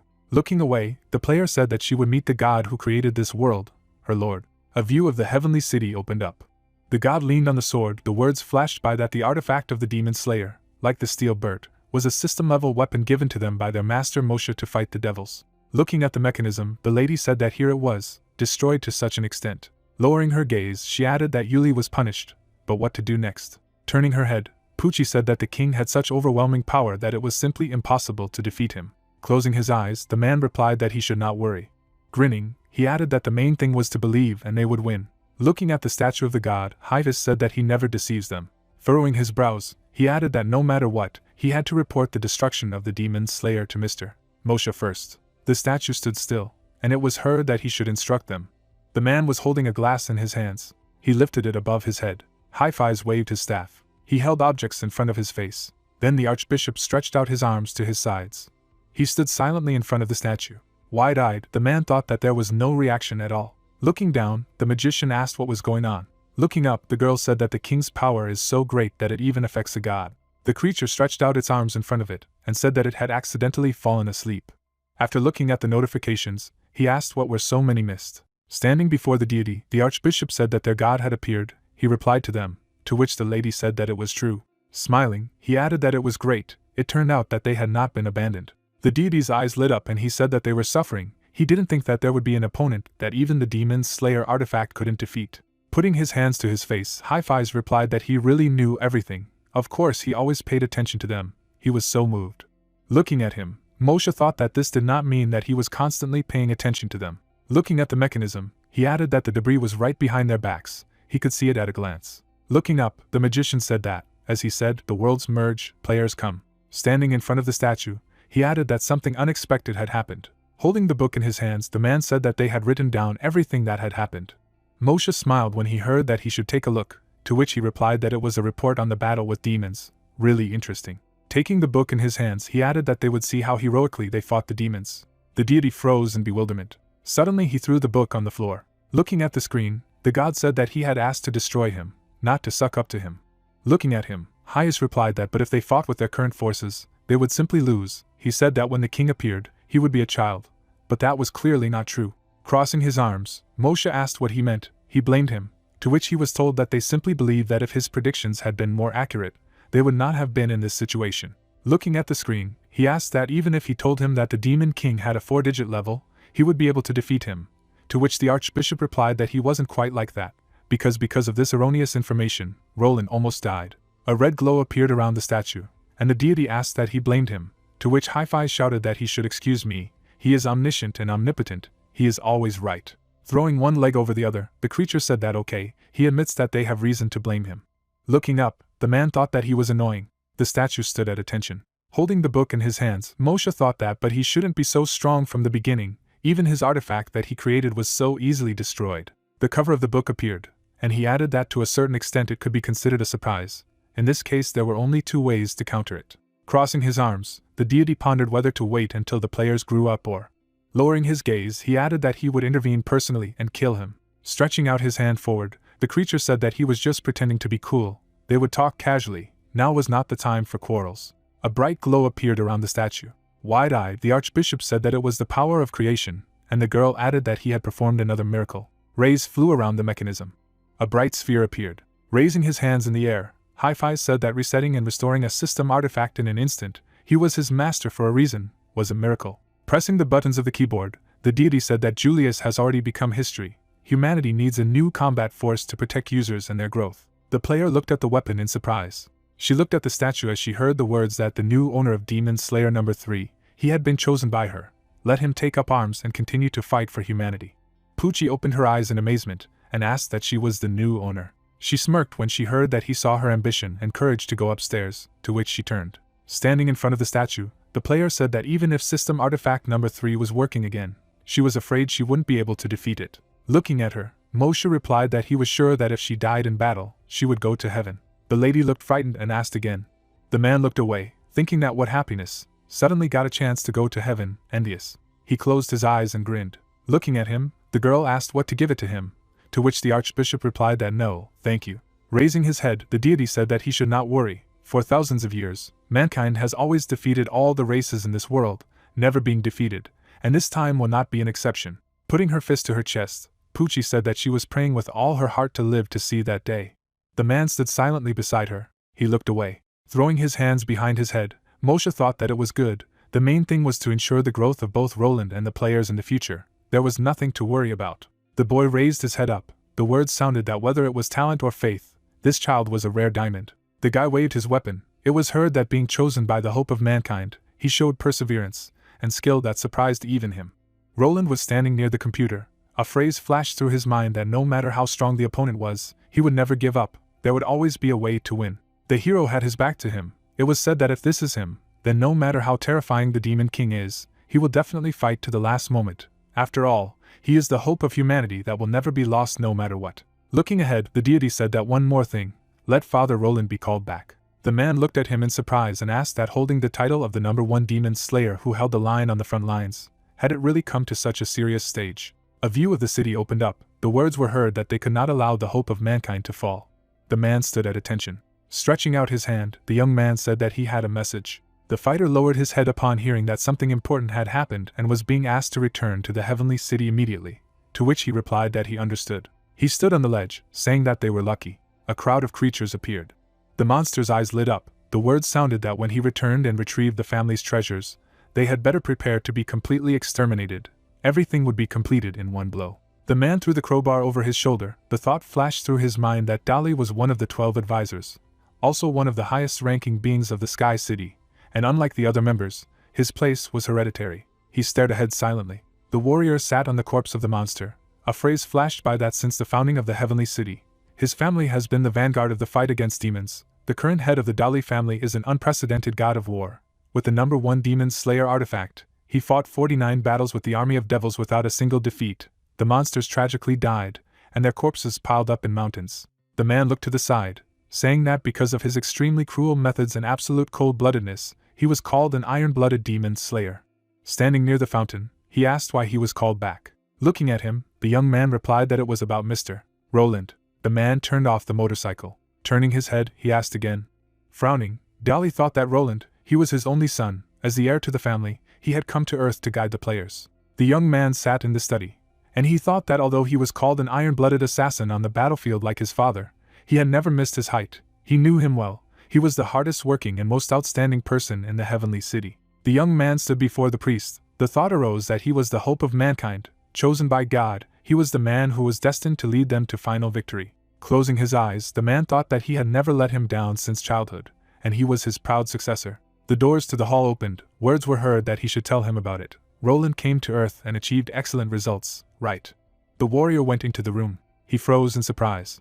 With his eyes wide open, Dali asked where the treasures passed down from generation to generation in their family were. The young man closed his eyes and mumbled. Standing in front of his father, he said that this was what happened to Mr. Roland in the rear when he was fighting demons on the front lines. Sitting at the table, the player said that in other words, he gave the king everything he could, fought monsters on a higher level in order to find an elf for the demon as a pet. He froze and thought that he should calm down and not panic. Frowning, the man added that these are all small scenes. On the battlefield he is called iron-blooded, and he is never in a hurry, even if he faces 3,000 enemy troops alone. Looking at the guy, he thought that he should look at everything from his son's point of view and think carefully. Memories appeared. The thought arose that there must be a reason why he did this. Closing his eyes, the young man said that he had told him, to which Dali replied that he had mentioned that he needed the dragon's claw, but had not said that he was selling off their family. Putting his hands to his face, he said that he needed to think about it calmly. Maybe the pressure from the mission to save humanity was too great. A view of the palace opened. The sky appeared. The words were heard that otherwise they should find him a psychiatrist. The dossiers were on the table, and someone said that these had good work experience. The guy stared at the photo in silence. Placing it on the table, he said that he was sorry to disappoint him, but he didn't need it, and it wasn't as he thought. Frowning, Dali asked if he knew why their family was able to win every battle and have the status they have today. Roland looked down and replied that he had said because they had 100% faith in their masters.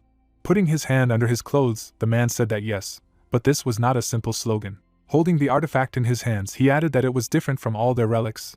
It was a real treasure of their family. It was the number 1 Demon Slayer artifact, a pendant given to him by the Lord. Looking ahead, the player said that the more pious the holder is to the Lord, the number of times his combat power can be increased. Of course, it can also be used to test the owner's loyalty to the Lord. The young man frowned when he heard the words that only because he was 100% loyal would he be able to show strength. Getting up from the table, Dali said that he had never lost in battles with demons, so he could not understand what was so terrible about them.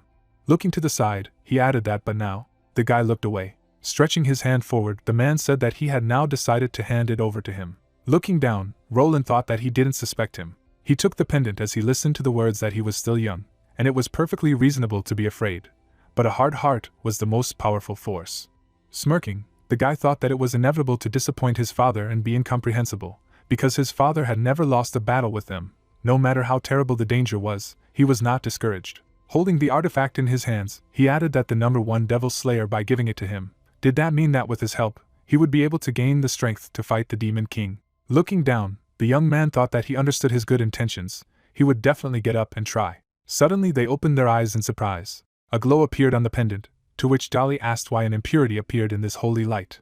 Lowering his head, the head of the family said that it was broken. It shouldn't be. The family records for more than 1,000 years had never said that it had broken, which meant that there was an admixture of infidelity in the heart. Holding the photo in his hands, the young man shouted that he should hire this psychotherapist for him, to which the man replied that what a good vision. He also paid attention. Closing his eyes, he added that the anomaly could be related to this. A bright light appeared between them. Holding the object in his hands, Dali asked that the toy was from Gasapone.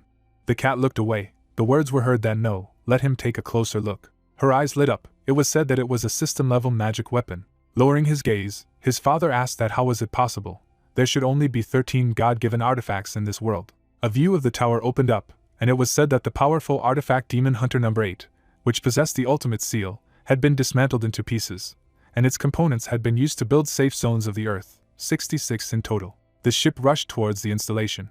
The man gritted his teeth tightly. It was said that the number 1 Demon Slayer was able to turn the power of faith into real physical strength. Wide-eyed, the man said that these 3 items are among the 13 system-level artifacts, but these 3 items can't cause significant harm to the king at present. Holding the cat between his fingers, he added that this also seemed ordinary. Raising his hand, Dali said that it was stronger, deeper and even more incomprehensible. Smiling, he added that it was really great. As long as they had it, they would be able to win easily, no matter how strong the enemy was.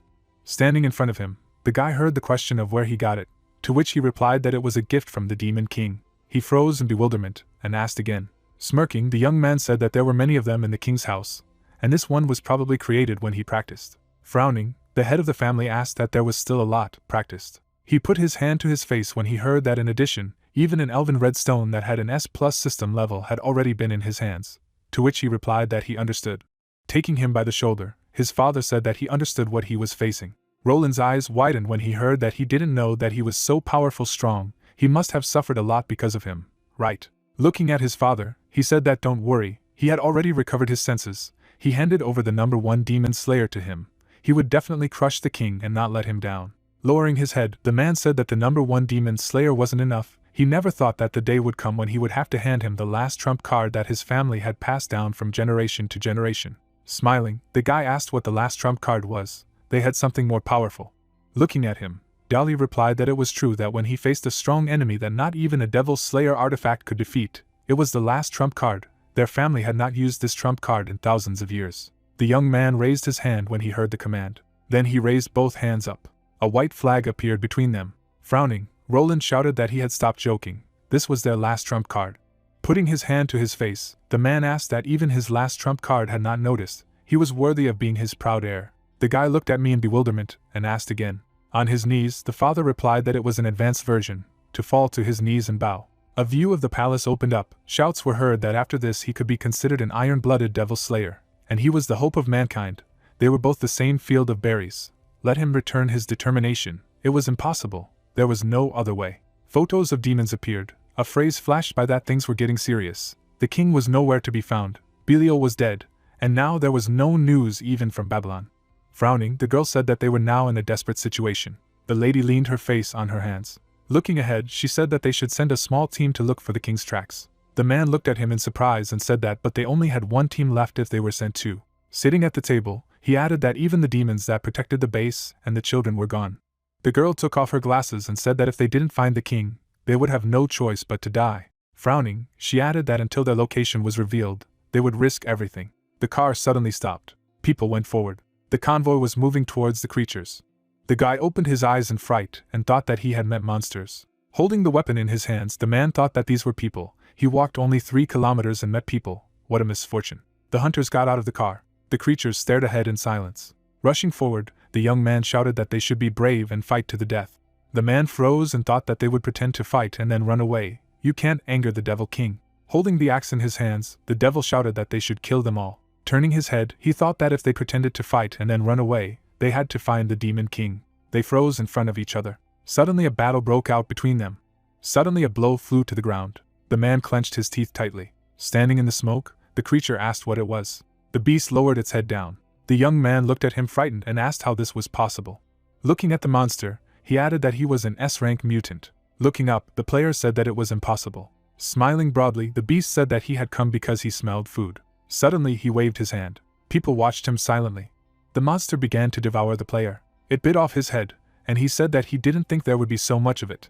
Looking at his hand, the mutant said that as expected, his strength had increased again. He clenched his fist tightly. Smiling, the monster said that if this continued, it was possible that they would actually be able to absorb the demons and take their place, to which he was told that he should take a look as soon as possible. Standing near the bus, the creature said that it looked like these people had just accompanied it. The doors opened slightly. The monster's eyes widened. The children were sitting inside the bus. They opened their eyes in fright.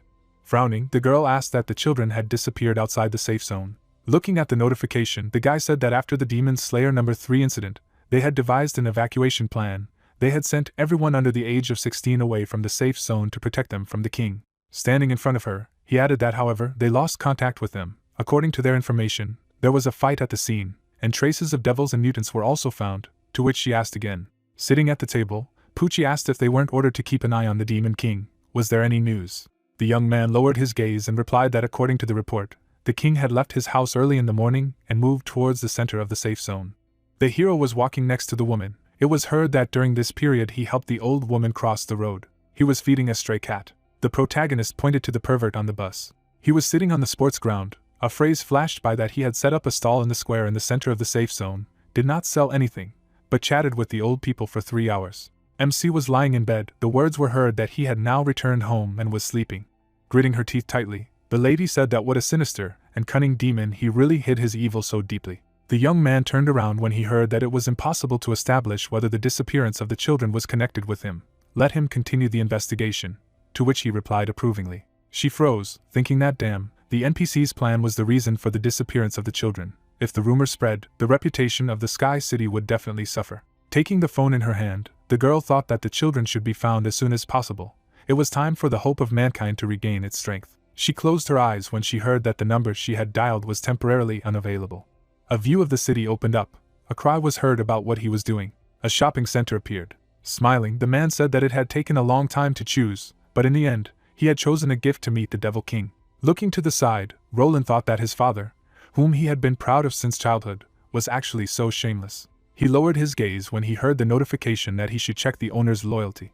Raising his finger up, the guy shouted that showing kindness to the Demon King was temporary. Their ultimate goal was to defeat him. Let him remember that. To which his father asked that wasn't it obvious? Why say this? And even on the threshold of someone else's house, and so loudly. Closing his eyes, he added that he reminded him once again just in case, to which Dolly replied that then he would ring the doorbell. Then he pressed the bell. The monster looked at them furiously and asked that they were looking for death. Looking up, the young man wondered if it could be. Looking at the creature, he added that the king's warning to enemies who were about to infiltrate his territory. Adjusting his glasses, the head of the family said that he could feel it. Frowning, he added that he felt the Demon King just as he felt him. The man tore the man in half. A phrase flashed by that as an iron-blooded demon slayer, he had tortured and killed countless members of his family, and this ghost was the most direct warning he had given him. The monster's eyes lit up brightly and he shouted, "What arrogance! What impudence!" Stretching out his hands to the sides, he asked that the master was busy, they could not come at another time. The players froze, looking at him. Smirking, the ghost said that it was useless to look at him like that, he wouldn't say anything anyway. People looked at the pet. Grinning, the cat said that he was asleep. The guy raised his eyebrows and asked again. Dolly looked away, hearing that if they wanted, they could sit and wait. They sat down on chairs. It was starting to get dark outside. Suddenly, the battery on Roland's phone ran out. Closing his eyes, he shouted that he should take it seriously if the Demon King came back and saw them sitting on their phones. What would he think? Opening the gate, the hero said that he should forgive. He accidentally fell asleep too soundly. The young man smirked and replied that it was nothing, they had just arrived, and the man added that they had not waited long. The protagonist froze in front of them. Looking at the hunter, he asked who it was, to which the guy replied that it was his father, now holding a position in the Heavenly Council. MC looked at him in disbelief and wondered why he had brought him to him. Removing his hand behind his head, Dali said that he became his fan after watching that broadcast, heard that he knew Roland, so he came to visit. Opening his eyes wide, Shao replied that this is how it is. Stretching out his hand to the side, he added that it so happened that everyone just misunderstood him. In fact, he was not a big shot or a rich man at all, but just a commoner who did not know how to fight. Sitting on the sofa, the man said that this is how it is. Watching them, the guy listened to conversations about how, but he did not expect that the gentleman in person was much more beautiful than in the video. He was too polite. The hero shuddered in surprise when he heard that he would be allowed to give him a massage, to which he asked what was the reason for this. On his knees, the head of the family said that he didn't know, but his shoe-shining skills were also top-notch, to which the protagonist replied that he should let him ask if it was too much. The young man froze in bewilderment. Raising his eyebrows, the MC wondered if these high-level NPCs were chasing the stars like that right now, and then said that he was an ordinary person, their relationship should be more normal. Okay. Sticking out his tongue, the man replied that he understood. Sitting on the chair, Shao said that it was good then, and he added that he should accept their small gift. He looked at the glow in surprise and asked again. The automatic vacuum cleaner flew up. Turning his head, Dali said that it was a vacuum cleaner containing power. This gift. No, his house was that big, and he thought that this vacuum cleaner was what he needed the most. The girls looked away in surprise. Grinning, the demon said that he should not approach her. The vacuum cleaner touched her back. Belio froze in place. The hero watched them silently. Closing his eyes, he said that it seemed interesting. Smiling, the man wondered that the fact that he had caused such a joyful smile on the king's face spoke of his abilities. Looking at his son, he said that he should study. Dali looked away, thinking that giving gifts should be combined with the personality, hobbies and living conditions of another person. A fully automatic vacuum cleaner can not only help him clean the house, but also play with the figures and create the effect of visual pleasure. The young man opened his eyes in surprise and thought that this not only fully fulfilled the life needs of the Demon King, but also allowed him to think of them every time he saw a vacuum cleaner working hard. Looking at his father, he added that this is what he is. He really learned something. Crossing his arms, the hunter asked if he thought he was a dog, to which Roland asked if something was wrong. Looking to the side, he replied that it seemed that both he and the king were confused, and ignored his true wisdom. The guy raised his eyebrows and asked what real wisdom was, could I say? Lowering his head, his father replied that it was true, this S-class artifact looked harmless to humans and animals. The protagonist was watching the vacuum cleaner. A phrase flashed by that in fact, it was equipped with the latest divine artificial intelligence system. He opened his eyes wide. He said that he could accurately calculate the pattern of actions most pleasing to others, and that prolonged use could paralyze the king's mind, forcing him to play with him and lose his will. Looking ahead, the player said that if this continues, they will defeat him without a fight. MC stood still. He took the vacuum cleaner in his hand. The man's eyes widened and exclaimed. Looking to the side, he asked what had happened. Shao held the device in his hands. Additional details suddenly began to appear from it. The vacuum cleaner began to transform into a weapon. The hero held a cannon in his hands. He looked at me in surprise and asked why it had transformed. Dali froze in amazement and asked again. Frowning, he wondered how strange it was possible to turn this into a weapon just by touching it. Looking forward, the player reflected that in addition, he is equipped with the latest divine artificial intelligence, which has a processing power that is significantly superior to that of humans. He can immediately analyze and obtain comprehensive information about the owner, as well as calculate the best model that he will like. Looking up, he added that this meant that after analyzing all the information about the king, he immediately decided to surrender to the enemy. The protagonist was holding a cannon in his hands. The thought arose that the bastard was not even ashamed. Suddenly the man fell to his knees. Looking at him, the MC asked why he suddenly got on his knees again. Standing up, the man replied that let him excuse me, he felt weak in his legs, so he couldn't control them, to which the MC said that he could then sit down and rest. He was so grateful that he brought such a heavy gift, although he didn't feel well. Looking at the gun, he added that but he couldn't accept it, to which they asked again. Dali frowned, thinking that even after seeing such an artificial intelligence, he still refused. Maybe living beings are preferable. Closing his eyes, he asked that, as expected, he still preferred small pets. If there was an elf, then what about dwarves, hyenamen, and werewolves? Looking at him, Shao replied that in general, there was something he would like to ask him for, if possible. Most likely he needed to give him something, and if he accepted his gift, he would be very embarrassed to ask for something. Putting his hand to his chest, the player replied that this is what he wanted to ask for. A memory appeared in the hero's head. Looking to the side, he said that on his way home, he heard that several children had disappeared outside the safe zone. The woman closed her eyes and said that he was now a big shot, living in such a gorgeous house and being friends with high-level NPCs. Sitting beside the man, she added that if he had the opportunity, let him help them find a solution, even if it was just a few words of advice from Mr. Roland. It was okay. Everyone who was in the safe zone in front of the warehouse knew that they were listening to him the most. A huge poster with his image appeared. It was heard that if he wanted to intervene, he would definitely be able to find the children. Sitting near the wall, the guy said that that's all, he has already found out, let them send information to his mobile phone. Holding the phone in his hands, he thought that it was normal for mutants to attack humans. But if they had destroyed all the guards before they could call for reinforcements, their combat power should be far superior. Frowning, the young man added that this also attracted the Demon King's attention, whether this incident could pose a devastating threat. Standing behind him, the hero asked that although it was very presumptuous, could he save these children, to which he asked again. The protagonist's eyes watered and he said that he was very worried about them. People looked at him in bewilderment. Frowning, Roland thought that something was wrong. He had gone mad like the majestic Demon King. He was calling on them to save the children. If the war dragged on, the children would become the basis of the force to fight them. He froze, looking at the hero. MC lowered his gaze, to which the guy thought that he pretended to be harmless to people and animals, but in fact, he had some kind of evil and cunning plan. Looking at the phone, the player said that the report said that the tracks showed that the mutants did not kill them on the spot. Instead, the school bus was towed. It is still impossible to determine the logic of their behavior and the reasons behind it. Lowering his gaze, he added that but this must have some purpose, since there is a goal, the children are most likely alive now. Closing his eyes, Shao asked that they were still alive, and then said that it was indeed wonderful. Roland watched him in bewilderment. He looked away and thought that this was such a graceful game that he still had to pretend to believe it. Furrowing his brows, the guy added that but if he could be kept under control, all this humiliation would not matter. The hero took his hand after hearing that it was indeed God's blessing, to which he replied that yes, he felt that way too. Closing his eyes, the young man said that he should not worry, he would definitely save them, to which he replied that he was magnificent. A view of the building opened up, a phrase flashed by that he was waiting for good news. Clenching his fist, Roland said that he would definitely complete the task, and then thought that his acting was so good that it was not a game at all. Stretching out his hand to the side, he shouted that let the NPCs on the front line take orders, block all level 50 mutants within a radius of 100 kilometers, and monitor their movement for 3 hours. Sitting at the system equipment, the guys listened to instructions to select those groups of mutants that show signs of collective behavior. Frowning, the young man said that let them distribute the task to the players. The priority is carnivorous mutants. The man shuddered when he heard that they should collect evidence about the missing children. Putting his hands on his side, the guy thought that this way he would be able to get the news as soon as he found a clue. Smiling, he added that let him just wait for good news.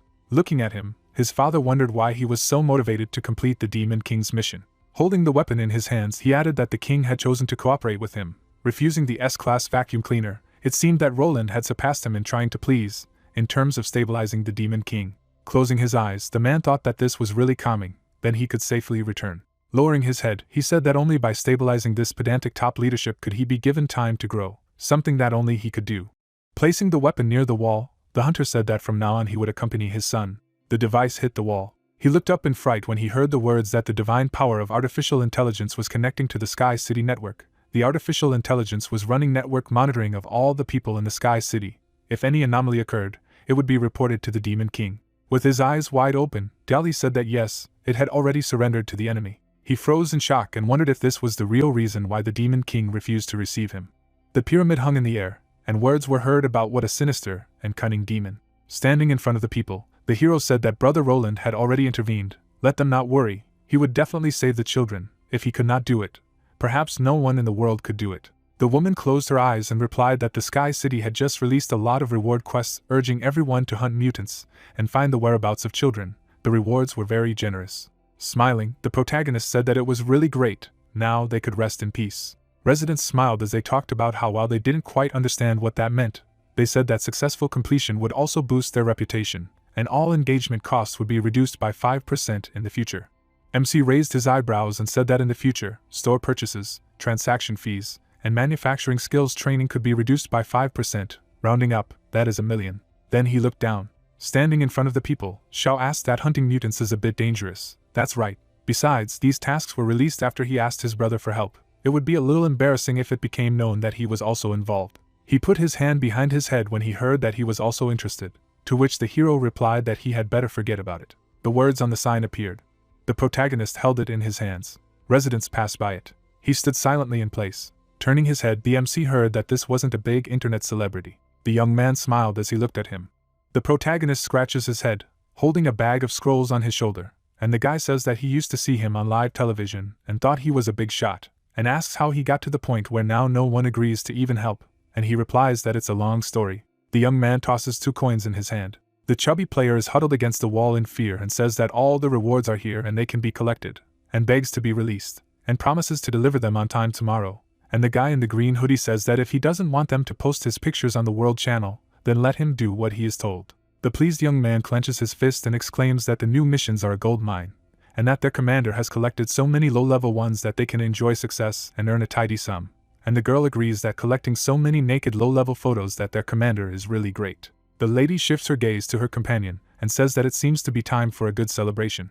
The prefect puts his hand on the protagonist's shoulder and says that it turns out that everything was a coincidence, which means that he is not a big celebrity, and Xiao replies that he still only has LV.1 level, and that unlike that, he has always been great at everything he does.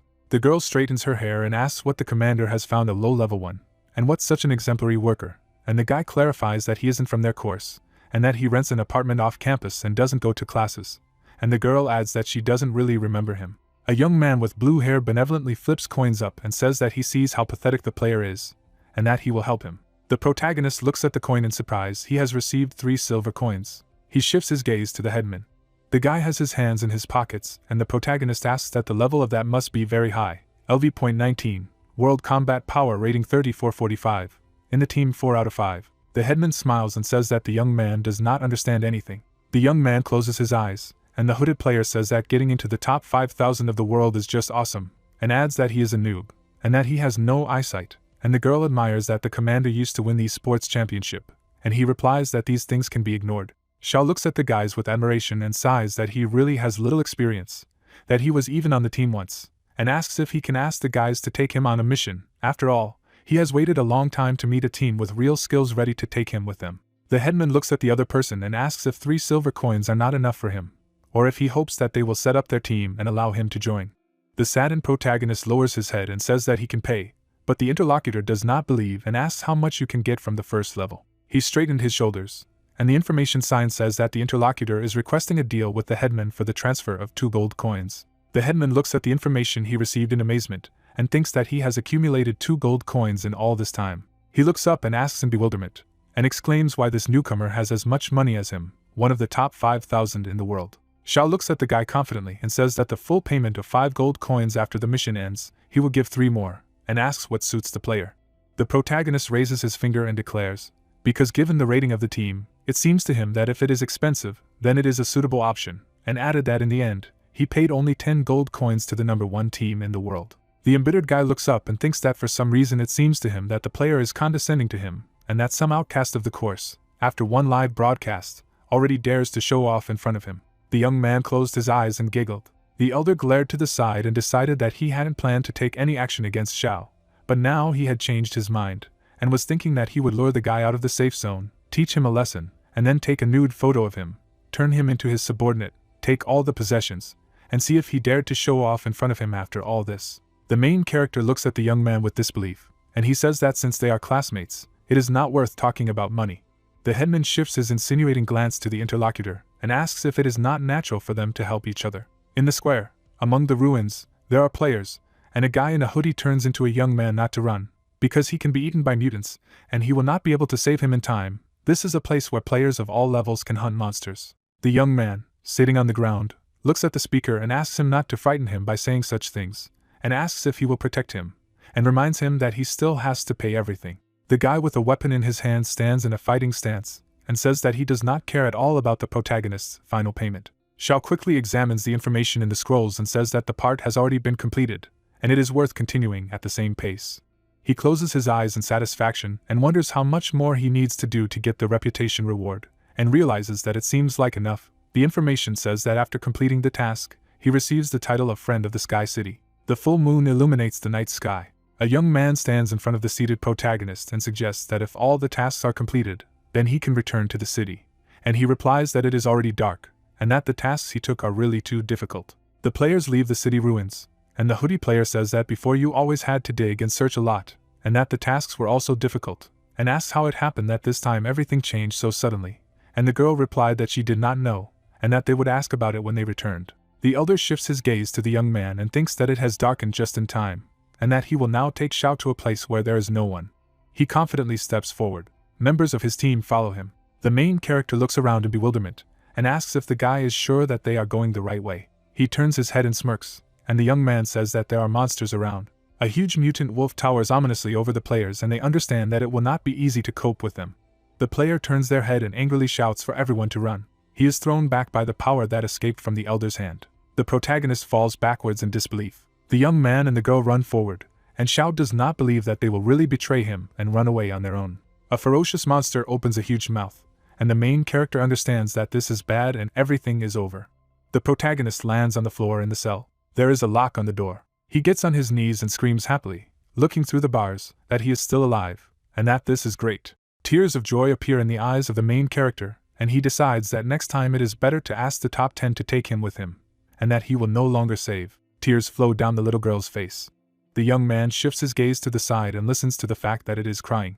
Small children are standing in front of him. They look at the young man in fright. The main character looks around and sees that these are missing children, as well as missing players and defenders, and realizes that they also could not escape. The players who framed the protagonist are sitting in the next cell. The guy shifts his thoughtful gaze ahead and thinks that not only the children, but all the missing people survived, that Brother Roland said about this, and wonders what the mutants want to do. The young man looks at the crying children, and one of them says that they are afraid that it stinks so much here and they want to go home. A cooked bird appears. Children look at the food with delight. Xiao closed his eyes. The girl looks at him and says that her mother told her that there is too much protein in the bird. He holds his sword in his hand, and the baby says that it does not glow, and that it is not cool at all. He hands the children a toy, and the toy asks that he is not an otaku. The astonished young man looks ahead and thinks that it is so difficult to comfort the children at this time. The girl rounds her eyes and asks the guy what is in front of them. He shifts his gaze to the glowing box and says that it is a sea-level production skill obtained during the previous task, a potion of primary purification. After use, it can purify low-level negative states. The girl holds a green bottle in her hand and thinks that it glows beautifully, and asks if it is possible to clear such bad emotions as fear, anxiety, and unhappiness. The main character looks at her confidently, and replies that he hopes so. He raises his finger and asks the girl not to be afraid of anything, and she asks that the guy himself just looked like he was scared to death, and why you shouldn't be afraid of anything. The mutant watches the prisoners in the cell, and they continue the conversation, and the young man replies that because someone will definitely come to save them. The girl clarifies whether this is true, and he assures her that everything is so. The beast shifts his gaze to the speakers, and they continue to talk, and Xiao declares that by then all the monsters will be killed and there will be nothing to fear, and the interlocutor says that this is encouraging. The children look at each other and the boy asks why these monsters are so strong, and who will come to kill them, and save the prisoners. The main character looks thoughtfully ahead. He opens his mouth and asks if the children have ever heard of humanity's hope. The creature spreads its wings to the sides. Roland rushes on a motorcycle and listens to the information that he will find a school bus with missing children, and that mutants have taken over the entire southern region, not sparing a single player or NPC, and that the captured children have been brought there as well. The young man fearlessly rushes forward and asks to be sent the exact location to his phone and asks if the captives are alive. He grips the steering wheel tightly and thinks that for some reason it seems to him that this is not so easy. A cloud of dust rushes after the motorcyclist. The protagonist calms down the little girl. He shifts his wary gaze to the side and hears the question that it was he who said that hope will come to save people. A mutant-looking S-rank Fire Fenrir stands in front of the camera. He bares his teeth angrily and says that this is good news because he is waiting for him. Fenrir's lair rises ominously under the starry sky. The monster guards, grinning angrily, put their weapons in front of them and ask what is there. Roland confidently walks along the dark street towards the mutants, and one of them says that this is Lord Fenrir's lair and entry without permission is prohibited. The guy looks angrily at the guards. They quickly throw their weapons forward and order the young man to stand. Red flames consume mutants. The young man confidently goes forward. Fenrir raised his head in fury and exclaimed what had happened, and that it was an earthquake. The mutant quickly approaches the master, and says that it is Roland coming. The wolf bares his teeth and says that after such a long wait, he has finally come. He shifts his burning gaze to the side and declares that as soon as he meets the enemy, he will be able to, and he does not have time to finish. Mutants scatter from a powerful explosion to the sides. Stones are flying everywhere. Fenrir looks around in bewilderment among the ruins. The young man turns an angry look at the opponent, and demands that the children be given to him. The mutant rounded his eyes in horror and wondered why he was so scared, and that he was mentally ready for the meeting, but still confused. He bares his teeth furiously and says that the guy is worthy of the title of the hope of mankind, that his momentum and speed are amazing. The young man turns his demanding gaze to the opponent and says that enough nonsense, and asks where the people are. The sinister Fenrir points his paw at the shattered bars of the cells and tells him not to worry, that all the prisoners are safe. The protagonist looks at the savior in surprise. He lowers his head in bewilderment and doubts that he really made a mistake. Confused, Roland shifts his gaze in front of him and wonders why the Demon King is also there. Zhao's eyes widened in delight and exclaimed that Brother Roland had come, and that Brother Roland had been waiting for him, and thought that he had asked him to save the children, and he was saving him. The formidable Fenrir stands ready for battle and says that he has long awaited the hope of mankind. The guy rolls his eyes indignantly and is surprised that the mutant was waiting for him. He stands in front of a dumbfounded young man and thinks that he has come here to spy on him because he does not trust him, and that he wanted to see his defeat and see if he would show up. The guy shifts his angry gaze to the side, putting his hand on the hilt of his sword, and decides that if so, then he will try even better so that the guy can see everything for himself. He prepared to attack the enemy, surrounding himself with mana. Roland violently attacks the mutant and demands that he give him all the prisoners. The children run to Fenrir in a panic and shout that they are scared, and that he should not give them up, and the monster asks, grinning, the enemy, which of them is the villain. A young man with eyes glowing with rage rushes forward. He swiftly plunges his sword into his opponent. The bloody Demon King falls backwards. Stones are scattered to the sides from a powerful explosion.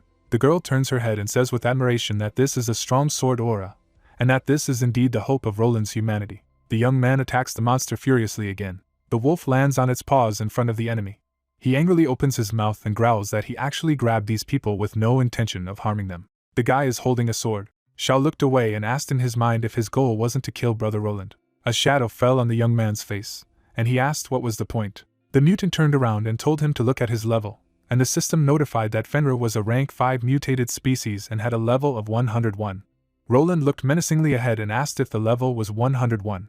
Wolf smiled and explained that he had awakened a super strong ability to grow, and added that by eating one sentient being, he could gain a level of gluttony, and then clarified that by spending one such level, he could raise the level. Wolf took a fighting stance and said with admiration that in just 2 days he had risen to level 101, although there were 15 more levels that were estimated to be unnecessary, and then asked the other person that aside from the other owners of the divine artifacts, he was invincible. The monster bared his teeth and clarified what the interlocutor would say if Fenrir, being invincible, wanted to make an alliance with humans. The monster's eyes glowed red, and he mentally reported that his goal was not to be an enemy of humans, but to find opportunities to exist so that more mutants could survive in this world. The young man held the sword, and the mutant continued to muse that he had only told his interlocutor about his abilities in order to gain an advantage in the negotiations, and clarified that Ronald would inevitably be shocked to learn of his strength. The mutant raised his eyebrows questioningly. Shao moved his torso forward in bewilderment, and the young man mentally asked why he wasn't surprised, but looked at the man. Fenrir hit his teeth and said to himself that he was still angry at what he had done to humans, and his hostility towards him must be eliminated. The mutant raised his hand to his chest and stated that he could apologize for this, and explained that he had captured them only to create conditions for negotiations and rather, he had saved them all.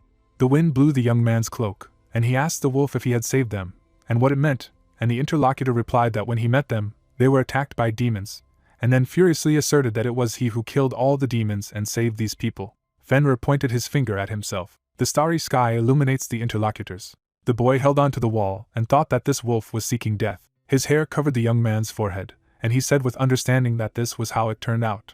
The mutant's eyes lit up, and he mentally exclaimed that his interlocutor was shocked and touched by his sincerity. Wolf smiled maliciously and stated that the young man behind Roland had been found by his subordinates and had been wandering around the danger zone with his comrades, and then added that in order to prevent the demons from attacking, they had been captured and locked in a cage. The guy put his hand to his torso and wondered why this wolf was looking at him with such an expression on his face. Fenrir sat down and invited Roland to work together. The mutant made a terrifying grimace and exclaimed that they had a common enemy, the Demon King.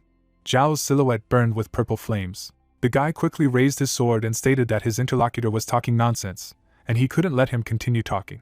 The young man turned around, and the protagonist asked if it was true, because he thought that the wolf spoke quite confidently. Drops of sweat appeared on the fighter's face. A blue glow illuminates the roof. The monster licked his lips and stated that he knew it would interest Roland. The two boys looked at the scene in bewilderment, and the wolf continued to say that he had developed the perfect plan for cooperation. The girl opened her mouth and Fenrir reported that the mutants were gradually evolving to a high level of intelligence, and now all the demons were at a loss, and this was a great opportunity for final destruction, and then exclaimed that from now on he would rule all monsters without invading a single square of the land of humans. Fenrir opened his mouth and asked his interlocutor what he thought of this proposal. The mutant clenched his fists. Roland turned around in Zhao's direction in bewilderment. The main character closed his eyes and asked if the sentence sounded good. The young man opened his eyes in horror. The guy straightened his shoulders and mentally said that the Demon King had arrived here first to prevent him from joining forces with the mutants, and added that he had forced his interlocutor to fully reveal the plan, just to test his reaction. Roland holds the silhouette of a wolf in a bubble in his hand and thinks that Zhao already knew about the plans of the mutants, and everything that happens is within his expectations. Fenrir smirked and mentally reported that even if it was a short-term cooperation, his interlocutor had no reason to refuse it at the moment. Roland quickly pointed his hand to the sword and declared that he refused. The monster looked puzzled. Roland runs to attack the Fenrir, who asks why. The blonde man opens his mouth furiously, thinking that the reason is that the Demon King is watching. The wolf indignantly opens his mouth and asks for his demands. The monster dodges the swing of the sword. He looks at the swordsman and asks to discuss everything. The blonde's eyes glow red. He declares that they have nothing to talk about. He goes on the attack, saying that on behalf of the Demon King, he will destroy him. The red beast cries and asks which side he is on. Fenrir is imprinted into the ground. Roland holds the sword upright in front of him and notes out loud that his opponent is level 101 and will not be able to defeat him, then mentally added that he has survived hundreds of battles. Zhao looks at the blonde man. The hero opens his eyes in surprise and notes aloud what he said aloud about the Demon King. He lowers his head and asks why he said this. Smoke is coming. Fenrir rises to his feet and says that even with his awakened wisdom, he cannot understand the logic of human behavior. He clenches his fingers and claims that the blonde man doesn't owe him anything, then adds that he will free all the prisoners and help destroy the demons that are targeting the ground, after which he asks for a chance to survive. Roland opens his eyes in surprise. He clutches his head with the thought that he has understood everything. Sweat runs down his face and says to himself that the second reason why the Demon King personally came to keep an eye on him is because he is afraid that he will let this species of mutant go. Fenrir looks over his shoulder at the swordsman, who aloud declines the offer. The wolf dodges the attacks. The monster asks to be allowed to become a tame dog. The man refuses. The beast says that all his subordinates will become his dogs. The blonde does not agree. The monster begins to cry with thoughts that nothing is working out, then adds that this person must be sick. Roland stands in front of the wolf, who reveals that he is just trying to find a way out for the mutants. The monster makes a furious look and declares to himself that then it makes no sense for him to be so kind. It opens its mouth ominously. The Fenrir will consume 50 layers of gluttony and have risen 30 levels. The creature's eyes shine brightly. He states that he has already spoken. The priest looks at him and states that he said that mutants have a low level of intelligence. The deity replies that the Demon King is stronger than expected, and under the influence of his power, the monsters have become stronger, which is sentient. The man with the beard asks why he didn't say it earlier. The creature rises above the person and says that he could have guessed himself, because it is time to think for himself. The man makes a sad face and agrees that they are to blame for everything. The deity declares that he is sorry. The priest turns around and asks again. The creature smiles predatorily and agrees, then adds that the possibility of forming an alliance has turned into a big crisis. A huge Fenrir stands in front of Roland and claims that he can defeat him. Lightning comes from the wolf's eyes. The blonde looks up tensely and states that this is a ranged attack that will kill everyone. He turns to Zhao and asks her to use all defensive skills. Hooded men create an ice wall. A guy and a girl use defensive abilities. Small children behind the hero apply auras and blessings. The protagonist makes an awkward look with the thought that he alone can do nothing. The blonde summons a red force field in front of him, saying that it is a divine shield. Fenrir jumps onto the scarlet dome. The hooded guy covers himself with his hands and says that Mr. Roland's protection protects them. 3 people are sitting under the red barrier. A young man with a purse makes a sickly face. The children scream. Zhao makes a blank look and declares that it doesn't hurt him at all. Roland spreads his hands tensely and reveals that the difference in levels is too great, and soon the shield will be destroyed. The wolf hits the blonde man and tells him to die. The beast flaps its claws furiously. The blonde reveals that it has no ability to use artifacts, and its powers are limited only by level. Roland looks back tensely, thinking that he has already refused to work with Fenrir, then mentally wonders if the Demon King wants to help him. Zhao looks around excitedly. The blonde notes to himself that the character's acting skills are very bad, as if he deliberately avoids his gaze. The beast opens its mouth in front of the swordsman. The protagonist looks around and calls out to Roland. The blonde man stands in a defensive stance, and says to himself that he sold absolutely everything for the Demon King, but he does not want to help him. The girl throws a flask of green liquid and shouts that she will help her older brother. The bottle flies past the blonde man, who asks what it is. The bottle breaks. The wolf freezes before the bite. He falls to the ground. The hooded young men cover themselves from the dust and call out to Roland. The wind blows away the smoke. Shao makes an excited face and addresses the blonde. Light pierces the dust. Fenrir holds a golden ball in his mouth. He asks what is going on. The blonde man stands in the center of the divine shield. The beast tries to bite through the barrier and says to itself that it has previously broken exactly the same one. The blonde radiates a golden glow. The monster silently wonders what has changed. The swordsman stiffens his face and says that it's because the monster has a different level. The wolf frowns and asks again. He looks around his shaggy body and states that all of his levels of gluttony have disappeared. Fenrir, a B-class mutant, has been exposed to the purification potion and the state of gluttony has been dispelled, and the previous level has been restored. The monster jumps away and reveals that the body's shape and condition have been restored to their original state. A broken flask with a green liquid lies on the ground. A purification potion dispels magical effects from the target. Fenrir furrows his brows and states that this low-rank liquid couldn't take away his rare properties. Blue Eyes looks to the side and asks what kind of potion it is. The girl looks at Xiao in shock with many bottles in her hands. The hero says that he did not expect these flasks to be so useful. Roland and the wolf make surprised faces. The blonde looks down and thinks that this was the protagonist's cunning plan. The blonde begins to cry. He mentally adds that they are all toys in Zhao's hands. The swordsman looks at Fenrir and wonders why he is so evil. The monster looks surprised and replies that he is in a desperate situation. Blue Eyes covers himself in a red aura and declares that these are the monster's last words. Fenrir furrows his brows and tries to say something. The wolf disappears into the sky in front of Roland, saying that he is not going to have anything to do with him anymore. The swordsman turns to a happy Xiao, who reveals that he knew that the blue-eyed man would come to save them. The hero smiles awkwardly and talks about how he plucked up the courage to go out for the mission rewards, then adds that he didn't expect to encounter such a thing, then adds that he is happy that the swordsman is here. The blonde looks away and claims to himself that as soon as the case came to an end, the guy returned to his fake face as if nothing had happened. The blonde closes his eyes and sighs. He raises his hand and solemnly declares that Xiao can be sure that as long as he is here, the hero is not afraid of mutants, to which he calls him cool. Roland smiles wryly and offers to return to the city. The protagonist makes a happy face and asks if the problem has been resolved. The blonde looks at the guy in surprise and asks what he is talking about, to which he asks if the mutant has left. Blue Eyes raises his fist and declares that the monster's stats are downgraded, so it is not a threat. Xiao sighs and says that it's still not safe for low-level players, even though he only attacked demons and didn't harm humans. Roland gets on a motorcycle and claims that he understands everything and will go right away. The hero happily claps his hands. A guy in a hood addresses a blonde man. The blonde looks at the young man and tells him that he has destroyed all the mutants in the area and orders the children and random players to be sent back to the safe zone. The swordsman closes his eyes. The hooded man asks about the Demon King, to which Roland orders him to be taken home in comfort. Xiao waves to the departing blonde and says goodbye to him. People get off the yellow bus. The hero turns to the hooded young man, who offers to take the car.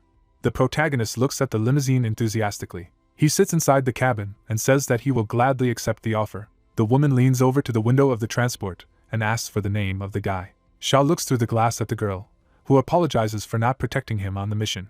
3 people stand in front of a limousine. A woman calls out to the hero. She smiles and states that she didn't expect him to know Roland.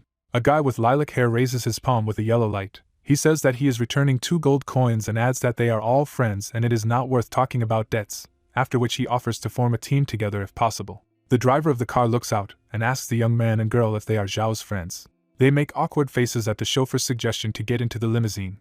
The hero looks at the trio and says that this is not entirely true. The protagonist looks strangely at his former escorts and reveals that he hired them to complete the task, so calling them friends is not entirely correct, then adds that when they were in danger, he felt like he was pushed hard. The driver smiles brightly and claims that he understands everything. He ties up the trio and invites them to get into a police car. The faces of the escorts express shock. A huge white building is shown. A man with papers in his hands looks straight and says that his interlocutors said that he made a mistake. The trio are behind bars, a man in formal clothes wondering if this is extortion. He looks down at the documents. The man holds sheets of paper that say the detainees pushed MS. Xiao and deserve 3 years in prison. A man in a jacket puts a stamp on documents in front of a shocked escort and declares that it is also possible to change it to extortion. As the sun shines on the modern city, a voice tells the morning news that the Guardians of the Sky City have accidentally uncovered a brutal cheating incident that illegally harmed low-level players and charged a defense fee, after which she encourages all players to improve their combat abilities through official channels as well as keep the peace. A white-haired girl with a microphone smiles at the camera and adds that news has come from the front line that the missing children have been found, and Fenrir is the suspect. The Red Wolf's face is hidden by a black stripe. Roland rides a motorcycle, The host reveals that the monster is currently moving towards Damon Street, and the blonde man is chasing him. The white-haired woman happily raises her hands and reveals that this time the children were successfully saved thanks to Xiao. The light falls on the microphone. The girl asks the hero if he has anything to say. The protagonist smiles at the camera and says with a laugh that it's all a coincidence. The host stands next to him and notes that he was directly involved in the auction for an elf in the safe zone in front of the warehouse. A hooded man appears in the frame. The girl says that there are legends about the guy as if he is a god-level boss. A man's hand covers the lens. A frightened presenter in front of the limousine driver asks what Zhao's true identity is. An unknown person declares that this is enough and no more questions. Little Delilah and Babylon sit on the back of the couch in front of the TV with the news, where a news worker asks questions about the character's personality. Longhaired eats a huge cookie for herself. She shifts her gaze to the white-haired woman and says that Damon Street may be the wolf's target. Fenrir is running. The speed is 140 kilometers per hour. The beast moves quickly and declares that he cannot lose here, although he still cannot understand how it happened. The monster kicks up dust along the way, revealing that while he has high stats and the ability to devise the perfect cooperation plan, he didn't even get the chance to become a dog to a human. The monster's eyes glow red. He claims that it doesn't matter, because he will definitely survive and become stronger, and then Roland will become his subordinate. Fenrir moves towards a huge skyscraper. He says that while the great demon is gone, the base is empty, then adds that he planned to leave it as a supply of food, and now it will be useful to him. A large ruined high-rise levitates in the sky. A woman looks after the children. A red beast flies outside the window in front of the little demons. He declares that in order to become stronger again, he will need to sacrifice them. The children turn around in fright. The wolf shouts that they will become his food. Shards of glass are flying. The guardian demon covers the kids with his body, and says that some level 76 mutant dared to break into their territory. Fenrir swings his paw and demands that she get out of the way. The red lion tears the maid's clothes. The actual level is 36, a direct hit. The girl is thrown into the wall in front of the frightened children. The beast opens its mouth in front of the kids and declares that it's time for gluttony. A pillar of magic hit the red giant's back. Gritting her teeth, the woman said that this was not the end, adding that as long as she was alive, he would not be able to harm the children. Fenrir flies straight towards his rival. The striker hit the brunette in the chest. A dent formed in the wall. Brown-eyed was lying unconscious. Turning around, the mutant asked who had come. The wind fluttered the girl's hair. There were 3 people standing in the room. The ladies had their hands on their waists, and the red giant said that it was Belial and Babylon. Opening his mouth, Fenrir said that how the great demons ended up here. Didn't they die? Adding that his research could not be wrong. The demon looked ahead, and the wolf said that the green-eyed woman smelled like the main character. The girl is standing in front of Xiao. Belial lowered her head, and Fenrir told her that such a smell could only be obtained by sleeping together. Grey-haired looked at the demoness, claiming that this could not be, because from the moment the girls met the king, they slept in cat beds. The green-eyed woman smiled. Babylon asked if it could be true. The girl's nosebleed. The cat took a step. Opening his mouth, the redhead asked if he could smell the red, adding that this mutant had already met his master. Frowning, Fenrir asked what kind of master he was. The brunette runs with the children in his arms, and the red giant argues that the one the 3 are talking about is the Demon King. The main character carries a full bag. The monster argues that, apparently, he specially brought a potion that can eliminate his trait of gluttony, also pretended to be caught and made his way into the mutant's lair. Bao's face changed. The protagonist sits on the floor. The red giant opened his mouth in shock, thinking to himself that he had betrayed all of his plans to the Demon King. Smiling, Fenrir said that he would kill all the demons. Raising his paw, the beast said that he needed to feed on demons. Standing in an attacking pose, the mutant said that he and the boyfriend would only eat demons. Roland runs forward, and the giant reasons that it is now clear why the blonde shouted on behalf of the Demon King, adding that he is the only one who did not know anything. A tear flowed from the monster's face. The redhead came closer. Raising his clawed paw, Bao asked his opponent that now that he was aware of everything, he was ready to die in peace. Frozen, Fenrir replied that it was so, he did not want to live anymore. The cat brings its paw to the affected person. The redhead looked down. The giant lay still, and the animal reasoned that the power inherent in these creatures came from the master, and this power was concentrated in the mutant. Taking a closer look, the green-eyed man wondered that maybe the main character did not kill the monster for some purpose, and added that if it was, then he would give Red a chance. The wolf frowned. The cat jumped to the floor. The red-eyed man looked ahead, and the red-haired man explained that he would go with them to the master to answer for his actions. Bao, approaching the girls, said that he saw the plans of the giant and could not calm down. Babylon thanked the cat for accompanying them. Turning around, the redhead said that if the king accused the crew of arbitrariness, it would be on Fenrir's conscience. The trio moved into the hole at the command of the main that it was time to return. Bao looked down. Someone was peeking out from behind the stone. With a change in his face, the blonde thought that he had accidentally discovered a demon camp. The Lord was frightened. It was said that his name was Roland. Originally he was the hope of mankind, but now he is in despair all year round. He received an order to pursue the kidnapper Fenrir, but by mistake ended up in the den of demons. The man looked at the cat and the two girls, and after he was discovered, he found himself alone surrounded by 3 powerful demons. Belial and the girl stood beside him, apologizing that he could only kill him to silence him. Roland looked down, reasoning that his strength was the highest among men, and in a one-on-one duel, either Belial nor Babylon could stand against him. But at the moment, he had no chance of winning. The cat jumped up, spreading his paws to the sides. The man said goodbye to the little hope. The Lord gritted his teeth, saying that this was the only way. The man raised his hands in the air, activating the Lee family's last trump skill, shouting that it was the Demon King who had asked him to come. The cat's eyes shone with magic. Energy rings formed around them. Bao narrowed his eyes, asking again about what he had said. The city was in ruins. Roland jumped to his feet in front of the girls. He put his hands in his pockets, saying that it seemed that they, the minions, weren't that smart. None of them knew anything about the Demon King's plan. The queen was angry, asking that he knew his master's plan better than they did. The second shouted that it was arrogant. The cat looked up, asking to be allowed to speak.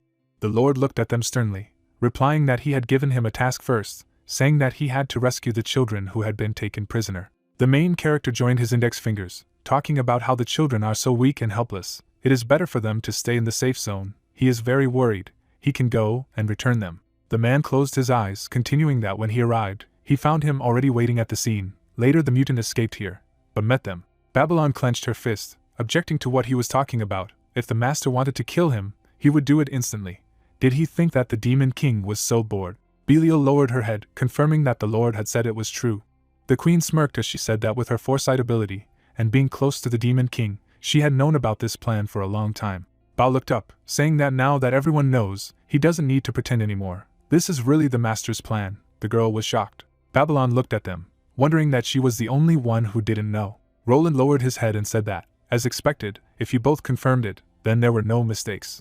He looked up, adding that the Demon King had long known about the possible danger to his subjects, although he seemed indifferent. In fact, he thought of every action and hid his true intentions behind the mutants.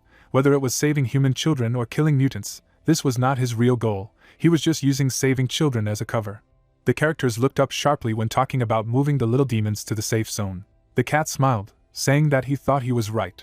The child stood on the edge, asking who they were talking to. The guys crowded around the window, discussing that it looked like this man was the same Roland. The Lord looked up at the building. The monster clenched his fists, exclaiming that he needed to be killed to ease the Demon King's worries. The man, after a high jump, found himself next to the little demons. He smiled, inviting them to come with him. The children sat on the floor, not understanding what was happening. The sun shone on the building as it was said that Roland would take them to the Demon King. Red windows appeared, indicating that his application was not considered. The application was rejected by the system. The young man turned at the sound, wondering if someone had arrived. The hero met the guys outside the gate. Shao smiled, wondering if the cat had got a pet. The guy looked at the Lord, who spread his arms to the sides, asked that he should take care of these.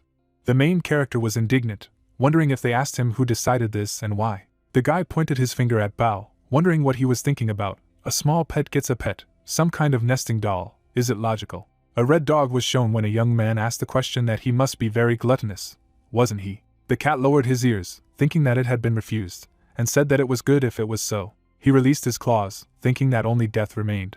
Shao spread his hands to the sides, addressing Bao that he could not even feed himself, but wanted to get a pet. Did he think about who would pay for his food? The young man opened his eyes wide, thinking that if he said so, then so would his food expenses. The girls sat on their knees when he knew they would pay for it.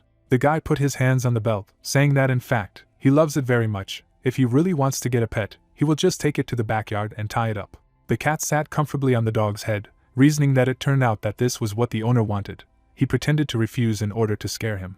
The dog turned to look at the protagonist, thinking about the Demon King forgiving him. He sat in the cage, reasoning that from now on he would be the king's dog. He was standing in a cage in the corner of the room, summoning the Demon King. Roland spread his arms to the sides, asking to take care of these children. The hero wondered why he was talking about it so naturally. The Lord sternly turned his attention above. The man lowered his head, reasoning that this was indeed what he had planned. When the Lord said this, he looked at him differently. The young man looked ahead. It was said that his gaze had changed. Roland stepped closer to the hero, saying that he had tracked down Fenrir and found this group of children, who had also been victims of almost dying at his claws. He winked, saying that the past and personalities were completely unverifiable, so there would be no problem. Xiao lowered his gaze, pondering what it meant. The man, as an official representative, asks him to contribute to the social construction. He has indeed helped him many times, and it will be a little embarrassing to refuse. The guy closed his eyes, holding out the thing, replied that it would be a little difficult to settle with him, wouldn't it? It's better like this. He has some initial equipment, he will distribute it among everyone so that they can warm up. The conversation was about slow-selling goods. A plot of land in the city was shown above, when a young man said that he would sponsor an orphanage, talked about the fact that he was given a plot of land, but he never used it. Roland was surprised to ask about the orphanage. The hero replied that he really could not give more. It was said about mental pain to the point of coughing up blood, HP -100. The child took hold of his trouser leg, calling for the king. The children opened their eyes wide, looking up, wondering that they were now orphans, those who had no one to rely on. Xiao was surprised, realizing that everything was so sad. He looked down, reasoning that it might work. The hero smiled, answering that if he, Brother Roland, really needed his help, he had an idea. Xiao held up a thumbs up, wondering why not create a guild and accept everyone, so they would be closely bonded, take care of each other, and help each other. The children in headphones stared at the guy, who said that if there was an organization, they were no longer helpless. The main character closed his eyes, smiling, understood that if he had to pay, then at least it should be a win-win situation. The guy clicked on the notification window, thinking about how the conditions for creating a guild are extremely harsh. Not only will they have to pay a very high fee, there are also requirements for combat power and the number of people. But after creating a guild, the maximum interaction fees can be reduced by 15% when you consider his reputation and an additional 5% discount, resulting in a 20% discount. Xiao smiled as he held a roll of paper in his hand. He was sitting at the computer chair when he realized that he could also use the guild to participate in more activities and earn more money, and thus it would be profitable. The guy smiled as he showed what he had written, said that it was a coincidence, but he already had an application form to create a guild. Roland carefully looked at the system window, thinking that the feigned refusal was in order to create a guild. But if that's the only thing, then, in principle, it doesn't really matter. The Lord bowed his head down when it was said that he had approved, and the guild was successfully formed, pondering the name of that guild. A bright light lit up above the children as they talked about congratulating Xiao on the founding of the Overworld Guild. The characters looked in one direction with interest. The girl opened her mouth, wondering if the whole world meant that people from all over the world could come together and rely on each other, realizing that it was so warm. The girl closed her eyes, thinking that the meaning of the whole world is that the master wants to create a whole new world in which all races can live in peace, and this is indeed a grand plan. Belial narrowed her eyes, calling them a bunch of fools, and understood what that meant. The hero laughed when the meaning of overworld was explained, meaning above world. Roland was horrified, tears in his eyes, wondering what he had just done. The city was shown when it was said that a new guild overworld had been created. Qin looked to the side, asking that the Demon King had founded a guild. Xiao was sitting on the couch, looking at the system window, when a notification came that Qin was applying to join his guild, and also, Lu Xiao had applied to join the guild. The main character was surprised, looking in front of him. The characters appeared in the same world when it was reported that they had joined the guild overworld. The rogue was stunned, wondering. He looked in front of him, receiving messages that he had become the deputy head of the 35th, 36th level, and had obtained the title of Demon King's Claws. Obara turned, addressing Qin. He looked down, did not answer, froze. Warriors appeared behind. The fighter looked ahead, wondering what was happening to them. The characters stood with their backs when the question arose. The robber turned, the warrior wondering why they had suddenly become hostile. The gate was shown. The monster saw a light on him, asking about this feeling. The monster shrouded in green energy raised its head upwards. It was said that he had become the second in command of level 103, 109 and had been given the title of Demon King's Gatekeeper. The monster looked down, revealing that he was originally only a ghost, but the Demon King had suddenly given him a physical body. A location was marked on the globe. The guy clicked on the message window, saying that a red dot suddenly appeared on the map. This is a dungeon. The second clarified that the Demon King's mansion in the safe zone had completely turned into a dungeon. The girl silently watched the work of the guys, who came to the conclusion that the risk was too great to calculate. The lady looked forward, listening to the speed of leveling up the players did not increase, and the strength of the Demon King was growing rapidly. She lowered her head, realizing that humanity had never faced such a terrifying enemy. The girl grabbed the cross, calling on God. The entity sat silently as the request for God to protect was made. The creature was smiling, saying that they should not worry, because the worst outcome would be if she came in person. The possessions of the protagonist were shown. Roland was standing at the gate, bent down.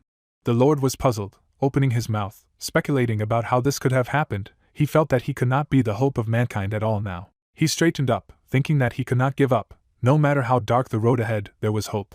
The man gritted his teeth, exclaiming that there was hope that would not disappear. The ladies stood on the balcony, reasoning that they really deserved it. Babylon smirked, remarking, no matter how hard he tried, it was useless because…